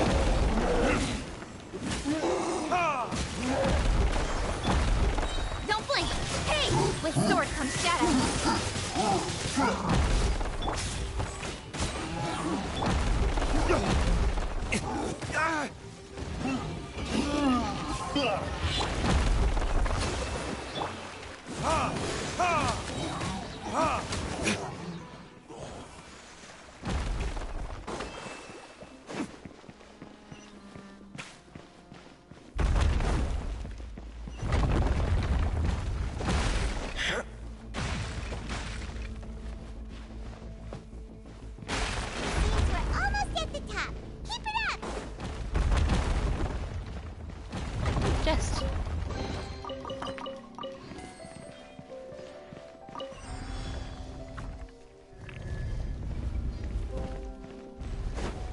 Rest and rebuild!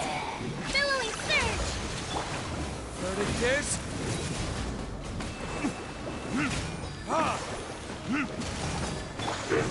Bam! Uphill battle! Cut to the chase!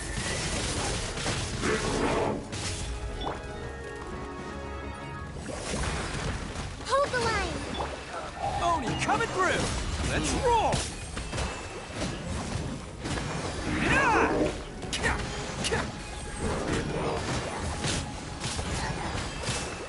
Attaboy!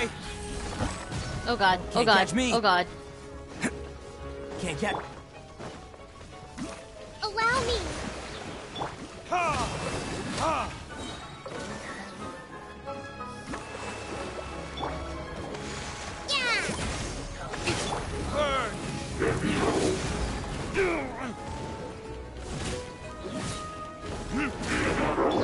Torrent, bring refuge! Hold the line! Incoming! Bam! Who wants some of this? Ha! Ha! Ha! Cha! Attaboy! Ha! Rest and rebuild! Ha! Ha! Let's roll! Don't blink!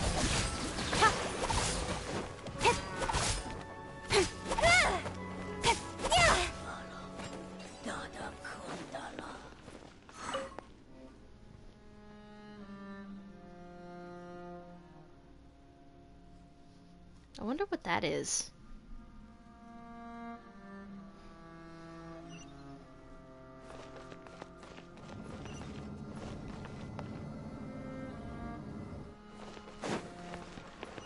Ah, no. Why did I do that? I'm not very bright.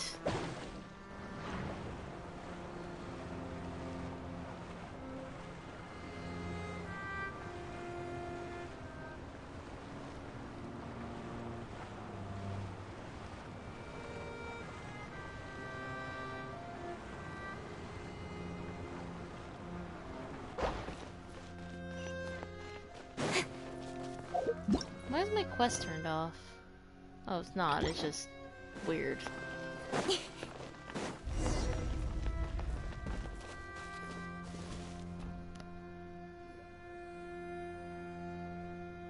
Looks like we've reached the end. This is the place. There should not be any other hidden spaces in the vicinity.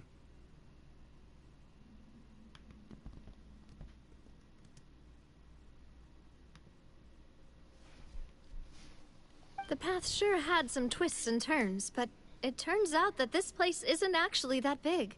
Yeah, there seems to be something on the wall.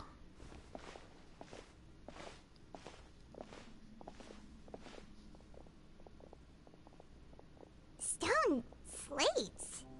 It seems like they were put here as an offering. Could we take them down and have a look? Perhaps we should just leave them be for now. There are 4 locations in total, but only 3 stone slates. The slate that should be in the first empty spot is missing. The surrounding walls also show signs of damage. Uh-huh. There's something written below. Let Paimon see. Reason dictates that this nation be destroyed. I shall record the history of its future here in its past. Say what? It feels like someone left these slates and these words here for a purpose. But does he mean that Fontaine should be destroyed? That would fit the circumstances dictated by the prophecy, yes. Indeed, the slate's contents correspond to it. Take the second slate, for example. There's a person kneeling here. She seems so dedicated. And there's a whole bunch of other people behind her doing the same. She's facing this... what is this? Some kind of island in the sky? Maybe. And is that Lady Farina in the third image? Did the Hydro Archon fall into the water?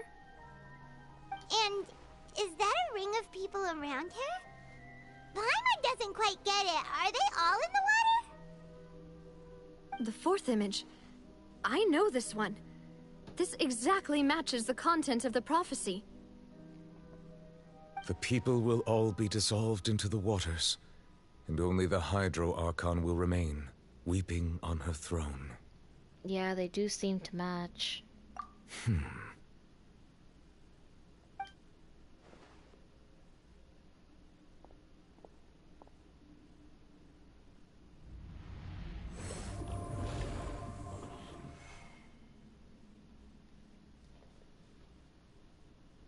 More information should be hidden in these slates, but I fear I cannot easily uncover it, most likely due to us missing the first slate.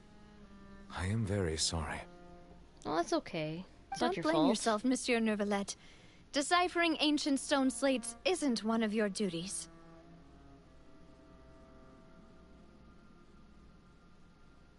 Ooh, the Paimon's getting the chills just looking at these slates. This says that it's the history of the future, right? That means the prophecy's sure to come true. I really hope it doesn't mean that.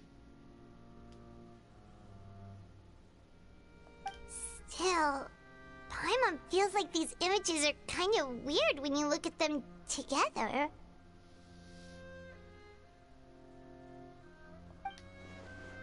Huh.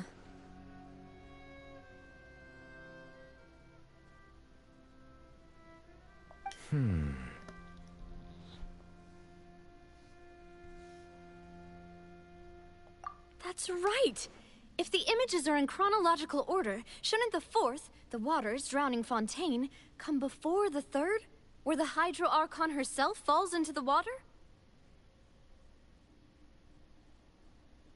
And yet the order is reversed here. Yeah. The second image is also quite concerning. What sin are the people in the images confessing to? If we go by timing, Lady Farina only emerges in the third image. That means that the person in the second image might be the previous Hydro Archon. Egeria, then. I had never met her, but her appearance here does match the records.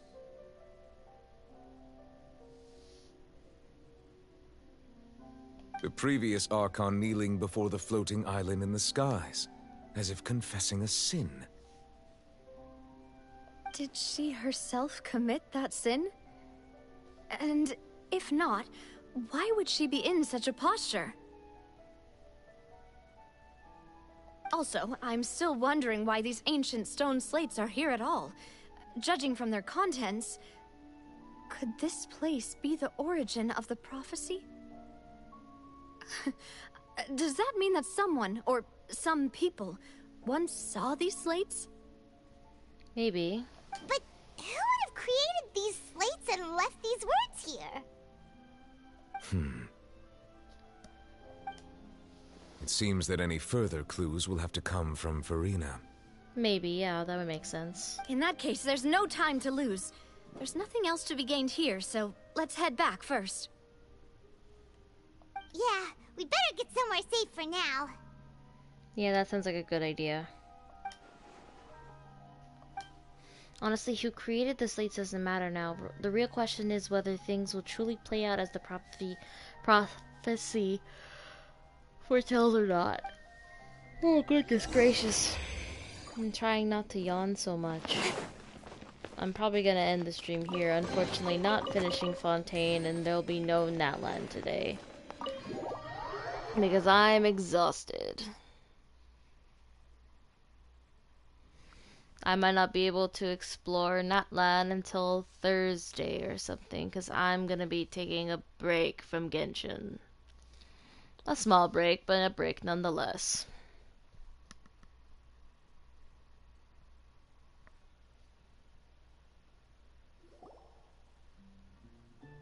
Let's split up here. I'm going to check on what's happening with the Spina. You know how it is. There's some things you just need to be there for yourself. Understood. You still have energy for that, Navia? Paimon's already beat! Just head back to the Fluvsandra and have a rest then. Thanks for keeping me company all this time. I'll depart as well. Thanks for your hard work today. Rest well, everyone. Traveler, I will go talk to Farina tomorrow morning to ask about the stone slates. Sounds good. I'm sure that you're concerned about this matter as well. If you have time, drop by my office. I will share the results of our discussion with you. Alright, see you tomorrow. Are you really gonna talk to her about this directly? Will that be a problem? Paimon's getting a little scared now that it's come to this. She has long been harboring secrets, and will not give them up easily, which makes it all the more my duty to ensure that she understands the present situation. Alright, we'll leave it in your hands then. You're probably the best person to talk to her anyway. I will be carefully considering my words tonight.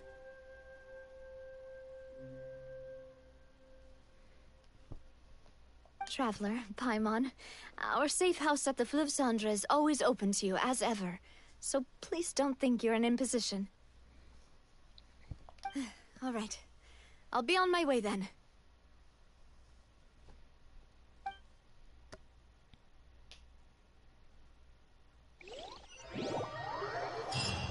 Oh.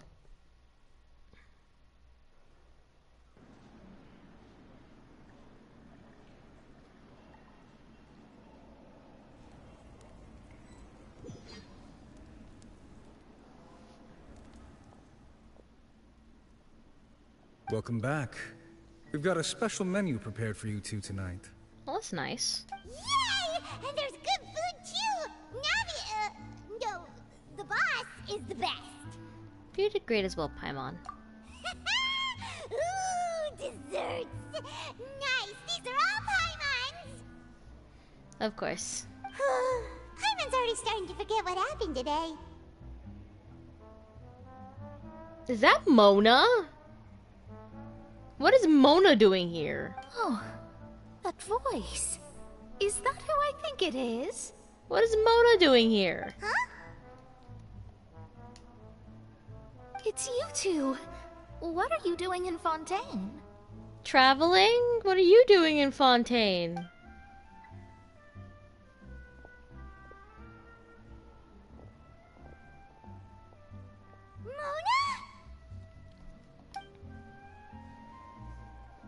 Did the stars not tell you that we'd meet here tonight? Seriously, nobody just uses a scry glass whenever they've got time to just see who they'll meet on the road. Still, we didn't expect to see you here. Wait, you're not a Fontanian, are you, Mona? Well, I have some business to attend to here, so I booked a hotel in the city. I was just out for a stroll when I bumped into you. Quite unexpectedly, if I might add. Why did you think I was from Fontaine, though? Is that because Magistus doesn't sound much like a Mondstadt surname? Yeah, let's go with that. Well, I used to have my own surname, which was, well, some other thing. Either way, the old hag told me when she took me as her disciple that the first step to being a great astrologist's pupil was to change that name. Ah. There was nothing for it, really. She really is amazing at astrology, so I changed my name to what it is now according to her wishes. To my surprise, however, Magistus is not the name of some ancient house or clan. It isn't? Nope. Although it is used by us in place of surnames, it generally just means great. That makes sense. Wow! Imagine including a boast in your name. Wait, are you gonna have to put that into your genealogy as well? I reckon so.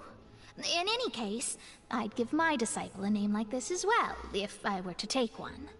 And may I ask what your master's name is? Astromancer Barbeloth Trismegistus. Whoa, that's a long one. Does it also mean great or something? My name means Mona the Great Astrologist. As for the old hag, hers is, in plain speech, the thrice as great Scholar of the Stars. Just take it as a title specific to astrologists. Thrice's great? That's so petty. I know, right? That's just how she is. She used to call herself Magistus, actually, but when she took me in, she changed her name to Trismegistus. Talk about excessive. Magistus is thus the calling card of our school, so to speak, which makes it about the same as a surname. It's all right if you don't get it. You can look into it further should you need to study astrology more deeply. How about triple strength traveler or triple appetite paimon? That sounds terrible! But anyway, you're not Fontanian, are you, Mona? You're from Mondstadt, right? Well, I was born in Mondstadt, yes. My parents migrated to Dornman Port, and I traveled with the old hag for a while, after which I settled down in Mondstadt City. Oh, that's a good thing then. At least we know you won't be dissolved by Fontaine's waters. Speaking of that, I'm sure you're aware that a bunch of things have happened here in Fontaine, right?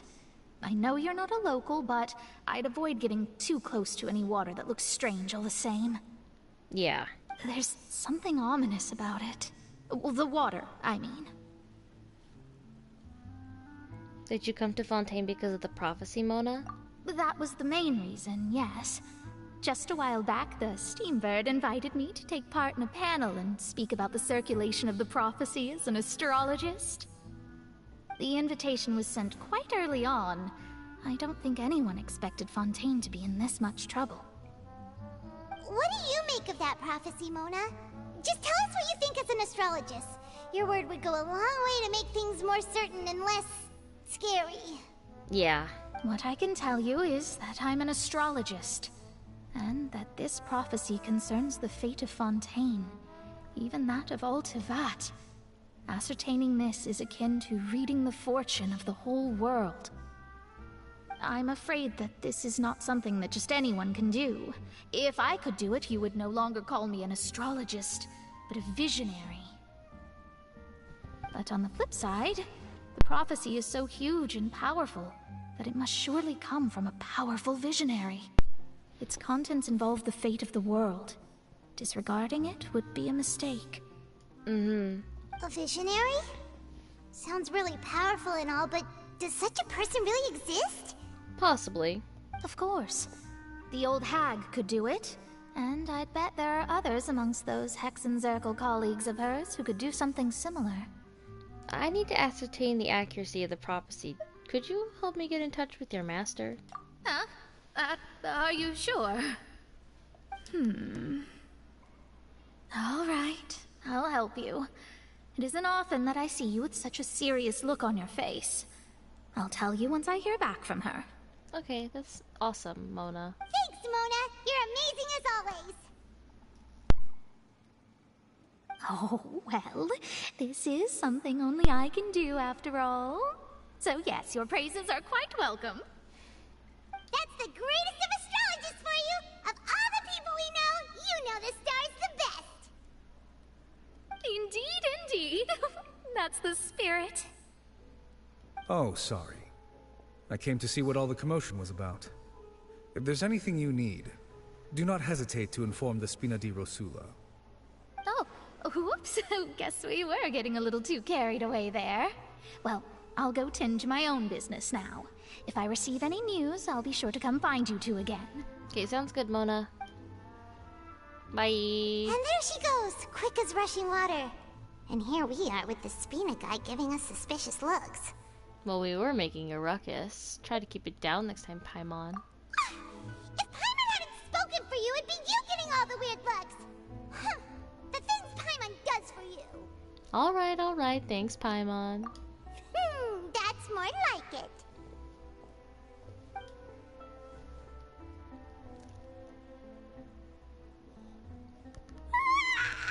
Good morning. To be honest, Paimon's still feeling kind of sleepy. But it's time to get up, Traveler. We agreed to go see Neuvillette, so let's pack it up and get going.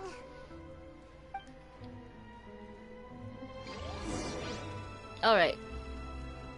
We are going to end the stream here.